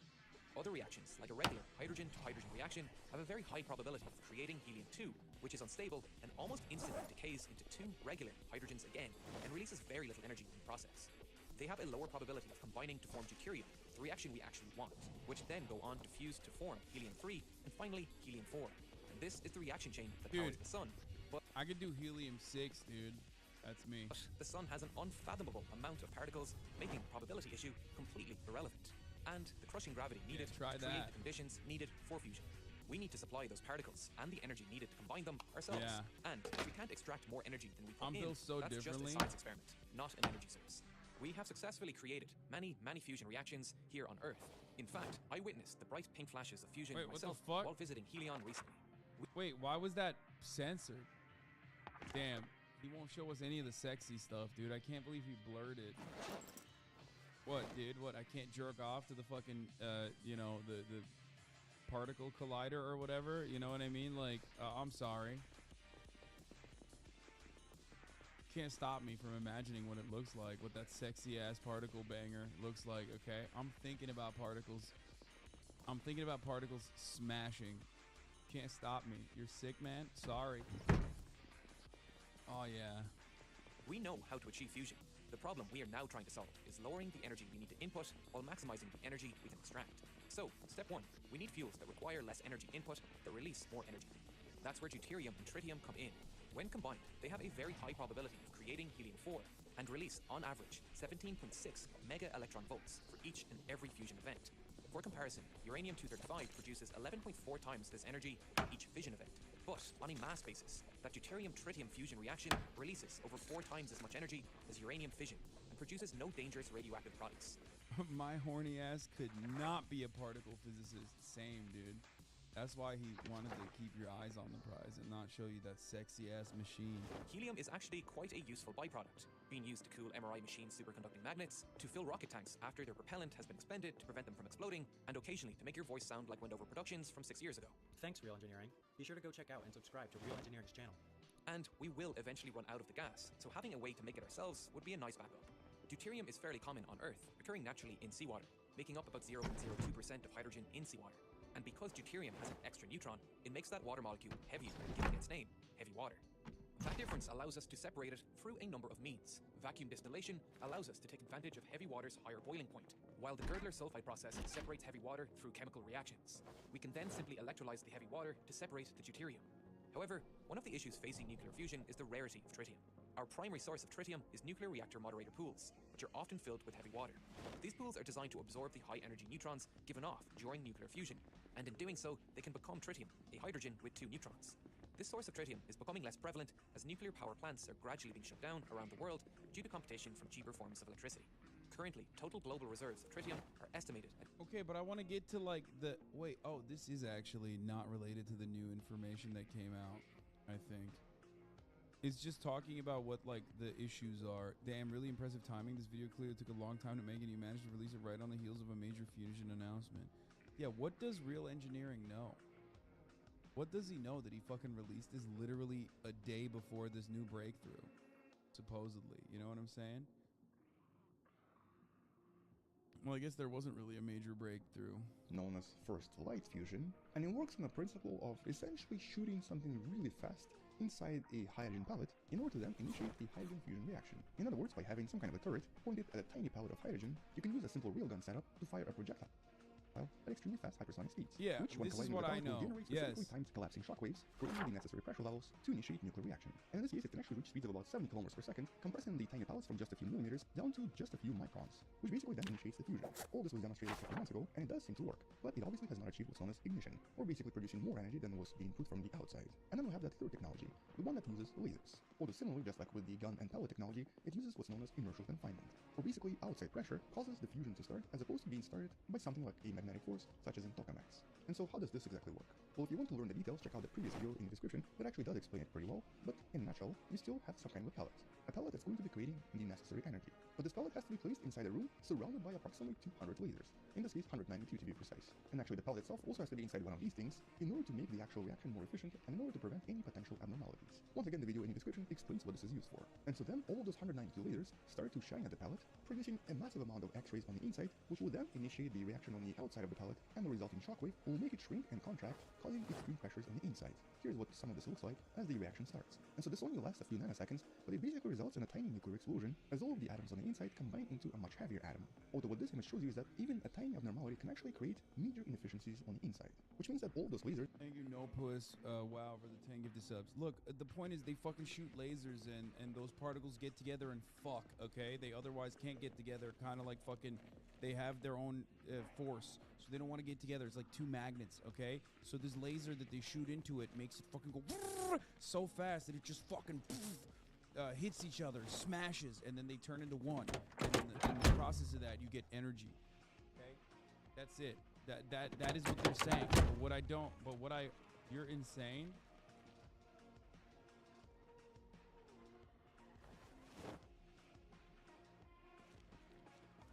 I mean, that's it. That is what it is. For an ape like me, that's the best way to do it. Shut your poli-sci ass up. Hey, dumbass. The entire community with, like, no exceptions is also political science dumbasses like me. That's why they have a million fucking takes on how wrong I am about, like, art and AI art. But zero takes on this, with the exception of, like, notable chatters that are being like, I'm really into politics, but you're fucking this one up. Okay? So yes, I do need to fucking explain it in, like, himbo terms.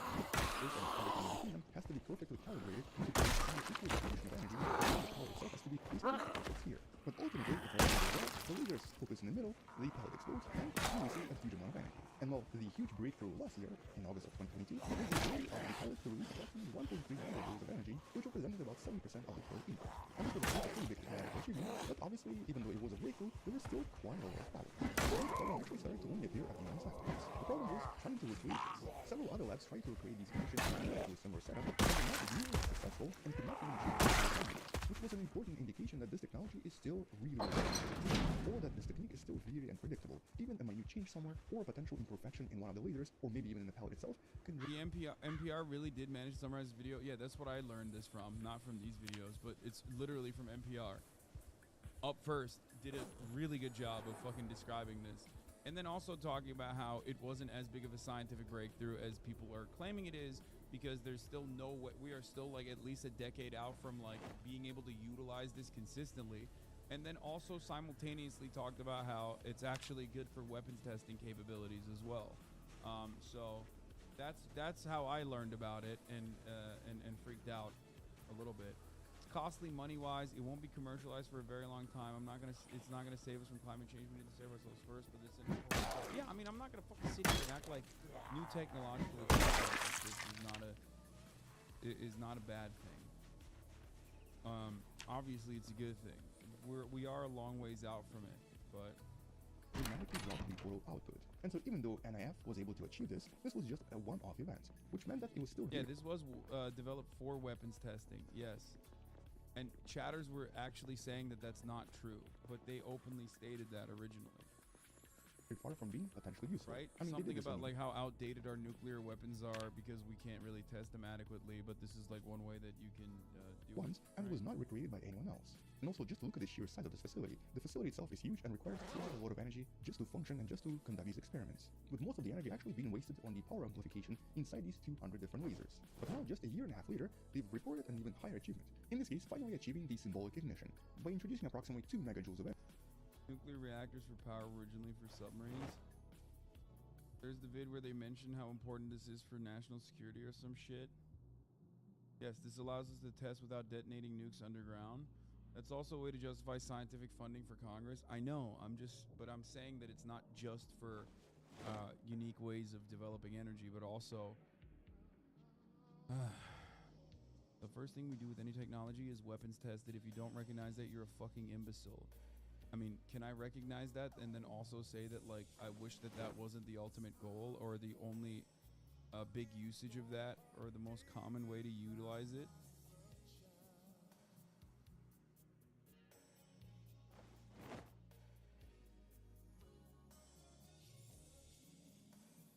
Or am I a little brain person? I guess I'm little brain because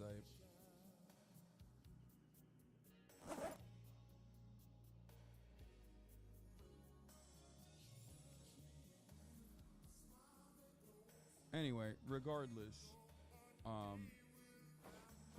maybe Bill Nye will help us make sense of this a little bit better. By all accounts, they've gotten more heat out than they put in.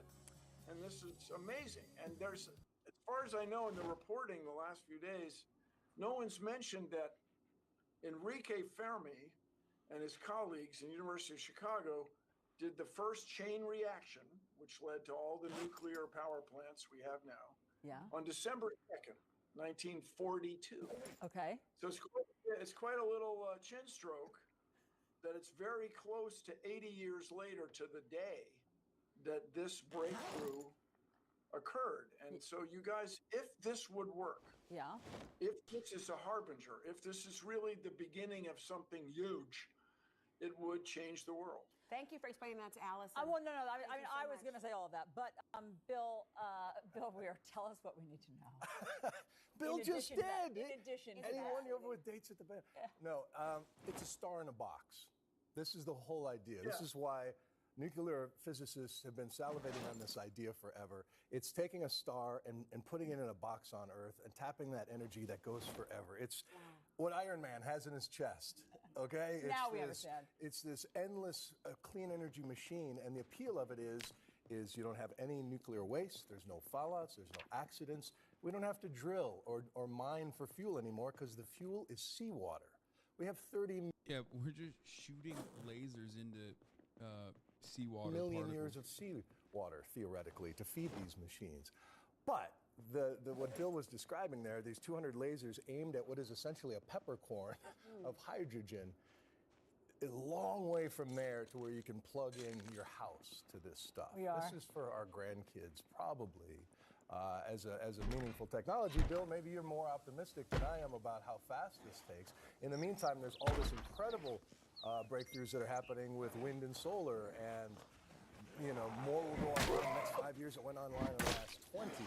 So it'll be interesting to see how this news is received by those who say we should be putting our billions of dollars into the technology we know works today and getting off of oil and gas ASAP, and then maybe saving life as we know it before we go for these amazing moonshots. But at the same time, the promise of this, private money is going to chase public after this, and so this could be a brave new world. Bill, do you think that it could be in our grandchildren's lifetime? Could it be conceivably sooner? Absolutely. I mean, so I just think about how quickly people went from discovering chain reactions, the Sizzler crossing. For those of you who were fucking saying this is not a weapon, so here's what it was. NIF was not designed to be efficient. It was designed to be the biggest laser we could possibly build to give us data we need for the nuclear stockpile research program. So the original reason for this project was their nuclear stockpile research program and to keep their weapons up to date without actively testing them, right? On top of the soil. To achieve ignition, NIF scientists made multiple changes before the latest laser shot based in part on analysis and computer modeling. They boosted the laser power by 8%. They created a target with fewer imperfections and adjusted how they delivered the laser energy to create a more spherical implosion. Scientists knew they were operating at the cusp of fusion ignition, and in that regime, little changes can make a big difference. Why are these results significant? It's a milestone because it has, for the first time, yielded 54% more energy as output than what they put in. But of course, the way to power it is still not necessarily clean. NIF was not designed with commercial fusion energy in mind, and many researchers doubt that the laser-driven fusion will be the approach that ultimately yields fusion energy. But the success could boost confidence in the promise of laser fusion power and open the door to a program focused on energy applications. This is absolutely necessary to have credibility to sell an energy program.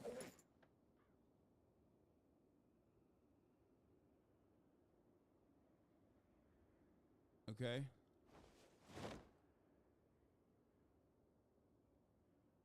The fossil fuel lobby doesn't exist, man. This is not like a fossil fuel lobby talk. I mean, fossil fuel lobby might be talking about this, but ultimately this is the scientists saying it. You know what I mean? Like the scientists, yeah, we were using this for our nuclear weapons stockpile that we're testing.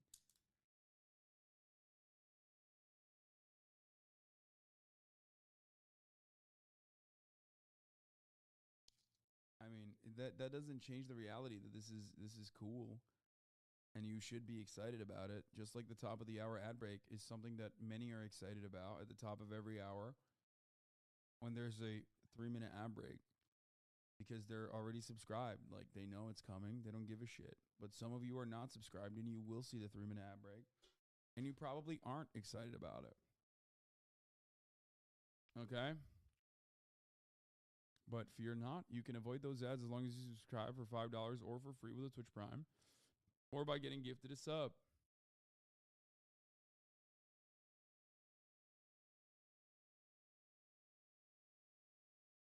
Here's the 3-minute ad break now. Jib Jab, thank you for the 5. Get the subs, allowing 5 people to no longer see the ads.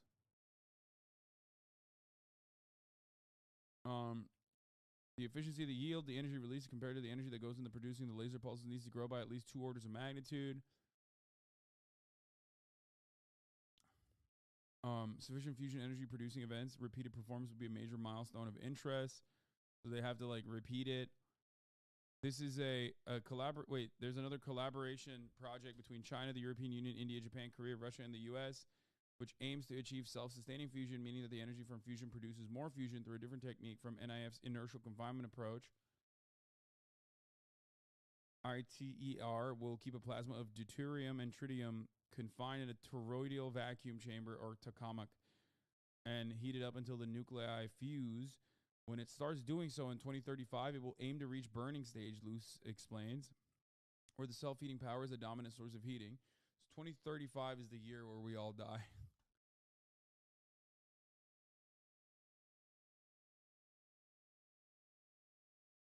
Okay? There's just a big gay bomb.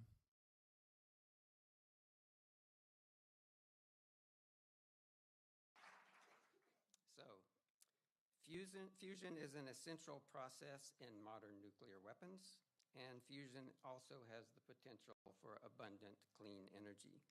As you have heard, and we'll hear more, the breakthrough at NIF does have ramifications for clean energy. More immediately, this achievement will advance our national security in at least 3 ways. First, it will lead to laboratory experiments that help NNSA defense programs continue to maintain confidence in our deterrent without nuclear explosive testing. Second, it underpins the credibility of our deterrent by demonstrating world-leading expertise in weapons-relevant technologies. That is, we know what we're doing. Third, continuing to assure our allies that we know what we're doing and continuing to avoid testing will advance our non-proliferation goals, also increasing our national security.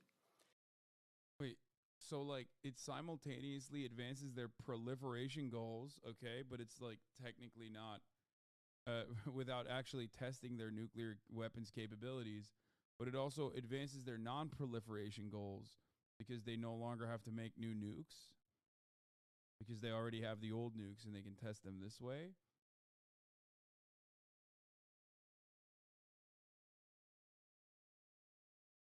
That's weird. Anyway, I don't understand it. It's too much nerd shit, too much science shit. Speaking of too much nerd shit and science shit, okay, we're done with that portion. FTX founder Sam Bankman-Fried has been charged with fraud. FTX founder Sam Bankman-Fried, he's behind bars in the Bahamas, denied bail as he fights extradition back to the U.S. And then after that, I will move on to the Turkish news, and then after that, I will duke it out with you fucking nerds about all this other shit. Have charged him with a massive years-long fraud. Chief business correspondent Rebecca Jarvis is at the U.S. Attorney's Office here in New York. Good morning, Rebecca. Good morning, George. And that Bahamas judge denying Sam Bankman-Fried bail, the former poster child for transparency in crypto, considered a heightened flight risk. This morning, the founder of FTX, one of the largest cryptocurrency exchanges in the world, waking up behind bars in the Bahamas, charged in a scheme that investigators say stole billions of dollars from customers and investors. Scam This is bank one of the fraud. biggest financial frauds in American Fraud. history. Sam Bankman-Fried denied bail as he faces SEC charges and 8 counts of criminal fraud, including money laundering and wire fraud. He used that money for his personal benefit, including to make personal investments and to cover expenses and debts of his hedge fund, Alameda Research. But in an interview with our George Stephanopoulos just 2 weeks ago, No fucking shot. FTX's inner circle had a secret chat group called Wire Fraud. Bro, please, dude. Are you joking? They used QuickBooks to do their accounting. They had a secret fucking cryptocurrency exchange secret chat group called Wire Fraud. That's so, it's so brazen. It takes nothing. It takes nothing to fucking dupe people. It's bananas, dude.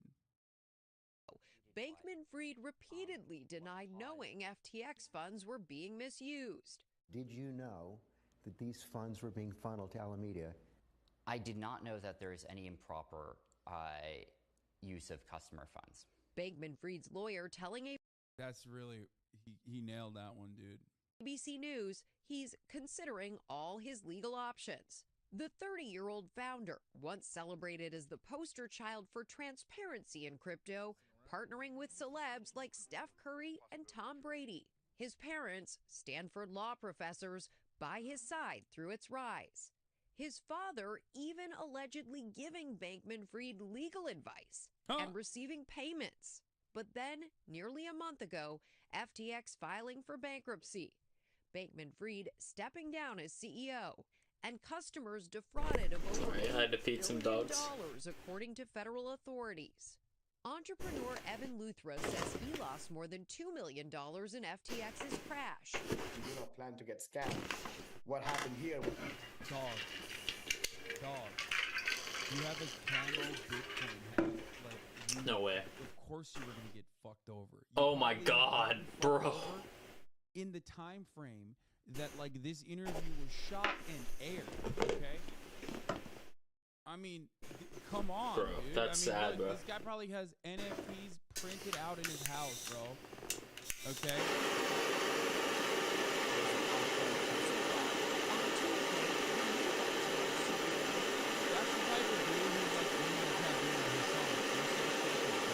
You're so stupid. You just don't fucking understand like how valuable cryptocurrencies are. Like you just don't get the use case for it, you know? You're just a dumbass. You're not a maximalist like me. John Ray testifying on Capitol Hill, calling it embezzlement. This is just taking money from customers and using it for your own purpose. Ray also revealing how the company kept track of business using the chat app Slack and QuickBooks. Literally, there's no record keeping whatsoever. They use QuickBooks, a multi-billion-dollar company using QuickBooks.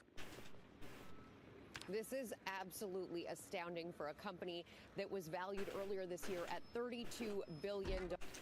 Is it that astounding, or does it kind of say something about how mainstream media operates and how fucking stupid everyone involved in this process is, and they get Dollars.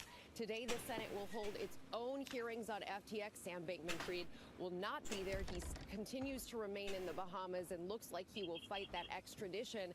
And then you have the new CEO of FTX telling Congress yesterday he'll do everything in his power to track down this money, but QuickBooks free trial ain't no way. Yeah, no. Dude, come on, dude. Come on. Like, if you're a company, if you're a financial corporation that is like in charge of billions of fucking dollars, you're using QuickBooks? Like, QuickBooks is for like fucking, it's for like small businesses, you know what I mean? It's for like your Etsy shop. You can use the QuickBooks. Like, Bro, I have an Etsy shop, but I have accountants. You know what I mean? Like that's crazy. That's crazy to just like operate off of QuickBooks. there are billions still missing. Sam Bankman-Fried was a major political donor. He invested in a number of companies, and now there are calls for those politicians and those businesses to give that money back. Michael? What an unbelievable fall, Rebecca. Thank you. Hi, everyone.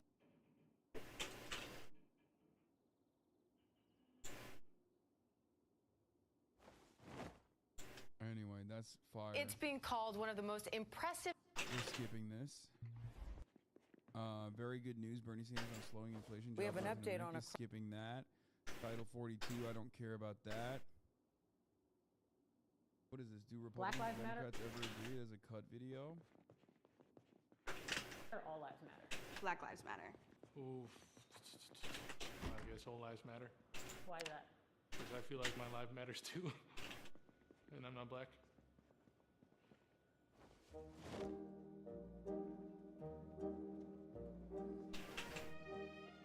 Hi. Hi there. Hello there.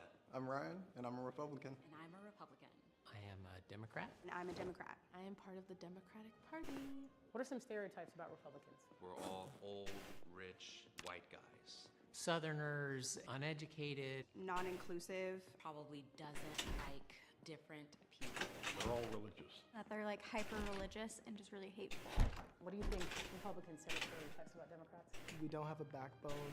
We don't want to work for anything. We're communists. They want to turn the country into a dictatorship. They're the party of diversity. Interestingly enough, the majority of the Democratic Party is still white. That's crazy. America is a majority white nation. That's so weird. That's so weird that like one of the parties, both of the parties are majority white. That's so wild. What a fucking take. Man, I love Republicans, dude. So fucking smart these guys are, dude. That's what a genius, dude. Ultimately, when you look at the actual fucking percentages, the majority of non-white people still vote for the fucking Democratic Party. So what the fuck do you mean? What's something you find annoying about Republicans? I feel like Republicans just kind of think they're right, and they don't really want to listen to what anyone else has to say. A lot of Republicans. But Democrats will say the exact same. What? It doesn't matter what the fucking Democrats say or don't say. America is a majority white nation. So of course, both parties are going to be majority white. What the fuck are you talking about? There's like 64% white people in this country. You fucking dingus. But there are more black and brown people, more non-white people that vote for the Democratic Party than vote for the Republican Party. That's it. That's what you're supposed to look at. Tell me I am not a real Christian because I vote Democrat and because I am pro-choice. My political affiliation has nothing to do with my faith. What's something you find annoying about Democrats? They have a way of expressing their concerns in the more obvious ways, protesting, marches, and so on. Which Republicans famously don't do, which is why January 6th was nothing but a dream. It didn't actually happen. The newest January 6th conspiracy is that it never actually happened. It was all a dream. It was all a dream. I used to read Word Up magazine. Salt and pepper. Republicans famously never protested state houses about not being able to get You know very well who you are. Oh, don't let them hold you down, baby. Reach for the stars. I'd say it's better, like, to be honest. If you say you care about me and my people, actually do something. Do your best impersonation. Fucking funny.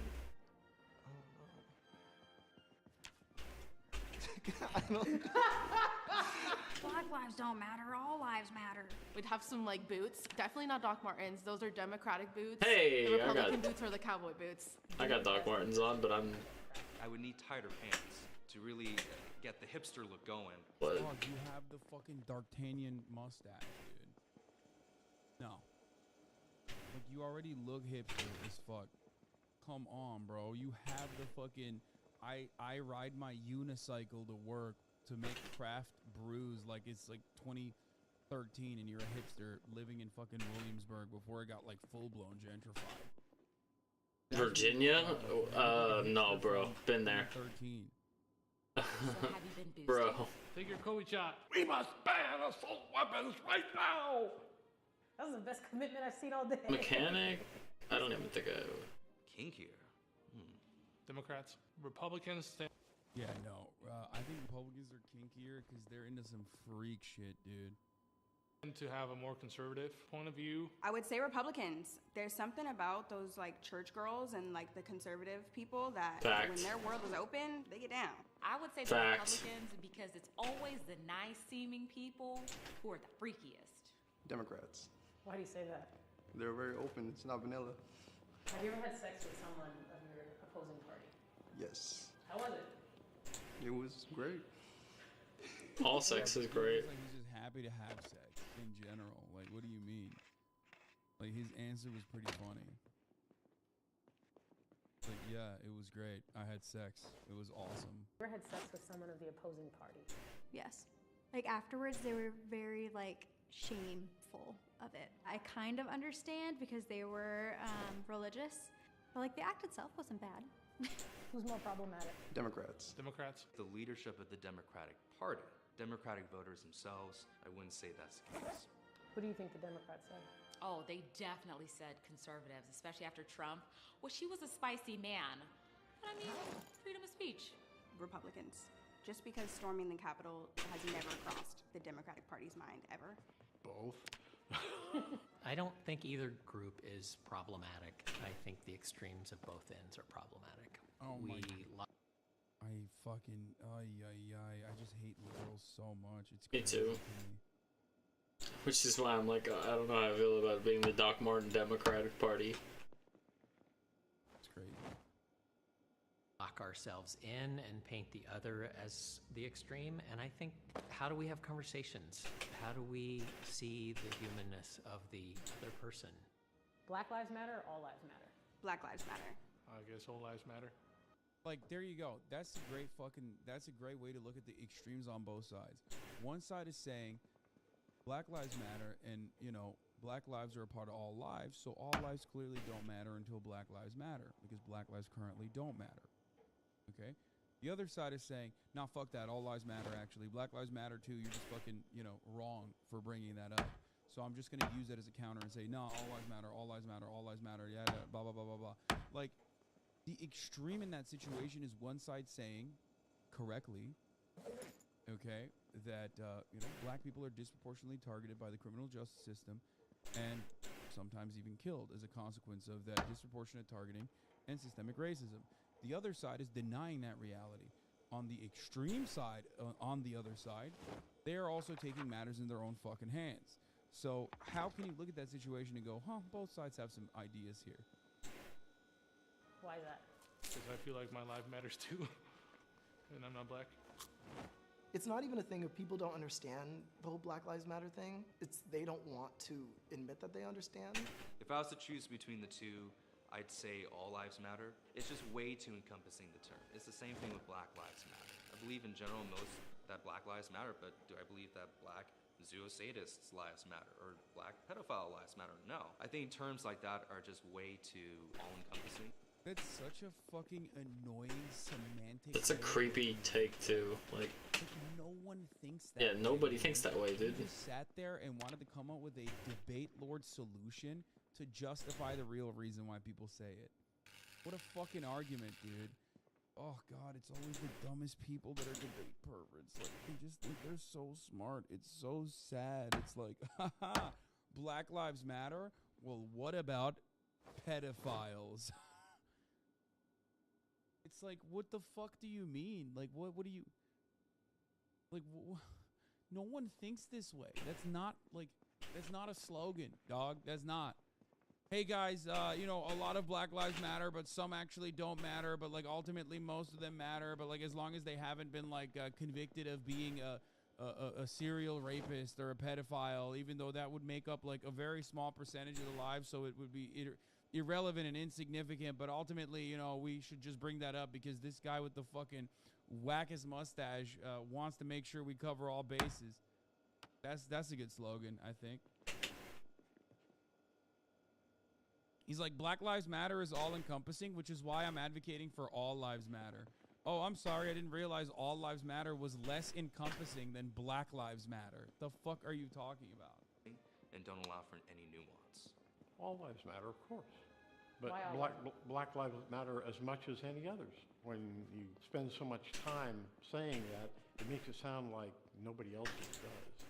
Black Lives Matter.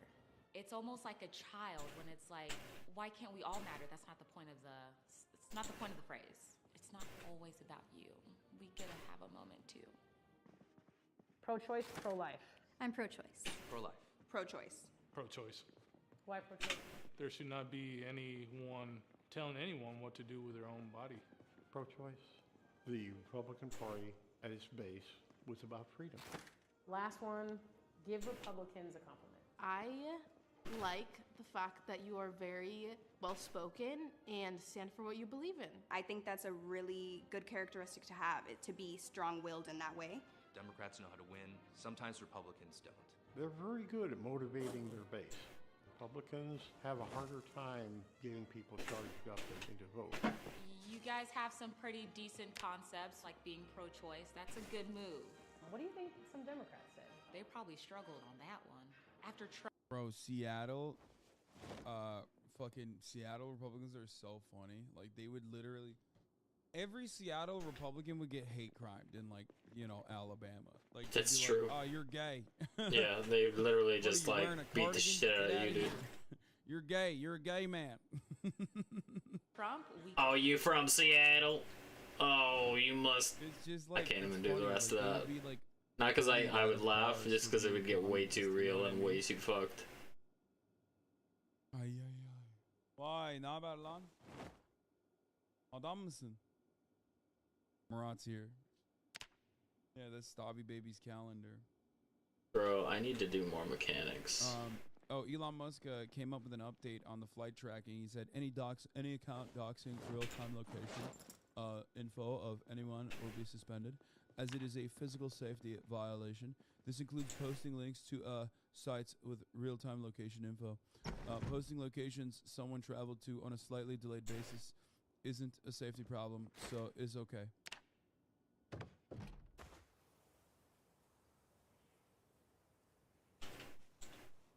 I'm a rich bitch. I'm a rich bitch? Yeah. I'm very wealthy. This basically fucks OSINT. Yeah, I know. Additionally, within the Twitter rule changes, there appears to be significant new rules on OSINT. Geolocating footage under this rule appears to be banned. Media depicting prisoners of war posted by government or state-affiliated media accounts on or after April 5, 2022. This one specifically aimed at Ukrainian and Russian POW videos. There appears to be a broad carve-out for media, though it's completely unclear who is considered media. For the media, the following are not in violation of our policy. The media is publicly available or is being covered by mainstream media. The media in the accompanying text add value to public discourse or are being shared in public interest. Contains eyewitness accounts or Hey, did I check the reports of garage? public events. The subject of the media is a public figure. What? Okay. Elon Musk is a public figure. What the fuck? Oh, I didn't check this.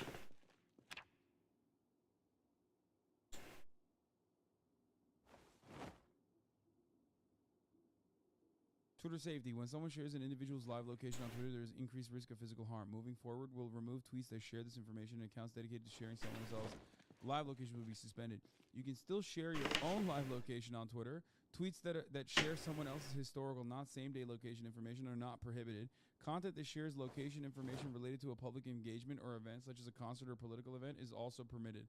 So literally, you can post a drag event's location, but not the guys who show up with guns. Here's Elon's real location. Oh, shit, dude. Fucking got him.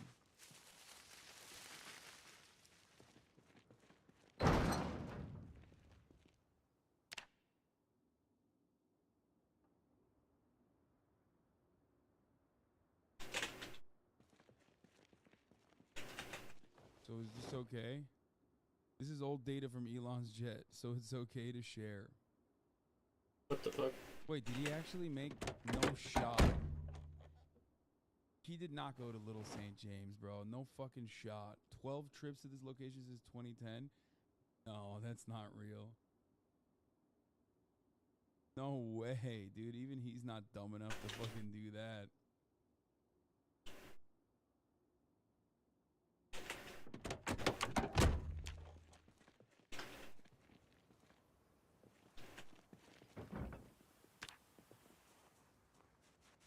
I mean, Elon Musk has hung out with Jeffrey Epstein. Also, more so than that, I think Kimball Musk has a lot more connection to Jeffrey Epstein, you know? Kimball Musk is Elon Musk's brother, who literally, like, dated one of Jeffrey Epstein's girlfriends. Also, like, we're not even, like, you can't even dox Elon Musk, like, you know, revealing his, like, real-time jet data. It's not like he's in the jet all the time, right? Like, it's his private jet, but many people charter that shit. Like, I don't get it.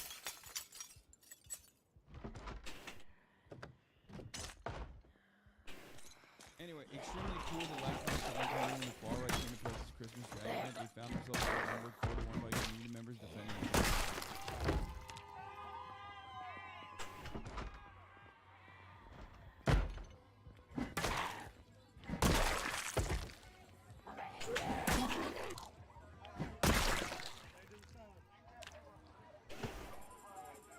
That guy's a vice journalist. That guy.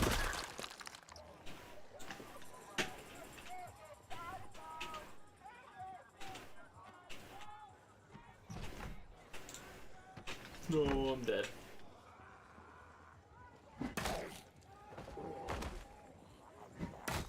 I mean, it's still fucking insane that like they're putting in like weapons and shit.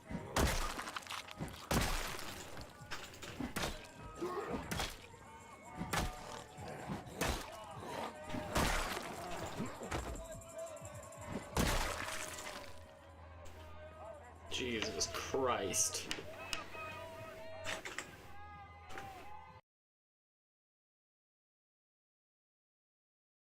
God, America. 4-1. Outnumbered 4-1.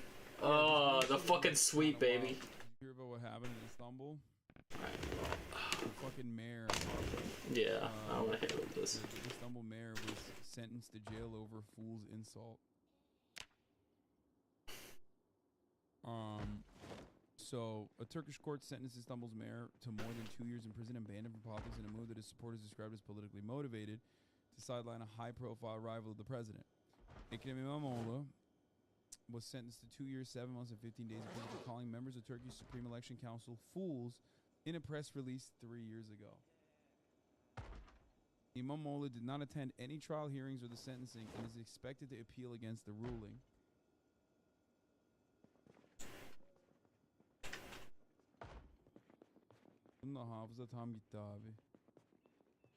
What? The appeal would allow him to stay in office in the meantime, but he would remain weighed down by court hearings for up to a year and a half as the country heads towards a general election. The verdict represents the latest step in a crackdown on key figures from the Republican People's Party, which is the Social Democrat Party. For those of you who don't know, CHP. The Republican People's Party, CHP, is the main Social Democrat Party in Turkey. Erdogan's main challenger in the vote that's the main leader of the coalition, which is expected within 6 months. Earlier this year, Canan Kaftancıoğlu, the head of CHP's Istanbul branch, was banned from politics and given a suspended 5-year prison sentence on charges of insulting the Republic of Turkey, and Erdogan in tweets accusing him of theft. The irony, of course, here is that these tweets accusing him of theft are literally true, so that Erdogan was literally a fucking thief, and is a thief. Like, he is. So when someone says like, "Oh, dude, you're doing theft," like, they can still put you in jail for saying a true thing about him, which is crazy. Yeah. Oh yeah, that's true. Erdogan. Murat brings up a really good point. Erdogan was also unironically jailed for a poem that he read way back in the day and barred from doing politics. In Turkey, we do not have freedom of speech, for those of you who don't know. This is part of the reason why I'm a defender of some level of free speech, especially, free speech that... I can't believe that. That's insane. That stops you from going to jail for saying true things. Anyway. In January, a court is due to decide whether to ban the majority Kurdish People's Democratic Party, HDP, from politics. The will of 16 million Istanbulites is on trial, the mayor's office declared shortly before İmamoğlu's sentencing. They are seeking to deprive the mayor of Istanbul of his political rights. Fucking ridiculous. Afterwards, İmamoğlu addressed supporters who had gathered in front of the town before İmamoğlu's sentencing, town hall building. This decision is a disgrace for the Turkish judiciary. It's the firmest expression of the fact that the judiciary has been transformed into an instrument to punish dissidents. It absolutely is, and has been that way for a very long time. It's proof that the rulers of the country have no aim to bring justice or democracy to the country. In my opinion, this will also backfire on Erdogan because İmamoğlu is a very popular figure and is seen as like one of the main leaders of the coalition against him. So him going after people like this under frivolous charges and trying to fucking, jail them and bar them from participating in politics is going to backfire. And it also shows that he is on the back foot. Like, he is literally, he recognizes that his power is waning, and that's why he's making these, like, irrational decisions. He only said ahmak. Oh, yeah, fools. He basically said they're fools. Yeah, ahmak. That's crazy. Some countries have defamation laws which don't consider the truthful aspect of the country. Yeah, well, I mean, Erdogan also doesn't think that it's defamation. Or Erdogan thinks it's defamation or a liar or a cheat or a thief, even though he is all of those things.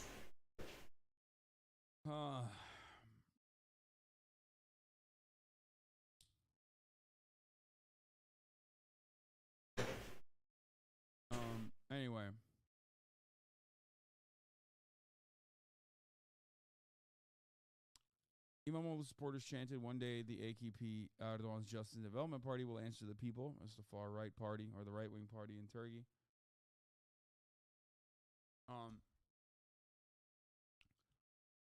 I see it as stealing the votes of millions of people gave of their own free will, said Türkiye Simge Gurani, 27, an architect. This does not end here. Ne biçim soyad lan? Gurani ne lan? We will definitely take to the streets and we'll make our voices heard online. There's nothing but pre-election campaign for the AKP to lose power. Şehriban kaynak. Şehriban. We are living in a country where there's no law and no justice. İmamoğlu rode to power on a wave of support in 2019, winning twice. In the original result was annulled by the election council after AKP complaints.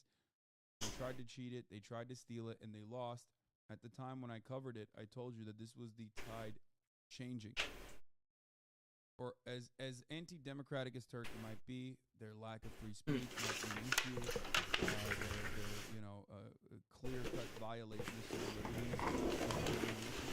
Ultimately, they did conduct elections, and in those elections, you still had a coalition of at least 50% of the country voting either directly for AKP or for MHP, which is a part of the right-wing coalition, which is the ultranationalist party. These guys, the Grey Wolves. So, for all of their faults and failures, they still were able to maintain maintain support from at least 50% plus one. Okay, so that has changed over the years. Plenty of people have left the AKP party. People have left the MHP party. İYİ is a new party that is a part of the leftist coalition or the liberal coalition, Liberal Democrat coalition, that is against, that was literally created from MHP, the ultranationalist party. There's another party led by the former prime minister of Turkey, that was chipped away from AKP, which is literally still a religious party. It's a very small party, ultimately insignificant, but still, they have a coalition that will bring in more than 50% of the votes, and that's what matters. And when that happens, this is a suicide. It's over for AKP's reign. I was like, these people look like really okay, like they were still alive. That will probably bring some liberal change to Turkey that has been basically been moving further and further right with respect to social liberties for a very long time, only accelerated by a failed coup d'etat attempt. Shouts out to America for that one. Shouts out to Fethullah Gülen for that one. Really breathing life back into the Erdogan regime by doing a fucking shitty coup d'etat attempt with a parallel government led by another, religious guy, a Muslim cleric that is a CIA asset that lives in the Poconos. His name is Fethullah Gülen. So, that's the story. I don't know what else to tell you about this.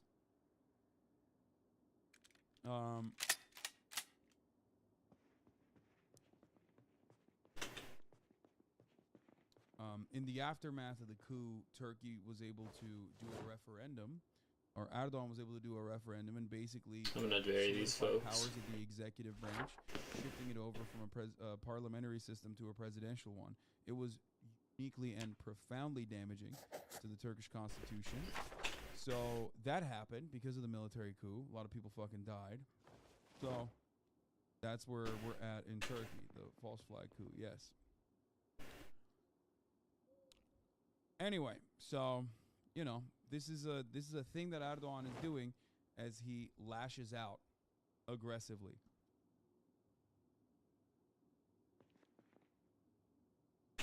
The most American mindset, bro. He said Turkey needs another coup law. Yeah, totally, because the first one definitely was going to be better. No, it wasn't.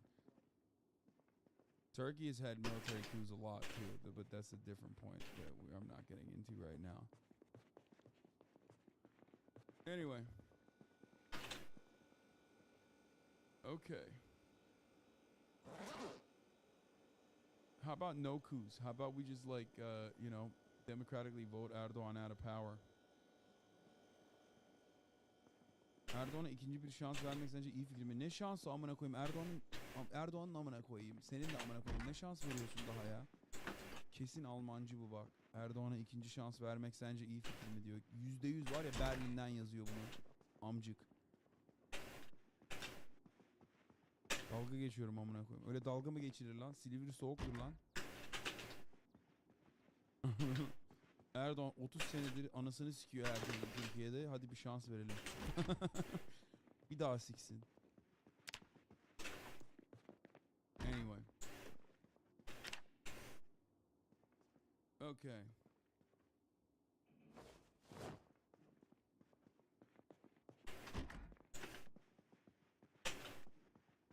All right. Oh shit, there's guns in this room?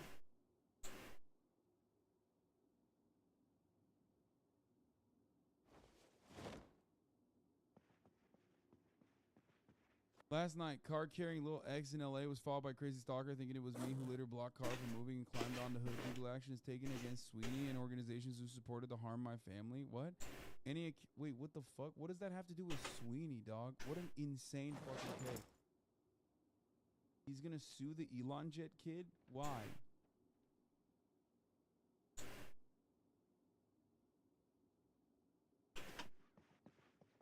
I mean, he basically is admitting that, like, Sweeney was banned on purpose.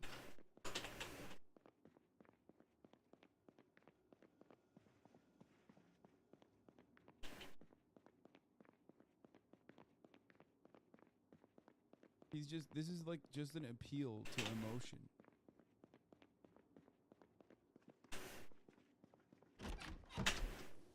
Yeah, dude, the guy was like, oh man, I'm a stalker who wants to kill Elon Musk, but like I'm getting my information, the publicly available information, from the one Twitter account. But this is basically an admission that this is retaliation. Like this motherfucker was not tracking his car, okay? It was tracking the jets. And it wasn't even he who was tracking the jets. The jet's information is public. Oh my god, he banned him again? Also, Elon Musk banned his account, unbanned it, banned it again. Is this a high school breakup or a major social media platform's content moderation policy? That's crazy, dude. What is happening?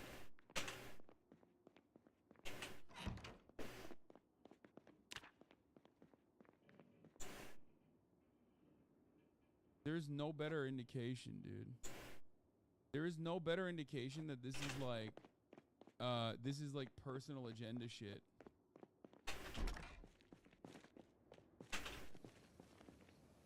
Like, this is an admission.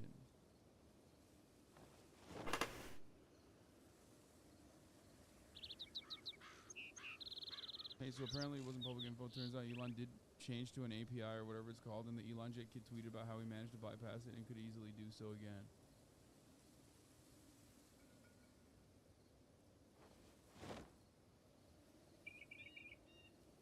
What? What is this? Found an incel forum claiming this guy is a frame cell whose shoulder to waist ratio means he will never get laid. What?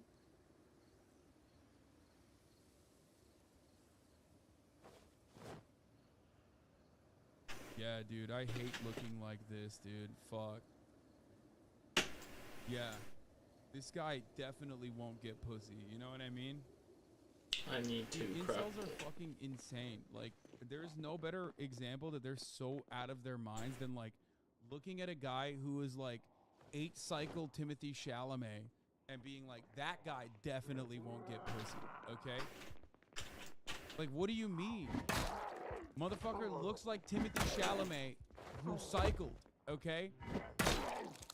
Oh, man, I'm so sad for this guy with, like, 7% body fat whose fucking Dick V's has Dick V's on him. Man, this fucking Vinny Hacker lookalike, he is certainly not getting pussy. If there's a guy who's not getting pussy in society, it's this fucking guy, you know? That's what I'm thinking of. Why? Because his shoulder to waist ratio is off. I don't even understand what the ratio is supposed to be. Is it supposed to be, like, wider? Or what is it? Like, I don't even know what the fuck they're saying.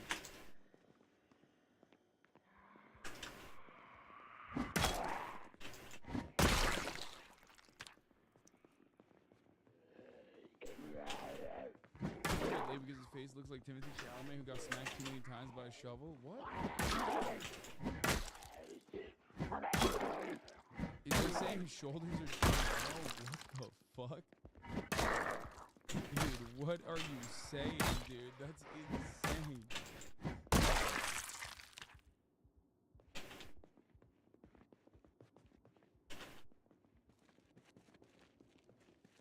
Bro, women are not into super buff guys. This guy's not even like super buff. He's just shredded. Like, he has a great fucking physique. What do you mean? You guys are fucking insane, dude. Is almost here, by the way. Or Soosh.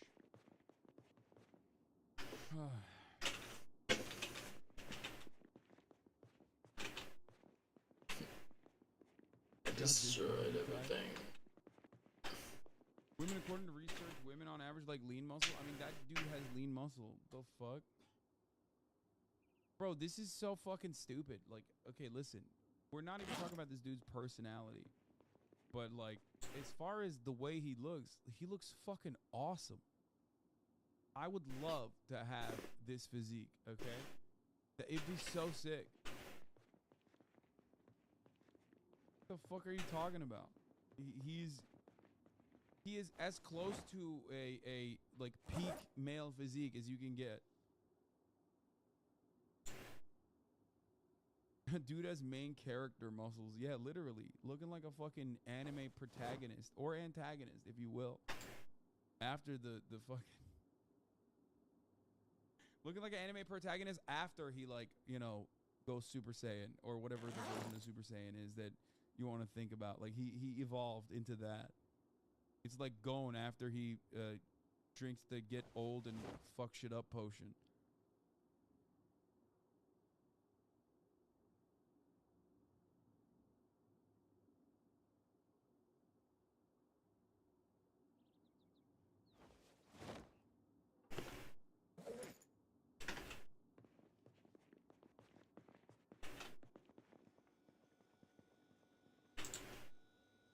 Anyway.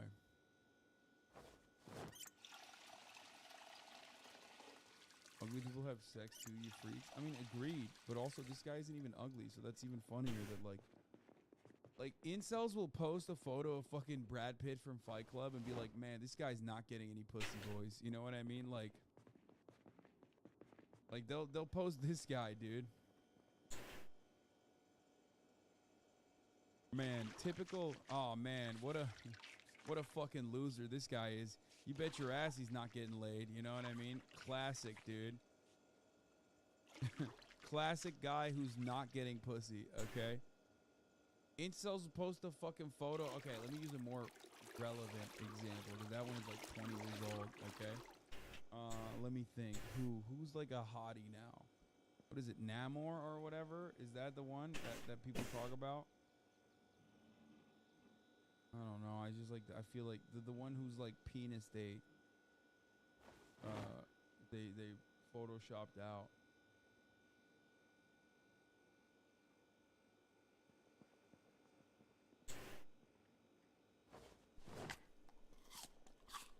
Anyway. Alright, this is gonna trying to fucking break soon. the wheel here. Just go with Chris Hemsworth, you know what I mean? Here, yeah, dude. Hemsworth body. Shit. Oh, dude, this I don't is think I have a terrible. shovel. Oh my god. I mean, look at what a frame cell this guy is. You know his ass is not getting pussy. You know what I mean? Oh, what a poor guy, dude. Definitely not getting laid. You know, if I'm thinking about a guy whose body is a detriment, I'm thinking this guy. Wee woo, virgin alert. What a fucking turbo virgin, dude.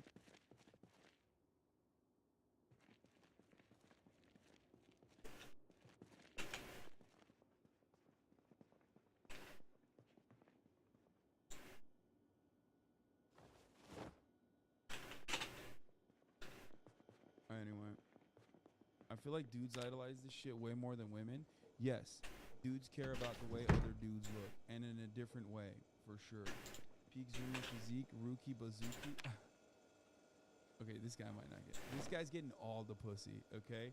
Look at how gigantic his not synthol induced biceps are. This guy, on the other hand, he's getting the pussy. Chris Hemsworth, bye-bye. You're a fucking frame cell, loser. This guy, not a frame cell. He gym maxed. He synthol maxed.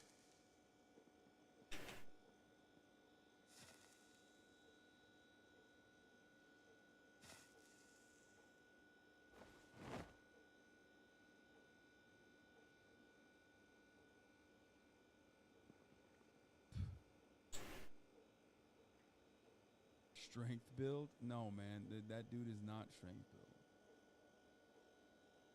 Oh.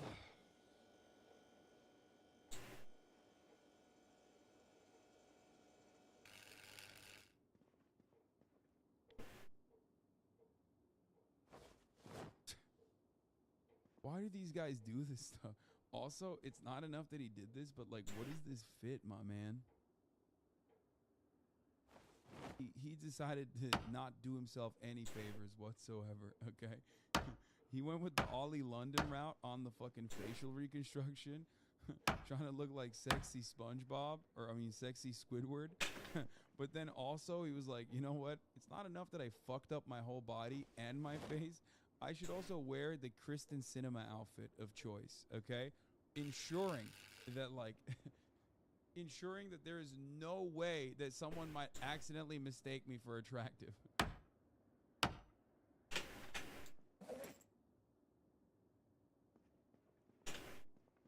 He had his arms drained once after almost dying 18 months ago and immediately juiced them up with synthol again. Respect. Respect the player and the game. Okay? I respect both. This looks like... Murad just walked in and said, dude, what are you doing? Bro, this literally looks like default character with randomized clothing options, okay? There's no fucking way that this is a deliberate choice. Like, this is literally when the starting character has, like, randomized clothing, okay?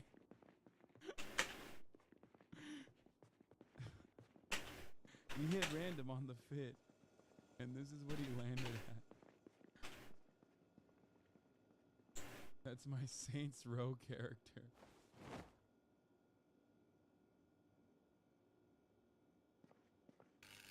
It looks like if you try to make a RuneScape character realistic with an AI generator. By the way, no matter what happens, okay? You know some motherfucker in the chat's like, bro, you wear exactly that. That's your outfit. Like, I swear you've worn that outfit. Like, no matter what, dudes could really wear anything on the planet, and someone in the chat is going to be like, dude, that's your outfit. That's you, actually. You look like that. Like, do you not have eyes? Do you not have ears? Do you not see? Do you not feel that the top of the hour ad break is upon us? And at the top of the hour, there's a 3-minute ad break, and if you no longer want to see those ads, all you need to do is subscribe, which you can do for $5 or for free.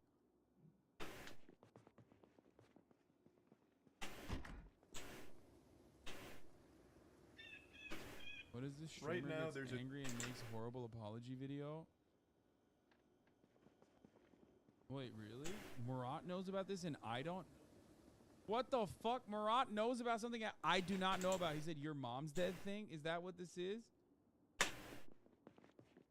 That's crazy. That's actually fucking wild that Murat knows about a story that I do not know. The Twitch streamer getting tomatoes thrown at him all across Twitter for a clip that's going viral of him having an embarrassing and horrible response to one of his community members answering a question that he asked them.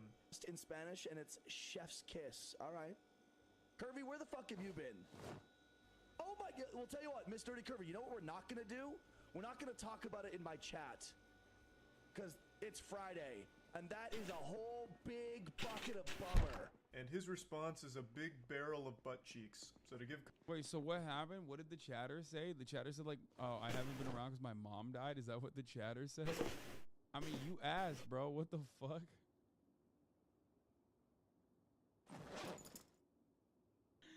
Bro, homie said your mom died? Okay, well, don't tell me that. Dynamic Jab 13, thank you for the 5 get the subs. Allowing 5 people to no longer see the top of the hour ad breaks, by the way. Here's the 3-minute ad break now before I forget. Context to this situation here on the lore. This was a regular viewer of this streamer, an avid supporter who had taken a bit of a hiatus and was unfortunately going through a very hard time with her mother passing. So, when he saw that she was back, he asked her, "Oh, where have you been?" To which she just answered honestly, her mother had passed away, so, you know, it was a bit of a tough time. That's why she was taking... Let's watch the full video first. And it's chef's kiss. All right. Kirby, where the fuck have you been? Bro, this is a slow news day, dog. Miss Nerdy Curvy. I know that I'm also in the wrong a little for saying, well, my mom died in a stream after being asked where I've been, but the response just isn't it, fam. I made a tweet longer thingy to share a little background, but here you go. Oh my god, Miss Nerdy Curvy, you know what we're not gonna do? We're not gonna talk about it in my chat. Bitch, you asked, dumb fuck. Big bucket of bummer. And I'm sorry for your loss, but we're not doing that in my fucking chat. Then why'd you ask? Thank you. Well, okay, Miss Nerdy Curvy, you said no, that's fine. You asked, so I told. No, I didn't ask you to tell me the biggest fucking bummer news in the world. I said, hey, what's up? Oh no. Oh no. Wow. See, Go fuck yourself, asshole. Because I fuck your moms, so I would know.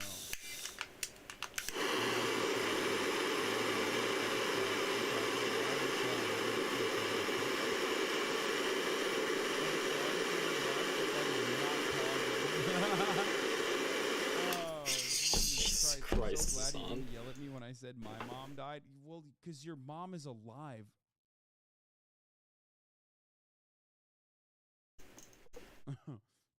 That's what makes it worse, Morgan.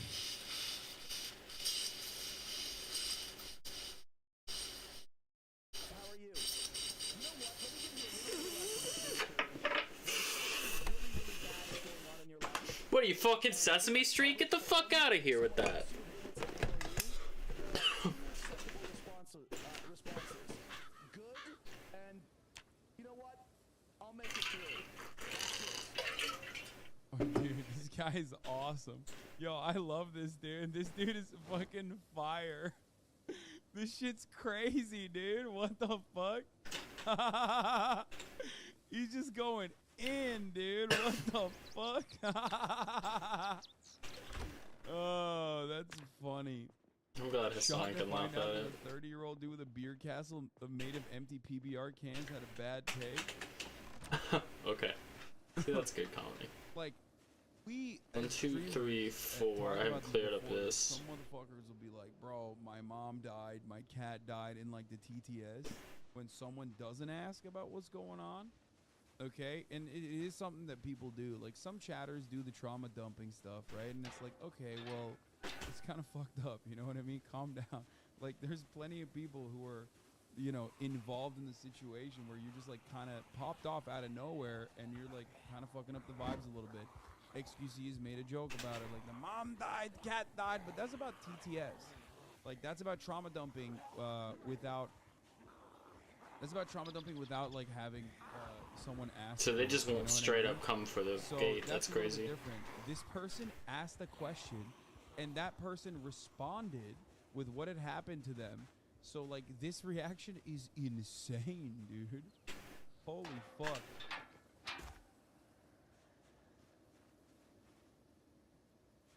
Oh, okay. Now that you got your fucking swoosh, you're out of here. I see how it is.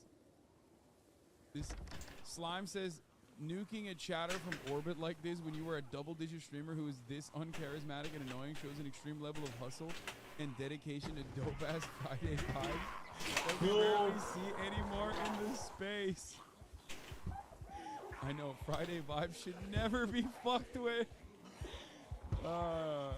Dude, he's right, dude. Don't fuck with his Friday vibe, brother.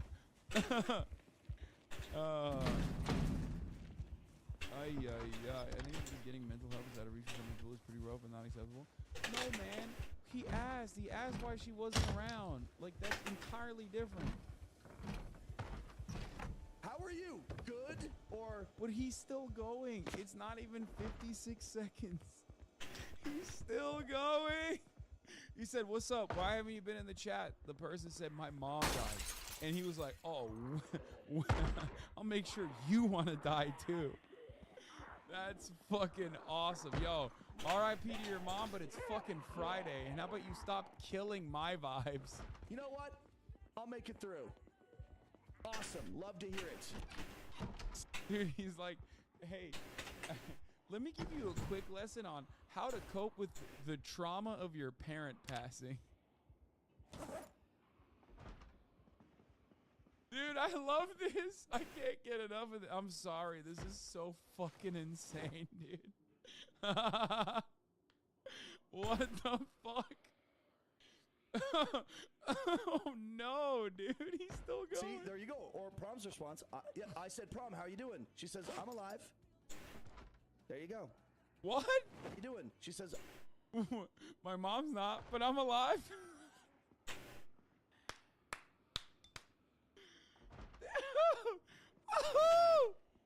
Yo! I said, Prom, how are you doing? She says, I'm alive. There you go. Oh, I asked you where you were. Look. I'm not trying to bum anyone out, so you asked me where I was, so I said Mr. where. Kirby, I'm just subtly trying to tell you that unloading really heavy news in people's chats on Twitch is not like good etiquette. It's not the place to do it. That's all I'm trying to. I mean, he ain't wrong as a universal rule, but also like, this is not that. You know what I mean? Like, this is like, whoa, Ross over here breaking my shit. Okay, that's crazy. This guy's popping off, dude. He's fucking. I like him.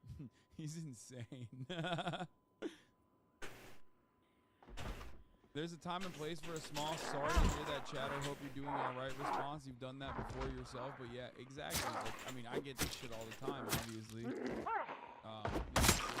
Thousands of your moms. Some of them I have sex with. Others' moms unfortunately pass away. You know what I mean? And sometimes you come in here in the chat and you tell me about it. And I'm like, oh, well, that's sad to hear. I hope you're doing all right. And we fucking quickly move on, you know?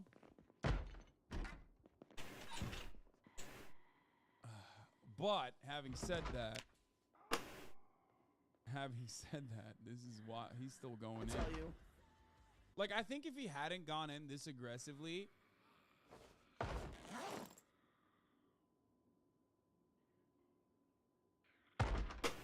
I don't find it funny, but I recently lost my parents. But most people, when something is so insanely crazy, respond with laughter. Please don't ban me though. He's super nice about it, as far as I've seen though. Wait, what? I don't find it funny, but I recently lost my parents. But most people, when something is so insanely crazy, respond with laughter. Wait, why would I fucking ban you? I don't understand. Okay, Tyler. That's it. I figured this is a good opportunity to inform you. Heavy news like that, when someone asks, hey, where have you been? You don't need to tell them, well, my dog died, my husband left me for a younger woman, my house burnt down, and my car got stolen. Bro, he's doing the XQC. He thought he was him, dude. I think he thought he was him. He thought he was XQC. That's what happened. So, I've been a little bit busy. That's why I haven't been around. Because it's like, oh. Dude, he thought he was him. You know, like, world's record Minecraft! 16 minutes, 40 seconds. Bog! Hey man, dog died, fish died, cat died, mom died, train derailed, plane crashed, building, eviction. Fuck! Okay, dude! Motherfucker! Man, dude! Yo, wait, is XQC silver too? What the fuck is this?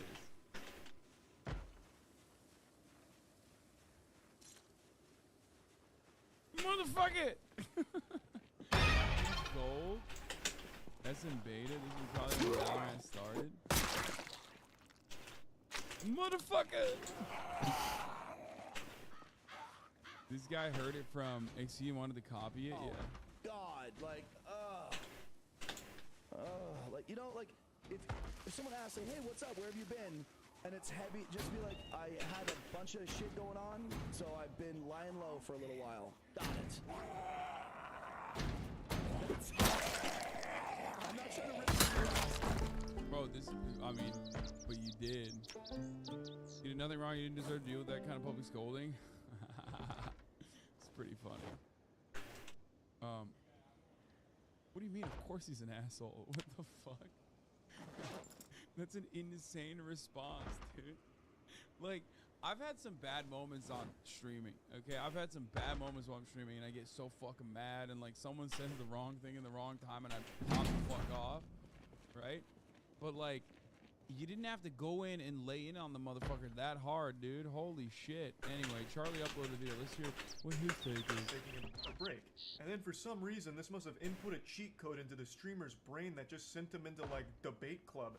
He, for some reason, then just goes into, like, this TED Talk about how you... I don't think you'd like it if it was your mom. Wait, are you guys, like, fucking brain broken? No, I don't think this dude is doing the right thing, okay? I think he's an asshole. What the fuck do you want? What do you mean? It's one of those instances where it's so over the top insane that you can't help but laugh, okay? It's psychotic. Holy shit. You shouldn't answer his question if your answer is something sad because it brings down the vibes of the stream. It's baffling because you had asked her and she just answered your... I've seen you lay into people at least as hard, but you'd never do it in response to someone talking about a tragic life moment. Yes, I've said worse shit to people, but I think those people deserved it. That chatter, on the other hand, did not. What? Yeah, well, yeah, usually when I fucking lay into people, they're like being transphobic or racist or bigoted in some serious capacity. Whereas a big homie over here, all it took for him was like someone announcing that their fucking parent died, which is why they were not there. Question, honestly. I'll play a bit more of the clip before getting into it, but I want to make it clear early on that... Never forget I sucked your dead cop dad's dick. I understand a lot of streamers have a similar perspective where you don't really want someone in chat that's just talking about like a really traumatic experience they're going through because it's not really the place for it and the streamer's not the therapist. Like, I do get that perspective, but there's a difference between like just a random person treating Twitch chat like it's their psychiatrist and you asking someone a question and then answering honestly, especially when it's a member of the community that you already kind of know to a certain level. I don't understand why you're all of a sudden getting mad at them for answering that. And I'm sorry for your loss, but we're not doing that in my fucking chat. Where the fuck is this goddamn zombie? Thank you. Well, okay, Mr. Dirty Kirby, you said no, that's fine. You asked, so I Right told. here?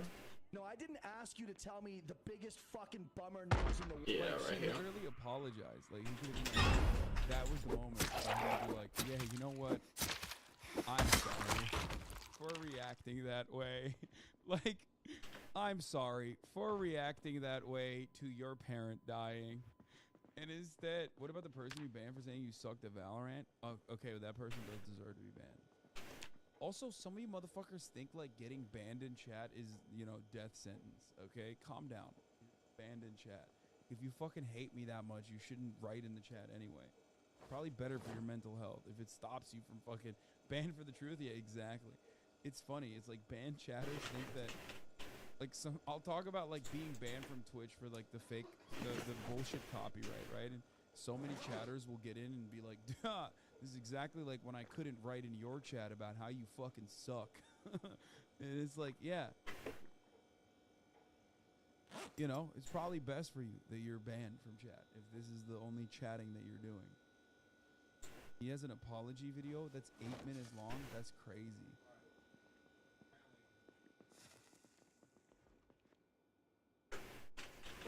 Oh, it's a really bad apology. Murat says, Murat even watched the apology World. video. I said, hey, what's up? How are you?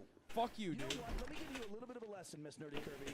When A little bit of a something lesson. really bad is going on in your life, and in a public forum, someone Motherfuckers were comparing Twitter jail to Gunna's jail sentence earlier. I don't think you'll get through these idiots. Yeah. asked you, hey, what's up? How are you? There are two acceptable responses. Do I have tape? Responses. No. Good, and you know what? I'll make it through. That's it. So you want to just talk to NPCs that only have 2 dialogue options, okay? Then why bother trying to communicate with a human being? Like, okay, give them a script. Make sure your community has the acceptable answer. Bro, you banned me for saying you suck in Monopoly. You know, it's really funny how so many of these previously banned chatters are like 30-month subscribers. Maybe it feels like sometimes when I'm fucking popping off and I ban you because you're being a little shit, you deserve it, and you recognize that you deserve it, and you're part of the fucking community, okay? So many of these fucking 30-month subscribers in here saying you fucking, what, Monopoly? The Monopoly. What did I say? Did I say it wrong? I'm gonna ban you in real life, bitch. Stop coughing. Fucking COVID ass, dude. Anyway. Ban me because I laughed at you for not knowing what Rick Owens was? Okay, that's so deserved, dude. What the fuck? No shot. You have 0 bans. You're such a liar. So many motherfuckers are just lying. That never happened. You've been nuked a bunch.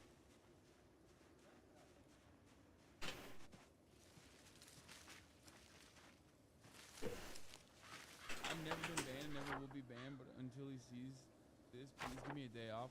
Fuck no. But here, you can take a second off.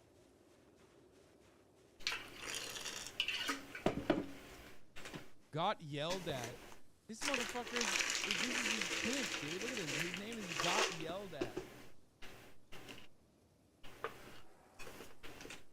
Actually, the 7-day ban you gave me in chat was just like a Serbian prison in the cold snow. In parentheses, I have never been arrested.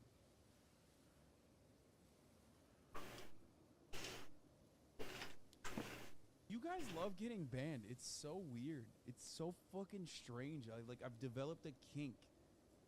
This community members have developed a fucking kink over the course of like a long period of time of me streaming where they just they are desperate. They're vying for a ban. Some of you love having me pull your fucking detail, okay? In the middle of the chat. Some of you love getting dragged into the fucking public square, okay?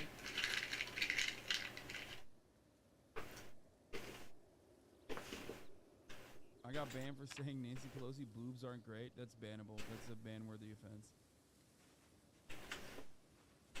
You banned me twice for showing my favorite video to you. You're so fucking mean. I'm gonna ban you right now. Like, for good? When? You don't have a vacuum at your house? Yeah, sure, you can take it.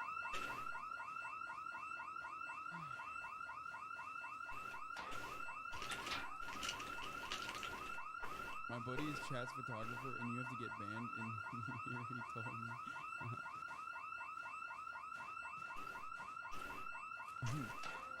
Okay, let's continue with this dumb fucking story. Okay.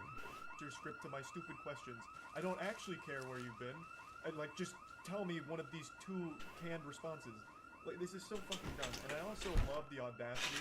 Let me give you a lesson here on how to handle my questions going forward. It's just so laughable. Okay, you haven't been banned either. Why is everybody lying? It was on my birthday too? What the fuck? What do you mean? You have not been banned, brother. But you've been timed out 99 plus times though.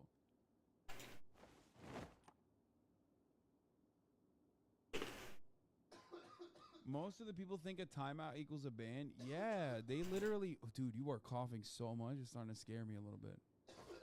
What's happening? Is this new COVID? COVID is back?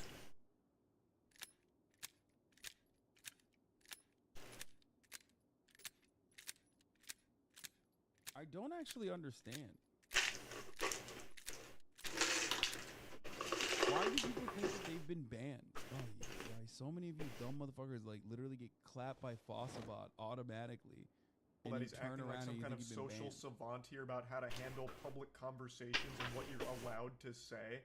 You're a fucking Twitch streamer, man. All of us as streamers are not exactly the most socially gifted. Let's just face the facts here. So why are you trying to act like the authority on the matter here as if you're some kind of social guru who's now giving a lecture to your community about what is and is not allowed in a public conversation? It's fucking goofy. It's very silly. How are you? Good? Or, you know what? I'll make it through. Awesome. Love to hear it. See, there you go. Or Prom's response. Yeah, I said, Prom, how you doing? She says, I'm alive. What the fuck is this? You know what's just as easy as those 2 responses is you being able to respond with some level of empathy like, oh man, that's terrible. I'm sorry to hear that. Or, man, that's awful news, so strong. Or, man. I don't think I have as big as a trigger finger as chatters claim I do. I even reverse mod bans sometimes if someone is uniquely stupid but hasn't reached the level of hatred that's gonna derail the stream. I think I used to be way worse. I used to fucking clap ass cheeks. I'm a lot happier and a lot nicer lately. Your chat is just huge and you do a lot of banning publicly yourself. Yeah. Your mods are so mean. You deserve it. You deserve it. You deserve it. All offliners deserve this. Okay?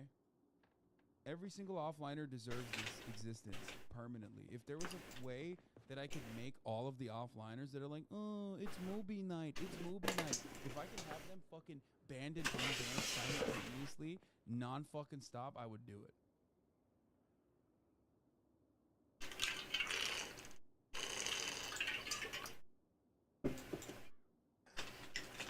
Let's see how many of them are out there, actually out there. Okay, set that fucking alarm off. Gotten a lot better. It was a lot worse during your RP arc and Master Chef arc. Yes, because my Master Chef arc was also simultaneously while I was getting fucking my asshole obliterated by like every fucking weirdo who still constantly talks about how my chair does all the goddamn reacting. Shit, that's terrible. Hopefully today's stream can lift your spirits a bit. Like, Yeah, you like also literally, have they equal still post fucking not even the chair I currently sit in, but the old one. really easy responses to, like, instead of dwell on the negative here and for some reason try and shame her for answering your question honestly, you could have just as easily had a very simple and empathetic response to it and moved on from it. But instead, now you're putting all of it on her and blaming her for bringing down the entire atmosphere, as if she somehow forced you to enter your goofo mode here, your insano style tantrum that you're throwing. Like, it is your fault. You could have either not asked the question if you didn't want, like, real answers, or you could have had some level of empathy and just given, like, a general response like, damn, awful news, sorry to hear that. Didn't even notice me. And then just go about, like, a good vibe stream. Like, it's super easy. Oh, I asked you where you were. Look, Mr. Kirby, I'm just subtly trying to tell you that suddenly you're really heavy news in people's chats on Twitch is not like good etiquette. Motherfucker I'm not asked. kidding. I think like chatters unironically think that like a 7-day timeout or like a 2-day timeout is like a ban. Like you act like this dude low key. No man, I act like this dude high key. Okay? Suck me, dude. No, for real. Like I'll ban someone as a joke for like 1 second, and chatters literally think like that's a serious ban. Or I'll ban someone for like 2 days, 3 days, or sometimes 7 if they've done something like really fucking annoying. And chatters will be like, oh, this is the end of the world for me. It's not the place to do it. That's all I'm trying to tell you. Heavy news like that, when someone asks, hey, where have you been? You don't need to tell them, well, my dog died, my husband left me for a younger woman, my house burnt down, and my car got stolen, so I've been a little bit busy, that's why I haven't been around. Because it's like, oh, God, like... I don't know. I kind of want to hear about that shit. Your bad news is making my easy job just a little stressful, because now I've heard your fucking bad news, like, ugh. Like, can you have some level of shame? Can you stop having bad things happen to you and then share it with me when I ask? Like, fuck. God, where do you get off? How are permaban chatters supposed to tell me? You know what? This actually is giving me inspiration. We gotta do a banana. Okay. Banana pills. I think I gotta bring banana pills back. Dua Lipa footage, man, is over. Dua Lipa kissing Jack Harlow in LA, 12/14/2022 from Stummy. So, like, what do I do here, chatters? What do I do here to stew me? Huh? What do I do to this guy? Give me 1 second. I'm gonna walk. Look at the door, or look at the dogs. Take a day off.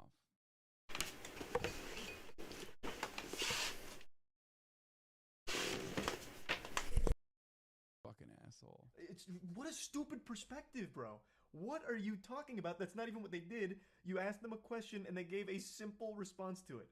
Now, for a little further context, she, in her first response, accidentally led with like a laughing emotion. So she led with like LMAO because she was responding to like a joke he had told, and then answered his question about her mom passing away. She got a little concerned that it was going to be misconstrued like she was joking about that. So then she clarified again that no, like, it's just been a rough time, it's just been horrible. So she said it like twice or 3 times in total, but it was never to dwell on it or try and treat him like a therapist or treat chat like it was a self-help subreddit or something.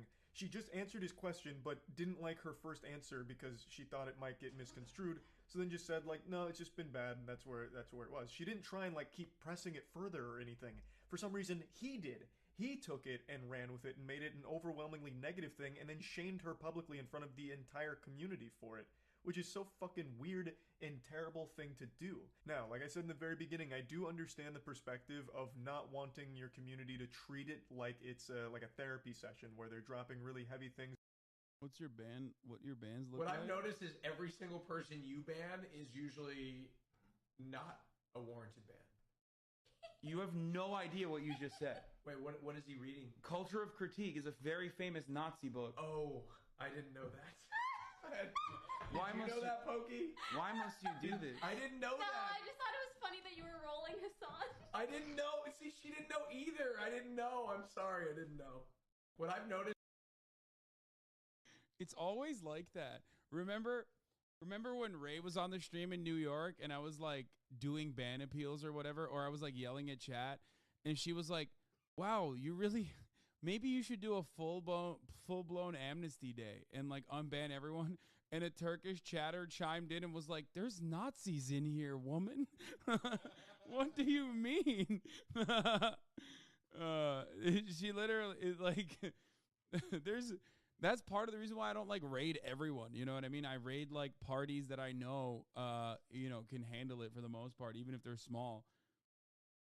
Oh, she said, sorry, not woman, sisters.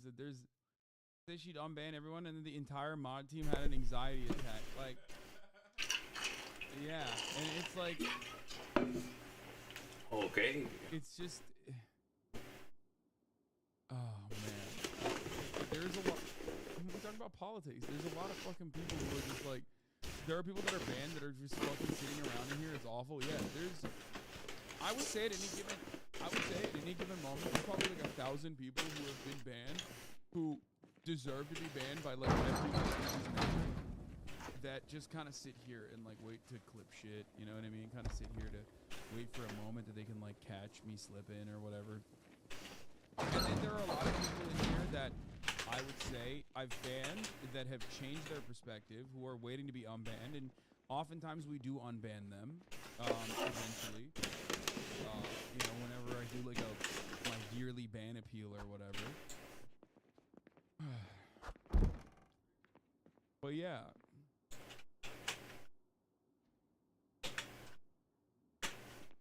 Hey, watching the video have more fulfilling lives than Elon Musk though, and no.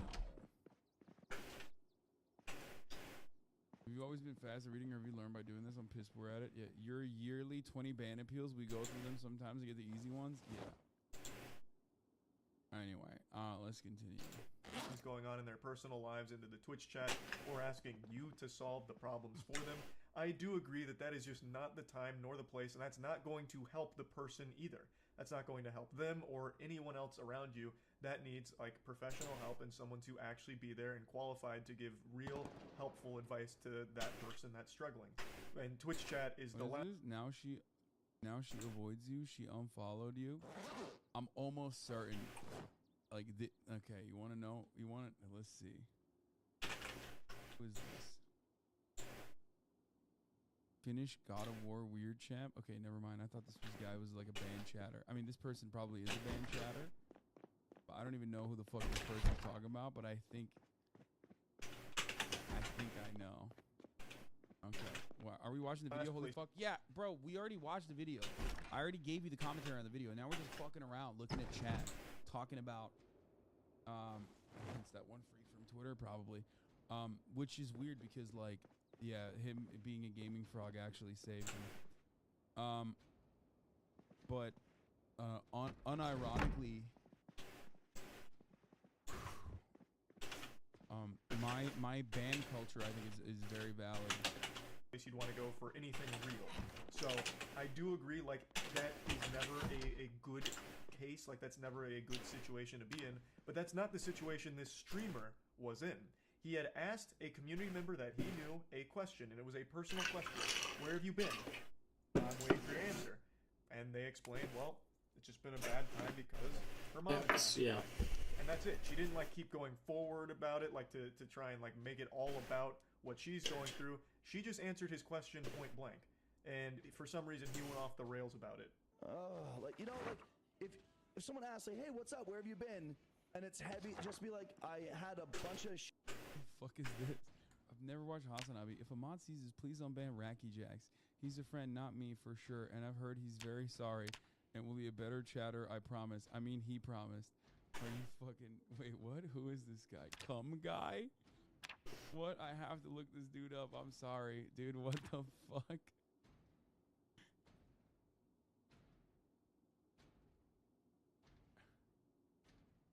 Previously subscribed for 1 month. I need to make a bomb. When? Not, yeah, I mean in-game. Jesus, fuck.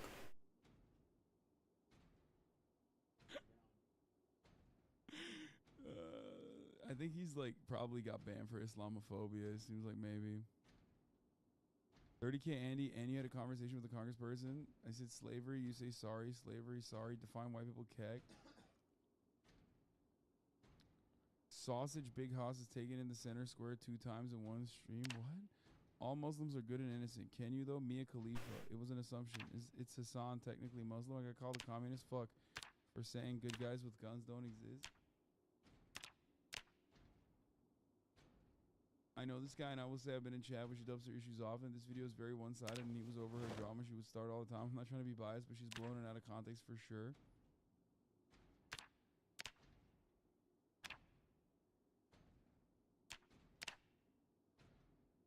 I don't even know what this guy... All right, you know what? Fuck it. I'll unban him. Doesn't seem that bad.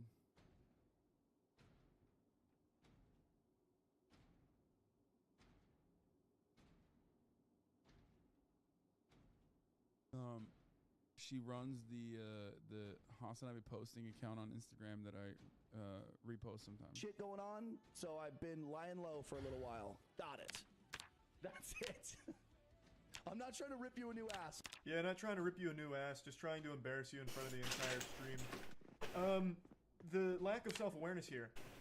Buddy, that is kind of exactly what she did, but instead of just saying, I've got some shit that I'm going through, so I was lying low, she said, well, family member passed away, so I was lying low.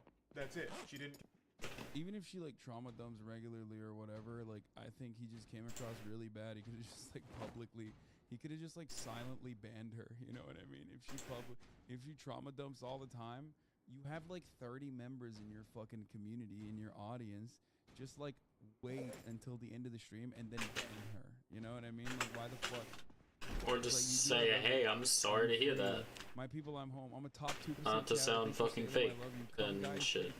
No, you're not free to come. Jesus, like... Stop. I mean, if somebody's constantly doing it, it's like, yeah, I get it, but, like, you're just... You know, fucking cock. Say you do that all the time. Context is missing to make it okay.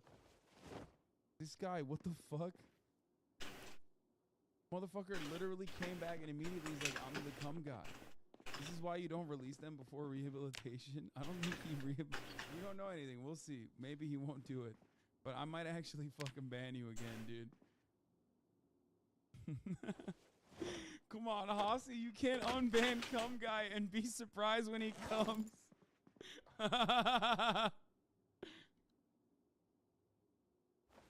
Continue to, like, go through the nitty-gritty on everything that happened. She did almost exactly what you said, but was a little more specific on exactly what that shit was. But in essence, it's the same thing. Would you have still melted down if she had said, I had a lot of bad, horrible things happen, so I was laying low for a bit? I don't think so. You probably would have just given a normal, like, decent human response, like, man, sorry to hear that. Hope that shit clears up soon. Why couldn't you have had that same level-headed, rational... Where the fuck is that sound coming from? On the planet, when we're talking about a fucking Twitch streamer and the way he dealt with the chatter. What the fuck? Dude, it's so weird. Like, it must be a slow news week, month, everything, really. It's Christmas. Holy fuck. Well, stop. Response to her just being a bit more specific with what that horrible thing she was going through was. She didn't just dump everything on you. Nobody else is talking about it, to be honest, but Philip DeFranco did a story on this Voice did a story on this? That's to, crazy. you know, like coddle This guy her just got or blasted in the fucking. Holy shit. do something special. Like, she just answered your question. So this is where the viral clip ends, but he did have a response to this, and it's really worse than you're probably imagining. But before getting to his response, I want to hit you with a bucket of cold water to shock you with some statistics here. 93% of all Twitch streamers pull less than 5 viewers, so anything more than 5 immediately puts you in the top 6.7% of the site. These are old numbers too. These are from 2021, so I imagine this is only grown. So why am I bringing this up? Well, because the streamer who right now is catching more tomatoes than the goddamn Heinz ketchup factory is not a huge streamer. At least not by most people on Twitter's definition of a big streamer. He has around 55 average viewers, and to put that in perspective, that does put him in the top 1% of Twitch, at least based on the numbers I'm seeing. Yeah, but that doesn't because mean again, anything. the vast majority of streamers are streaming to actually 0 people. Crickets. You have better luck. Like, every motherfucker thinks, like, when they're shitting on a Twitch streamer, they're shitting on, like, someone like me or XQC, you know what I mean? When it's, like, it's literally, like, a Turtles person all that the is way down. almost identical to them, but they've gotten, like, 5 friends to at least click and watch it, you know what I mean? Getting your old I don't drink to Facebook those live, you people. used to watch your Facebook live stream than you do getting found on Twitch and starting a community from nothing. So everyone that's just writing them off as a nobody and fuck small streamers, who cares what they're saying or what their opinion is, I hate that perspective and I will always hate. So you think you're better than us? Yes. I gave you a 30-second one. That perspective, the mentality around numbers is so like fucked up these days that they can't recognize how big I mean, let's be real, but who does really actually care this much? I think it's just a slow news day. of a number 55 average viewers is. Like, yes, it's not the biggest streamers on Twitch, but that's still a pretty large number when put in perspective with how big the market is and how saturated it is. But this ties into the bigger point I want to make on the back of those numbers. Do you not think that there are chatters you interpreted the worst way when they're well-intentioned and didn't deserve a ban? I literally apologize all the time. That happens regularly. Chat will correct if I misunderstood. Mods will correct me if I misunderstood. I apologize regularly in instances like that. It does happen, 100%. For the record. And you know, I'm a human being. I am not infallible. I will fuck up. And this guy's name is C-Word Enjoyer. What the fuck? Why am I talking to C-Word Enjoyer? You fucking idiot. Oh, Jesus Christ, dude. Currently stacked the fuck up on medical supplies, bro. But yeah, yeah, of course. I can be uncharitable sometimes, especially if I'm fucking mad. But you know, we usually fix it. Another big boy season on talk. I can't look at this. All right, let's continue. Twitter. Wrong video. The market being as saturated as it is, carving out a community being as tough as it is, the last thing you want to do is fuck it up. Which is exactly what this guy has just done. He's currently streaming right now with like 140 viewers, which is more than he normally averages, but I imagine the majority of this is hate watchers hoping to just shit on him in the chat. And I've already seen it from a couple of his subs. Some people were saying how disappointed they were in him. And that's a really big deal because when you have a really tight-knit community, once the viewers start feeling like you don't actually give a fuck about them at all, or that you're kind of a piece of shit, they probably won't stick around because there's so many other streamers that they'll just go to. So this will potentially end up being a huge problem for him. His first response was this on Twitter, where he's just taking full responsibility for... In response to the Nerdy Kirby, my reaction to the news she shared in chat while I was live, my apologies to her. That was a cunty reaction. I shouldn't have been such a douche. I was just annoyed from the repeated trauma dumping that had been happening that week. Being an asshole, which I guess is fine. Like, he's just saying, yeah, this was a real piece of shit here. But then 12 hours later, he made an apology video and doubled down on everything from his initial Twitter clip. Firstly, it is well known in my channel that I do not tolerate heavy news, drama, or trauma dumping, if you will, being entered or dropped into the chat. This has been discussed and explained and made clear many times while I've been live over the last 4+ years that I've been on Twitch. The people that come to my channel often, they know this. They see it all the time. So that's something that I want to make sure everyone understands. He directly blames her for violating his terms of service for being a chatter, basically, saying, I have very strict rules, you're not allowed to kill vibes with bad news or anything drama-related or heavy. Okay, then don't ask questions that could potentially lead to... That's like, normal. 4 years, 55 viewers? Come on, guys. That's fucking normal, dude. Why are you guys are like shitting on half the people in this chat as well. You know what I mean? There's like a lot of people that want to, you know, stream on Twitch or do stream on Twitch and never make it past that mark and do it for years and years and years. Like, that's normal. I mean, Charlie already explained that that's normal. That's the majority of this chat. Don't be mean. Like someone being honest with you, man. Not everything in the world is going to be sunshine and rainbows. So why ask a question to your viewers that they might just be open about if you don't want to actually hear it? You know, it just doesn't make any sense. Like, and why are you blaming her? You're fucking blaming the victim here in this situation. What a terrible look. When you had already in your previous tweet sang a very different tune. You're like, yeah, this one's kind of on me. I was a douchebag. What changed? All of a sudden now, you woke up this morning and you feel like you're not a douchebag, you're a superhero. In fact, she's the villain because she didn't follow your strict chat rules. This is not the first time that she's violated the expectation that people not share heavy news in my channel. The frustration from having her argue in chat that she was, quote, just answering my question. Dude, why has nobody brought up the we found the body thing behind it? Like the Ross Dress for Less, like wine mom looking fucking thing that he has behind him. What's up with that?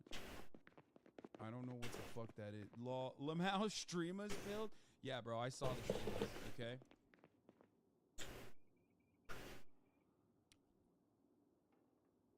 That's custom. Oh, that's his channel name? Even though she's been spoken to about this type of thing before.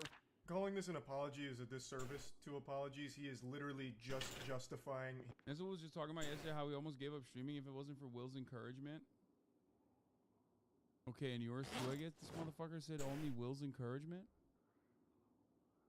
I know who I'm not fucking raiding tonight when I'm done, okay? I'll tell you what. Raid me, Hassan. I know Raid who me. I'm taking off my permanent auto host. He's sanctioned. He's sanctioned harder than Iran, okay? That's right, dude. That's right. Done. Done. Sanctions are back on, boys.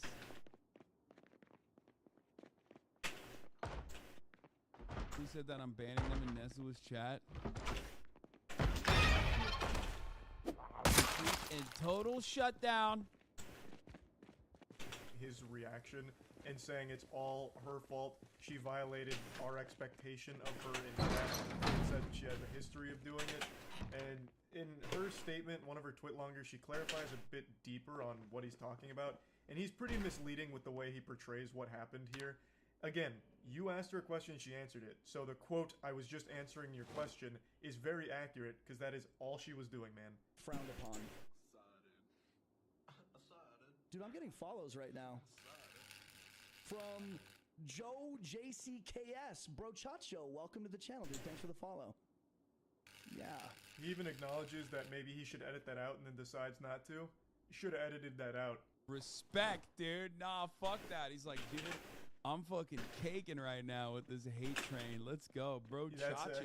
What a big yikes moment there. In your fucking apology, not an apology, in your blaming, pointing the finger video, you get a follower, take a moment to say thanks for the follow and like just call out the follower during this. What a bad look. How could you not recognize that as a potential problem? But regardless, I think people are taking this too seriously. I mean, straight up, yeah, he's bad. He's an asshole. I mean, sure, of course.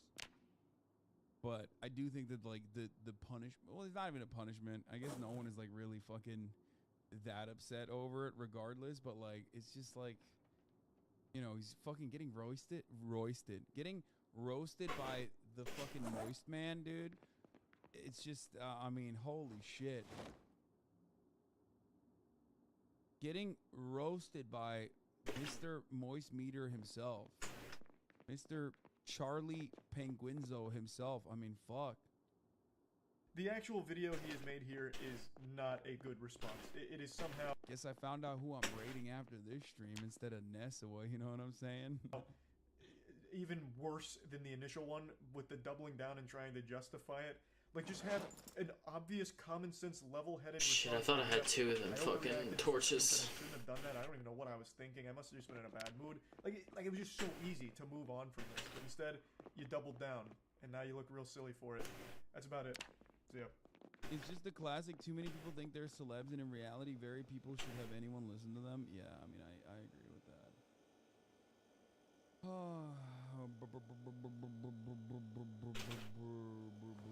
was I gonna say? Oh, the NIM Awards. Yeah, I will do that tomorrow, I think. Yeah, Grant Wall news came out. He suffered an aortic aneurysm, and his family no longer suspect foul play. But I briefly brought it up. Dude, this is 8 minutes. I can't watch this. Before. Yeah, I'm done with that. I'm done with that.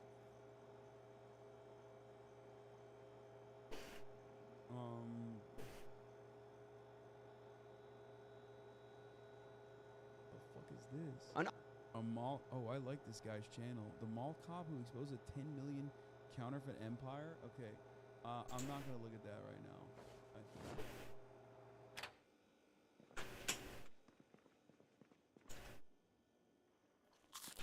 What is this? Yeah, I already told you that this is like the libs of TikTok rule when it came out. In addition, you may not share private media such as images or videos of private individuals without their consent. However, we recognize that there are instances where users may share images who are not public figures as a part of a newsworthy event or to further public discourse on issues or events of public interest. In such cases, we may allow the media to remain on the platform. This is literally just allowing no one to dox libs of TikTok, but allowing libs of TikTok to continue doxing individuals. This is what that is. Apparently you played a match with iShow Speed and Vala before? Wait, really? Why is TikTok not loading? One kiss is all it takes. Wait, what?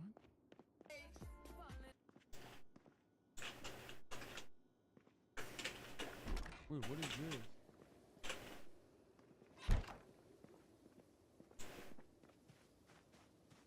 Oh, it's an Insta-lock joke. Wait, what is this other stuff though? That you can see, like, do you collab with Connor C-Dog? Dude, I would love to collab with Connor C-Dog, but honestly, I feel like Ludwig is gatekeeping him a little bit. That's right.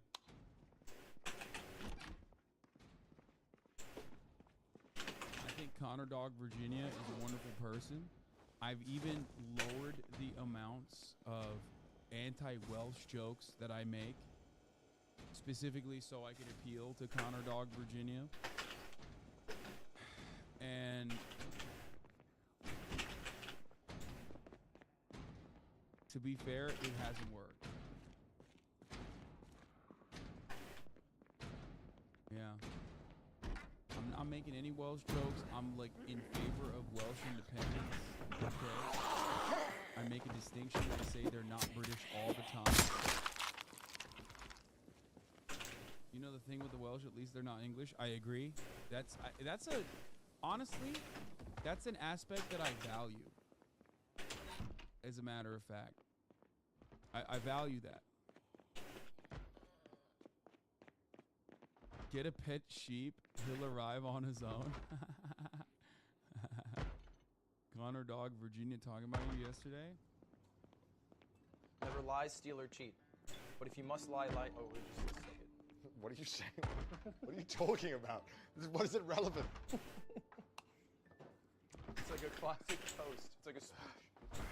If you must steal, steal from Hassan Piker. Steal from Hassan Piker.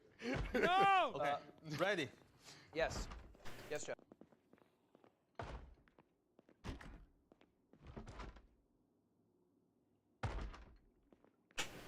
Did you know Auntie is Welsh? What? 3, 2, 1, go. Dude, this is such a sick concept. Ludwig doing his versus may or may not be part of it in the near future. I mean, Oh fuck. just saying that that's the thing that I may or may not do. Who knows? Of course, had to break on me on that fucking moment. Manner, dude. You guys keep fucking posting this shit. What the fuck is this? I try to watch like that show where they get like horny sluts who are like, I'm a horny slut, to like not fuck with Mario Lopez. I tried to watch that last night, and it was like, it was crazy. It's just like, it's kind of boring. No, I'm not even kidding. They literally, like, the show unironically starts off with, like, this girl who's like, I'm a whore. I love having sex. I love fucking and sucking. Sure hope that this island that I'm about to go to will allow me to fucking suck. And then, like, there's like a voice, and it's like, haha, just kidding. They won't be allowed to fucking suck anymore. It's such a weird fucking show, dude. I feel like the premise of the show is very weird. Making it up? I'm not making it up. Too hot to handle? Yes, that's the show. No, literally, the show is called Too Hot to Handle, and basically what happens is like they have like the sexiest people, okay? Like the sexiest person from like Iowa, okay, flown in, and they're all so fucking horny. Like, it was weird, dude. It's hornier than this chat when they see, like, a mid-ass conservative lady, okay? They literally, it's an insane show. It's, like, sexy people that I think they just secretly dose with, like, so much Viagra. And they, like, run around and they're like, oh, man, sure hope I am not duped into a show where I go to a sex island where I can't fuck. And then that's the whole premise. The whole premise is literally, the whole premise is like, we got a bunch of horny sluts on an island, and guess what? We're not letting them fuck each other. Sounds like Sex House from The Onion. Man, that sounds fucked up. Where is it so I know not to watch it? I mean, it's on Netflix. Look at that. Zooey mama.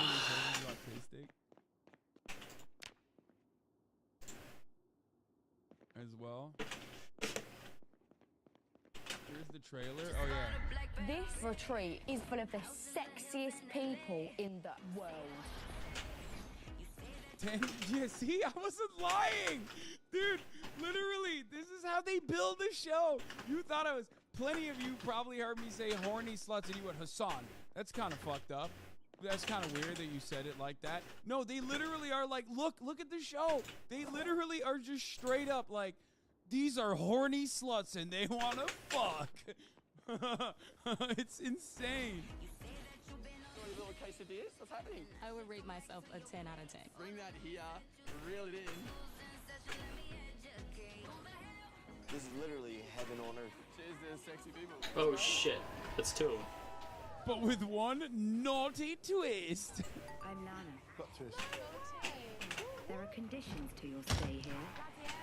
No kissing or sex of any kind. Oh, you said how long would you wait? How long would you last on the show? I would win the show. I'm a Twitch streamer, okay? I've gone for a very long time without fucking. Do you understand? Like, I would win the show. If the show is like, if the goal of the show is to not fuck, like, you know, I'm winning the show all the time, okay? What the fuck do you mean?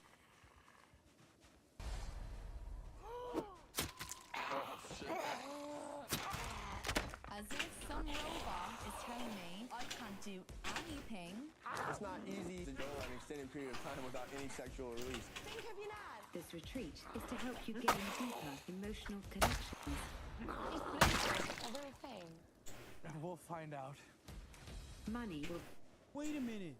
I know that guy. What the fuck? No shot.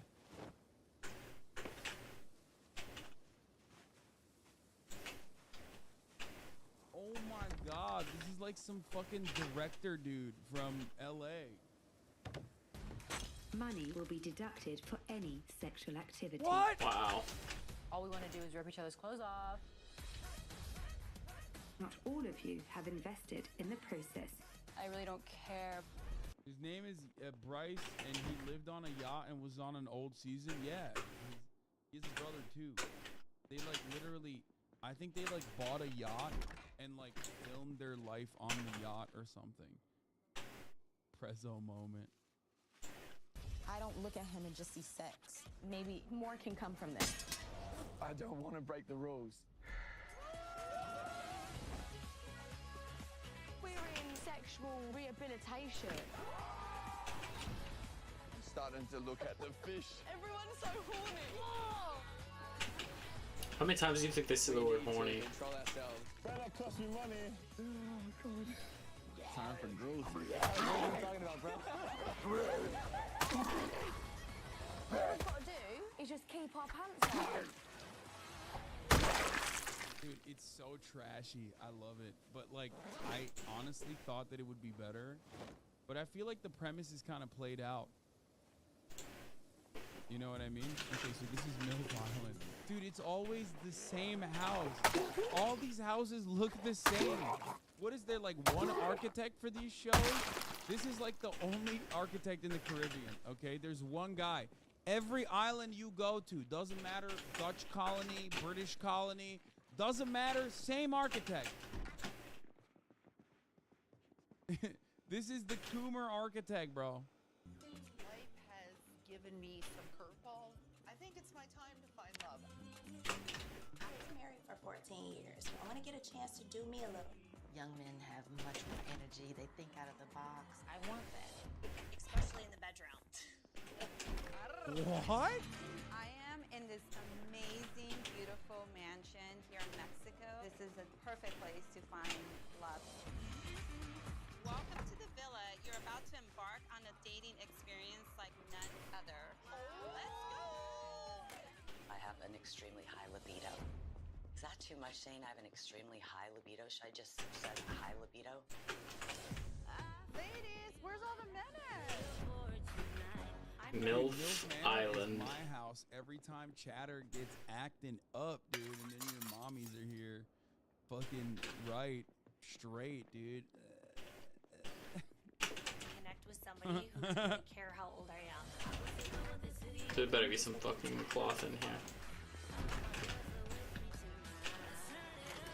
Here we go. What the hell? It just got real. Wait, is the plot twist that it's their sons? Normal person on Too Hot to Handle? Hey, Rumi, it's gonna be easy money, right? No touching, no hugging, thank you. All we have to do is not touch each other. I haven't been touched in months. This is gonna be stupid easy. I'm noticing everyone here is not, no one's wearing a shirt. It just feels like you're asking for trouble. I actually brought some sweatshirts I can hand out. This one's a zip up. This is a college sweatshirt. That could be fun for you. Do you go to college? Nope. Just Instagram? Pretty cool. I hate to be that guy, but can I just ask that everyone keeps their high shapeless sweatpants on at the pool? I put a pair in everyone's room. Like, any of you guys could bang after this is done. Like, this is about money. Just don't touch anyone until the end of this, and you get a bunch of money. What is this? Oh, straight vodka. No way. I actually brought a case of low sugar, high electrolyte drinks from home. Keep the old noggin sharp, you know? Anyone want some? Yeah, Amanda. I guess Brent, like, could be your soulmate. I mean, he does keep calling you Kelly. But maybe that's, like, an important name to him. But can't you explore that in, like, maybe 2-3 months after we get off this show? Because I have student loans to pay. Okay, honestly, okay, this is like a little bit too long, but look. All I'm gonna say is, I feel like every dating show has been done already. It's been done so many times over that I feel like that's the reason why they're just like looking for new versions of this, and it's gonna get increasingly unhinged, like MILF Manor. Basically, that's it. You haven't watched Sexy Beast? Yeah, I'm not watching that.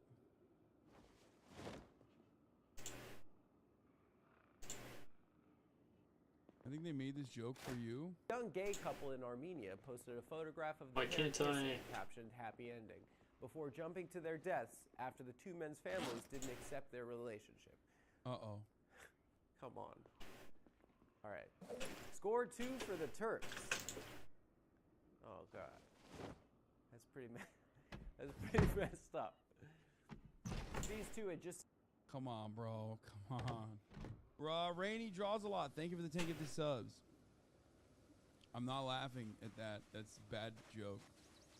That was not funny.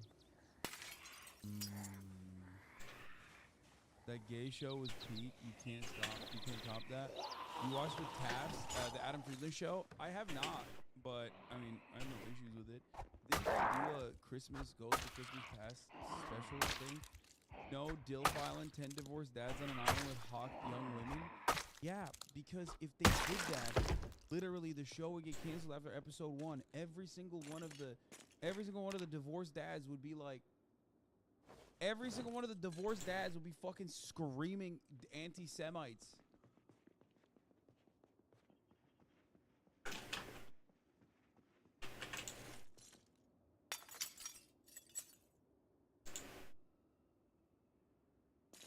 You know? Oh, no front door, huh? Oh shit. Aren't you a host at Adam shows?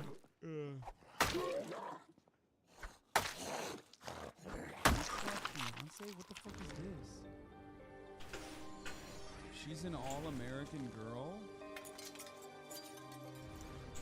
You have to make your family believe you got engaged with a total stranger. If you can pull this off, you will win $500,000. Are you serious? Absolutely. We decided to choose a fiance for you. Randy, meet your fiance. Randy. What? You want to buy? Bro, imagine it's. Total slob? What the fuck is this, dude? Oh, someone hasn't been watching Will Nev. Is this Will's show? Will watched this with us last week. Motherfucker, Attention what do you mean viewers, Playing It the Straight. You think we haven't watched Playing It Straight already? We have watched it.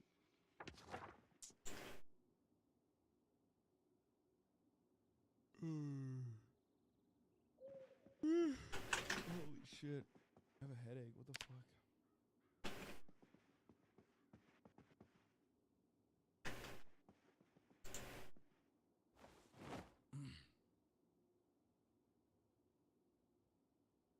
I saw this with Will Nev. The show's insane, dude. Early to like the original, the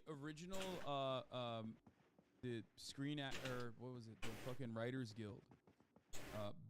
The original Writers Guild strike created some of the most unhinged reality TV that you will never get.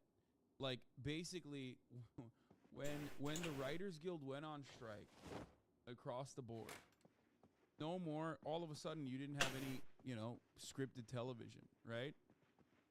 So then everyone was like, okay, I guess we got to do unscripted shit. It might have unironically been responsible for Donald Trump and so much American brain rot. Okay? Because when they moved away from scripted TV to just like full-blown reality shit, it became some of the most unhinged. TV became so unhinged.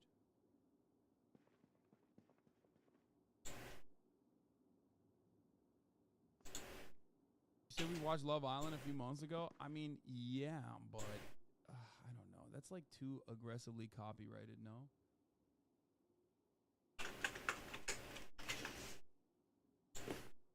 What is this? There was an attempt to cancel him for racism. I think this is the TikTok I saw. Yeah, I did see this one. I give credit where credit is due. I'm probably the most pro-anti-Trump comic out. You know why I saw this? Because I saw it on No Jumper, and they were like, fellas, is this guy racist? And like, no, I don't think he's racist. He's a comedian who's being heckled, and he's being heckled by a black woman, but I don't think he says anything racist. That mother. You're not. Shut the fuck up! Shut the fuck up. As a white guy trying to talk to black people.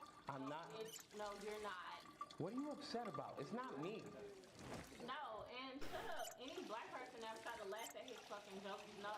No, a white person fun of black people. See, now you're crying, and I was just trying to make you laugh. No, don't do that. Okay, I'm sorry. You a bitch. Why do you think I'm doing this for a living? You think I was a football player? I'm a bitch, god damn it. I mean, I thought that was pretty funny. Like, I think he did a pretty good job of like she's clearly drunk. I think he did a pretty good job of like making the joke himself when he realized that she's being like a little hysterical, and did a decent black scent though. Motherfucker, he's a half black. But regardless, like he didn't even do anything aggressive there. Shut up. There's nothing you can say to me I haven't said 6 inches from the mirror.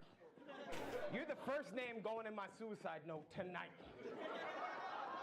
Have a good night, Kamala Harris. Now's the time I need you on my side. No, that was Like the person that she's with is like literally trying to get him out of there. the most racist joke ever. No, I got like 4 more in the chamber. Did I say anything racist? Oh, that was This is security. Brian? Yeah, man. Wait, is that Brian Moses? Why did I immediately assume it was? But I mean, is it? Chatters would know. Who's he talking to? I don't know. I mean, it doesn't seem like it's the Comedy Store or anything, but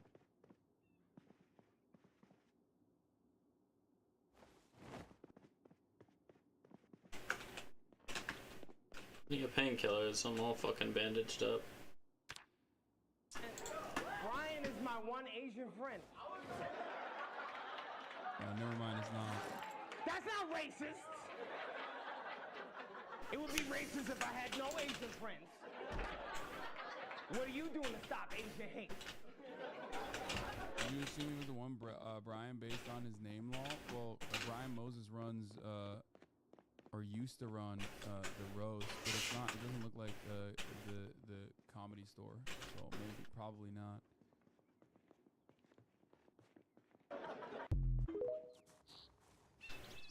Which is why I thought it might be him.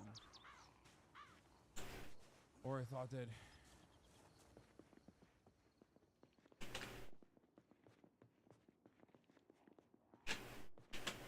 beats the Fuck is more that funny ladder? versus allegations is fine. Yeah, I mean, I thought it was funny. I thought he did a good job. Like, so she was mad that he was pro anti-Trump.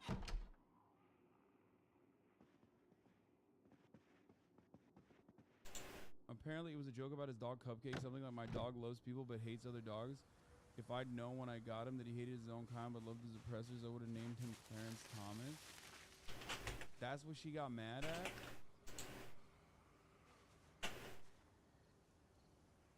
See, this is why you can't do politics in comedy. Like, I mean, it's a good joke, but it's like, it's just, you know, you're gonna have a lot of haters on that. Especially if you're like a super white passing half black dude, you know? We're gonna come after you for that.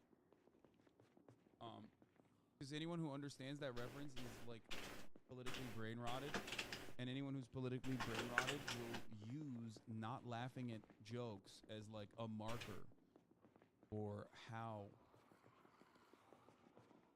you know, how good they are at being political.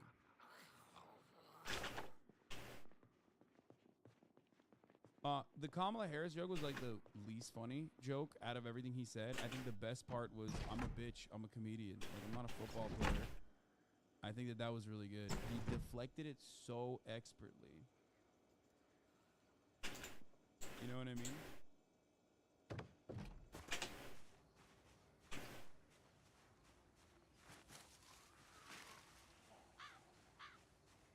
Like, he did such a good way to... That was such a good way to fucking diffuse the situation. It shows wit. Especially when you're like getting fucking blasted by like a clearly drunk person who's behaving in a hysterical manner and like ruining everything, ruining the atmosphere of the room. Like, I think that is, he handled it super well. Respect. Oh.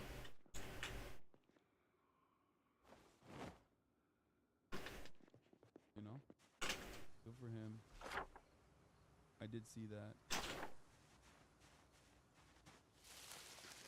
I think it's time for people to sell. Breaking: Elon Musk sells $6.3 billion worth of Tesla. Listen, guys, you don't need to sell $3.6 billion worth of Tesla to avoid the top of the hour ad break. It's only $5. Because at the top of the hour, there is a 3-minute ad break. Now, if you no longer want to see those ads, all you need to do is subscribe, which you can do for $5. Thanks to not K-pop. With the Twitch Prime. But if you don't have $5, and if you haven't used your Twitch Prime here, you use it somewhere else, then, you know, you got to sit there and wait and hope that you can get gifted a sub. Here is the 3-minute ad break now. Sandy Loafers, thank you for the 10 gifted subs, allowing 10 people to no longer see the ads. So there it is. Yeah, that's a little dyslexic. I know, I fucked it up. That guy just did the comedy version of Jeet Kune Do, using the opponent's momentum against them by taking that latest heckle jab and turning it into a self-deprecation joke for laughs.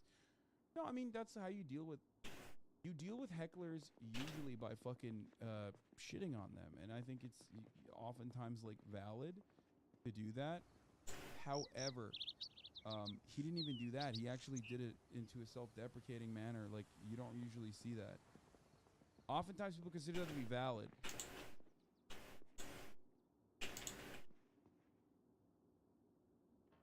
I think. Even if he unloaded into her, as long as he doesn't go like the fucking insane like Kramer route and is just like racist or something, people will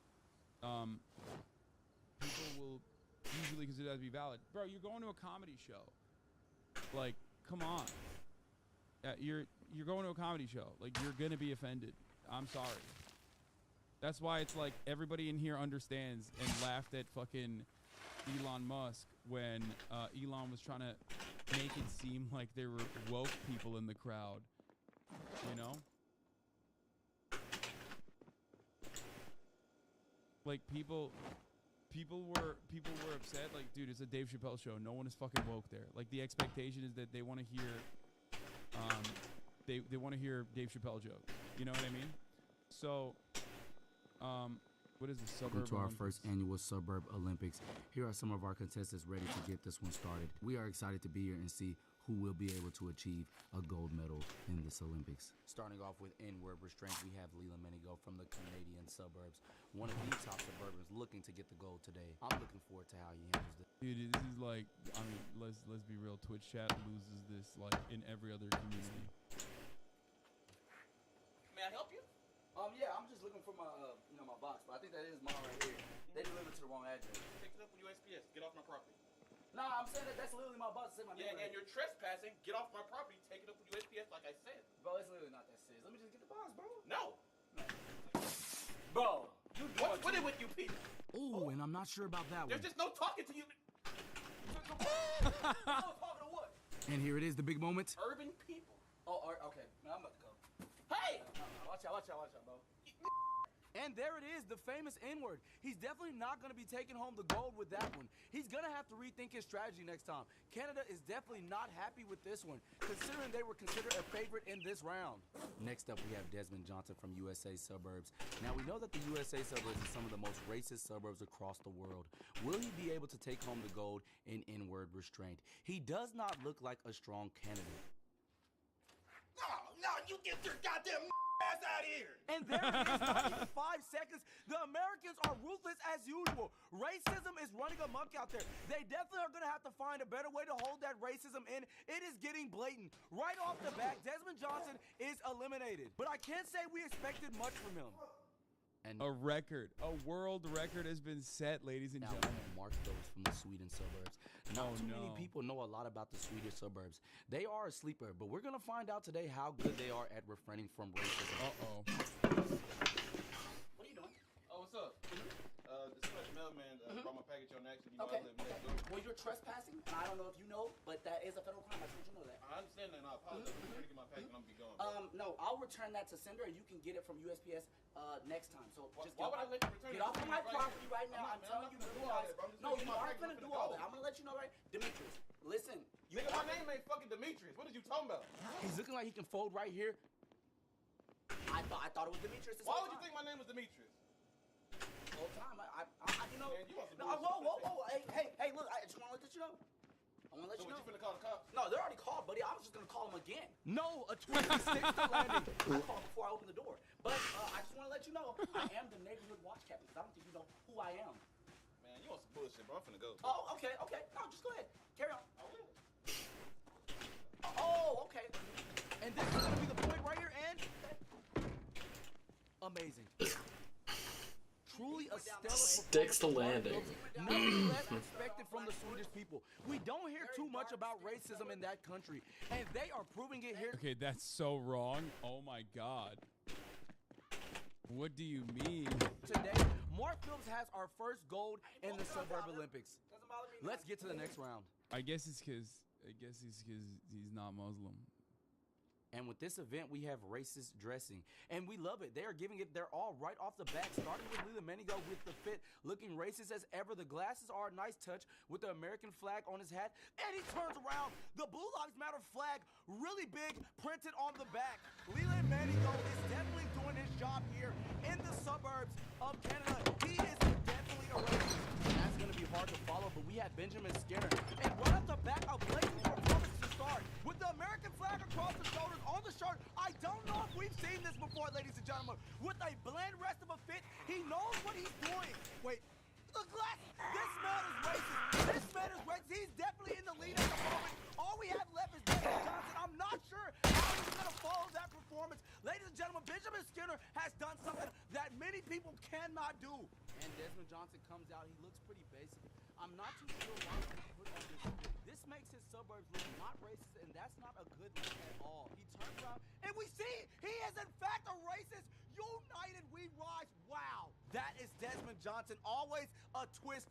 Always something to keep the crowd in awe. But I'm going to have to give it to Ben. Dude, Let's go in slow motion. Dude, come so right on. off the I bat, got we way. see Ben with the hat, and you see that, and you already You'd know. wear these fits and you know it? I mean, yes, I would.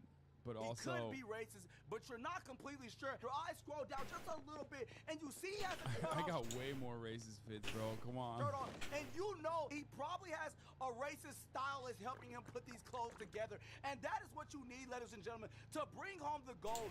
Benjamin Skinner has done it. He has brought home the first gold in racist dressing. Man, what the fuck is up, nigga? You know what I'm on? And now in the Suburb Olympics, we have men's acting like they're from the hood with Mark Phillips. He has been performing pretty well throughout these Olympics. Let's see what he has. Yeah, nigga, what's up, nigga? What's up, then? Hold up. Man, what's up, nigga? Swing, bro. Swing first, nigga. What's up? Man, this nigga too little for me. Get him, little Mark. And this is where he has to truly show us an Olympic performance. He has been put on the spot, something that nobody expected. Let's see how he handles this. Who the fuck you outside, nigga? What's up, then? What's up? Yeah. What's up? What's up? Slap me then. Show me. Slap me. Slap me, bitch. Yeah. Oh, yeah. That's what I thought, nigga. That's what I thought, nigga. He's really selling this performance. Yeah. Yeah, okay. Okay then, nigga. Shit, you know what? Don't get what's up? What? What's up? Don't get greedy. He has to close out. All right then, nigga. Y'all better head on somewhere, nigga. All right. Better head on somewhere. And he does. Good, nigga. They ain't even on shit. They ain't even on shit. They not knowing nothing. Yeah. And ladies and gentlemen, we truly have just witnessed a gold performance. Mark has done it again, truly outstanding. The way he pulled up his pants and got close to the ops really was a selling point for me. He could have been hit or even worse. And to come back at the end and confront with Desmond like he really did something, on top. I'm telling you all, this is next level. It is. It is, John. He's definitely earned his gold medal today. What the fuck is up, nigga? You know what I'm on?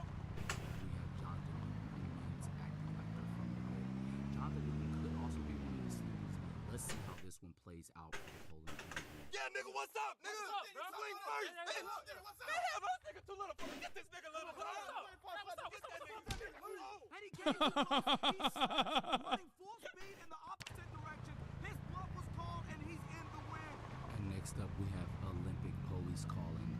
Our first contestant, John Danube, is getting ready to see how fast he can call the cops on some very, very innocent black people. And a big thank you to our volunteers. Y'all already know I'm gonna drop 10 points. 10, bro. You got me. Yes, bro, because I be carrying y'all every time, bro. What? What's up? No, I saw you bouncing the ball, but I mean, we don't have to park here, so just trying to figure out what's going on.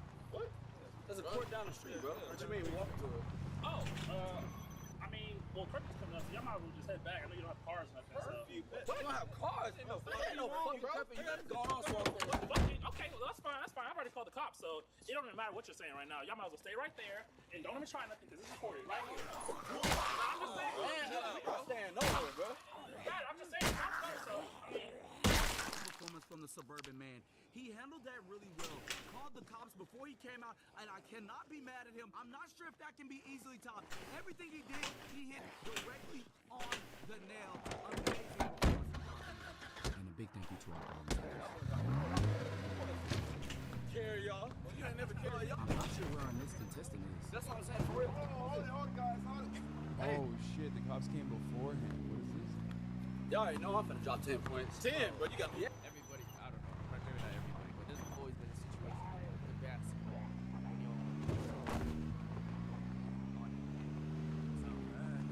It's on your dick, bro. Bro, I'm pretty sure most black people have gone through some shit like that, bro. Yes, bro, because I be carrying you and your homies in the basketball and something, and then it's on your dick, bro. Y'all already know I'm finna drop 10 points. What's up? It's been report this guy to disturb the peace? No, we're not disturbing. That you may or may not have weapons on you? No, we have no weapons. What are you talking about? What you guys doing this? What's your I love his fit. Just says cop. Dead end. Just pretend you understand. I mean, no, this has never happened to me. You know, of course. What you guys doing this? I'm white. What's going on? Oh my God! Oh my God! He didn't even come outside! Yo, Olympian Dylan Patel from the Indian suburbs has outdone himself in the 2022 Suburban Olympics. This may be the best gold medal performance we've seen this year. To still be so innovative after so many suburban people is honestly just genius. Ladies and gentlemen, we present to you Dylan Patel, and that ends our Suburban Olympics. Oh my God! Ron, I seen it. I seen it. Truly amazing. I'm at a loss for words. Standing ovation. Standing ovation. Wow. It makes you feel any better. My dad will come up to me and saw you around the house and hate Muslims. How's your dad gonna know I'm Muslim?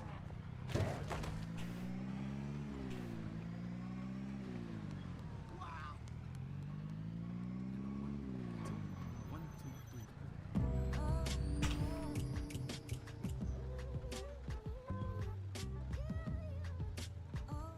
Also, why would that make me feel better, dude? I'm not like excited to be to have to deal with cops, you know?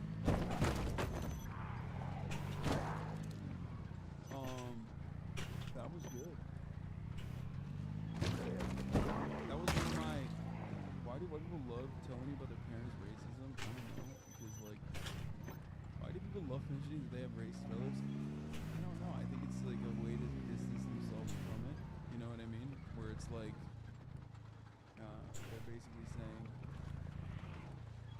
they're basically saying that you know, they're not racist. Their parents are. It's almost like a flex. You know what I mean? It's almost like a look, I have racist parents, but I didn't turn out to be that way. Which, you know, cool. That's good. You know what I mean? You know what I'm saying?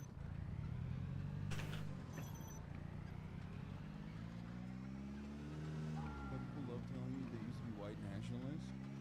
I mean, I still appreciate it. It's like, it's growth, you know?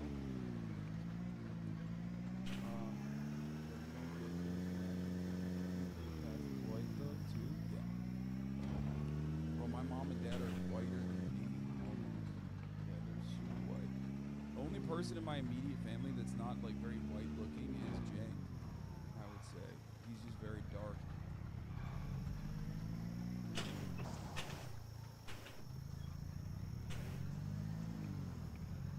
What the fuck, Dimension? Episode? New Asian Harbor? Wait, why did I just get this? This is like not new. Make way for Harbor. Hailing from the coast of India, this new controller Asian can make a tide and tarnish. Let me see if anybody's on right now. I didn't even fucking look. That's how much of a psycho I am, dude. Hello, Foolish? Hello? Hello? Oh wait, I can't hear you. Hold on one second. I'm putting it up here.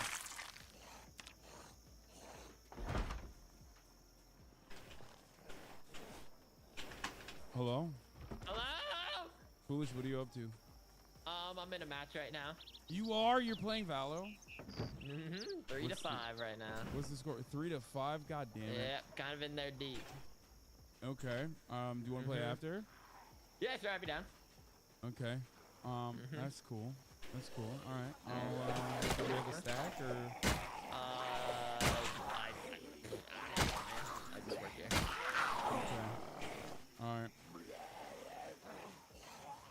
All right. I'll let you know. Okay. All right. Have fun. Okay. Good luck. Bye. Dude, Nesua's already typing. Holy He's on. Nesua, I literally clicked on Nesua's profile on Discord and he's already typing to me. Phoenix at 146! What is this? Recall. 2022 Recall Event Pass. Squad boost. Rustle up a duo partner. New Switch play mode. Reload. IRL Celebration Valorant style. Yeah, I fucking was not invited to that, so fuck those guys. Also, how about I get a better night market? You know what I mean? W Gaming. I just hit up Kaide and Nesua, and he said he's getting on right now. What the fuck is this? Why does it say I have one friend? But it's like offline, but it's up there. I don't know what that means. Please look at me. Wait, what the fuck's the age doing? Oh my god. Do you want to have a chat with me? Felix, long time no talk, my friend. How have you been with escaping the Matrix? Donated $1. Low TG. Fuck you. Bro, he loves. Chat, should we talk to Felix? He left. Give me a caption. He loves Andrew Tate too much, Give me bro. a caption, bro. Donated $1. We know you aren't bald. You look like my left nut. What the fuck? Chat, do I really look like a ball sack right now? I don't look like a fucking ball sack, bro. Guys, I'm getting lightheaded. What do I do? What do I do, bro? What do I do, chat? I'm really getting lightheaded right now, bro. What the fuck do I do? Bottom G. Are you real, dog? Yes, I'm real. Give me a caption, bro. You're gonna see bottom a G. lot of change from me. From...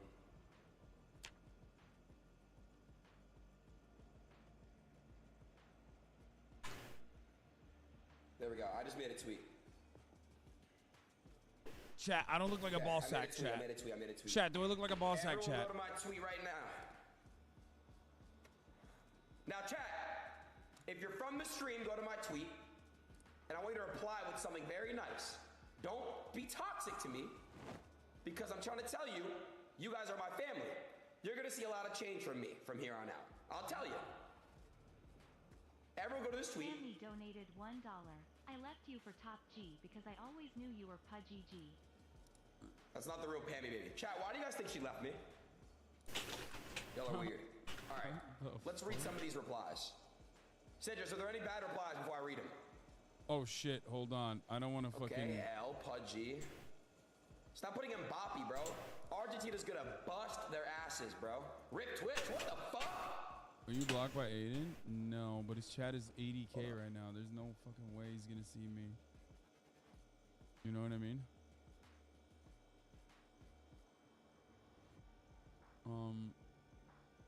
Aiden only fucking FaceTimes me while I'm like... Aiden only FaceTimes me when I'm, you know, about to go to bed or like watching a fucking TV show with my mom or some shit. Like that's the only time I get a fucking call from this man. Insulting Slaw left on it. I don't like that. The ghost skin is alright. It's just not worth, in my opinion. Not for me.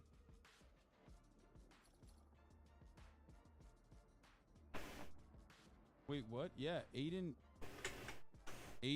yes, Aiden FaceTimes me every fucking night while he's streaming. To ask me, like, literally the most... Will is playing fucking random Apex. fucking political questions, like...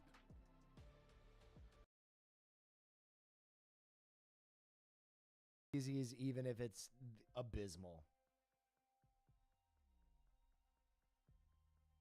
All right, man, we heard it here first. No Reese's. No Reese's. I'm playing Lifeline, bro. I'm feeling Lifeline. Fuck it. All right, heck yeah. Oh, heck yeah.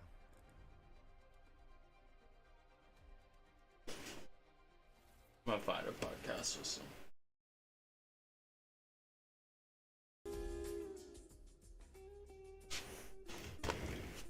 Un momento. I'm gonna check Discord and those.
Okay, I'm gonna finish what I'm doing here, take a little break, and then come back.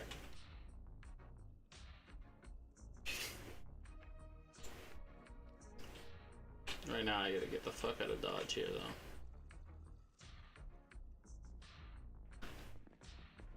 It's really just food here. This is a major supply. Think I ever, yeah, no, I didn't. Oh, fuck me. Forgot about this bitch.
engine was stuck. I don't know why I was accelerating so hard.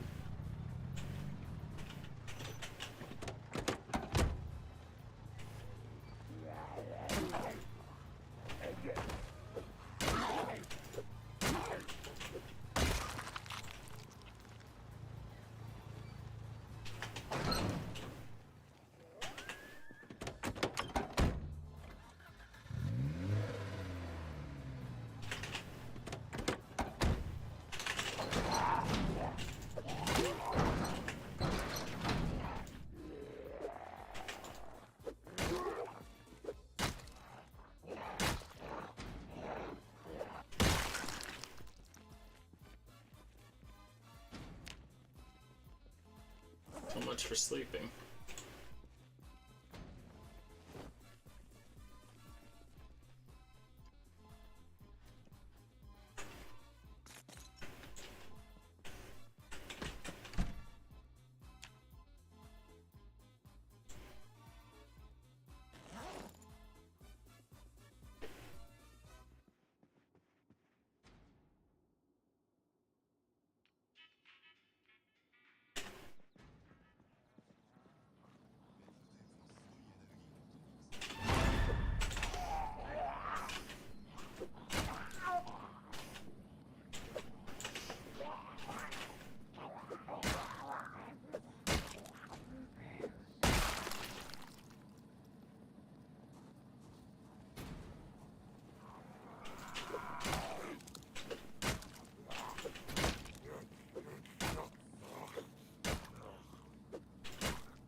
That was stupid of me. Whoa. The fucking gas is sticking on this car. Or my key is sticking, I can't tell.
gotta be a tool I can adapt on that.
Oh, good, I locked this door.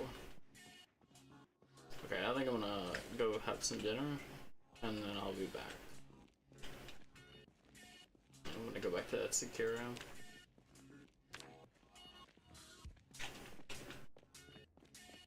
As you can see, I've pretty much sealed this whole building off, and there's no line of sight, so hopefully they won't know I'm here. Most of those fuckers, there's a lot of them outside. In fact, I'm gonna go check. I'm gonna go look.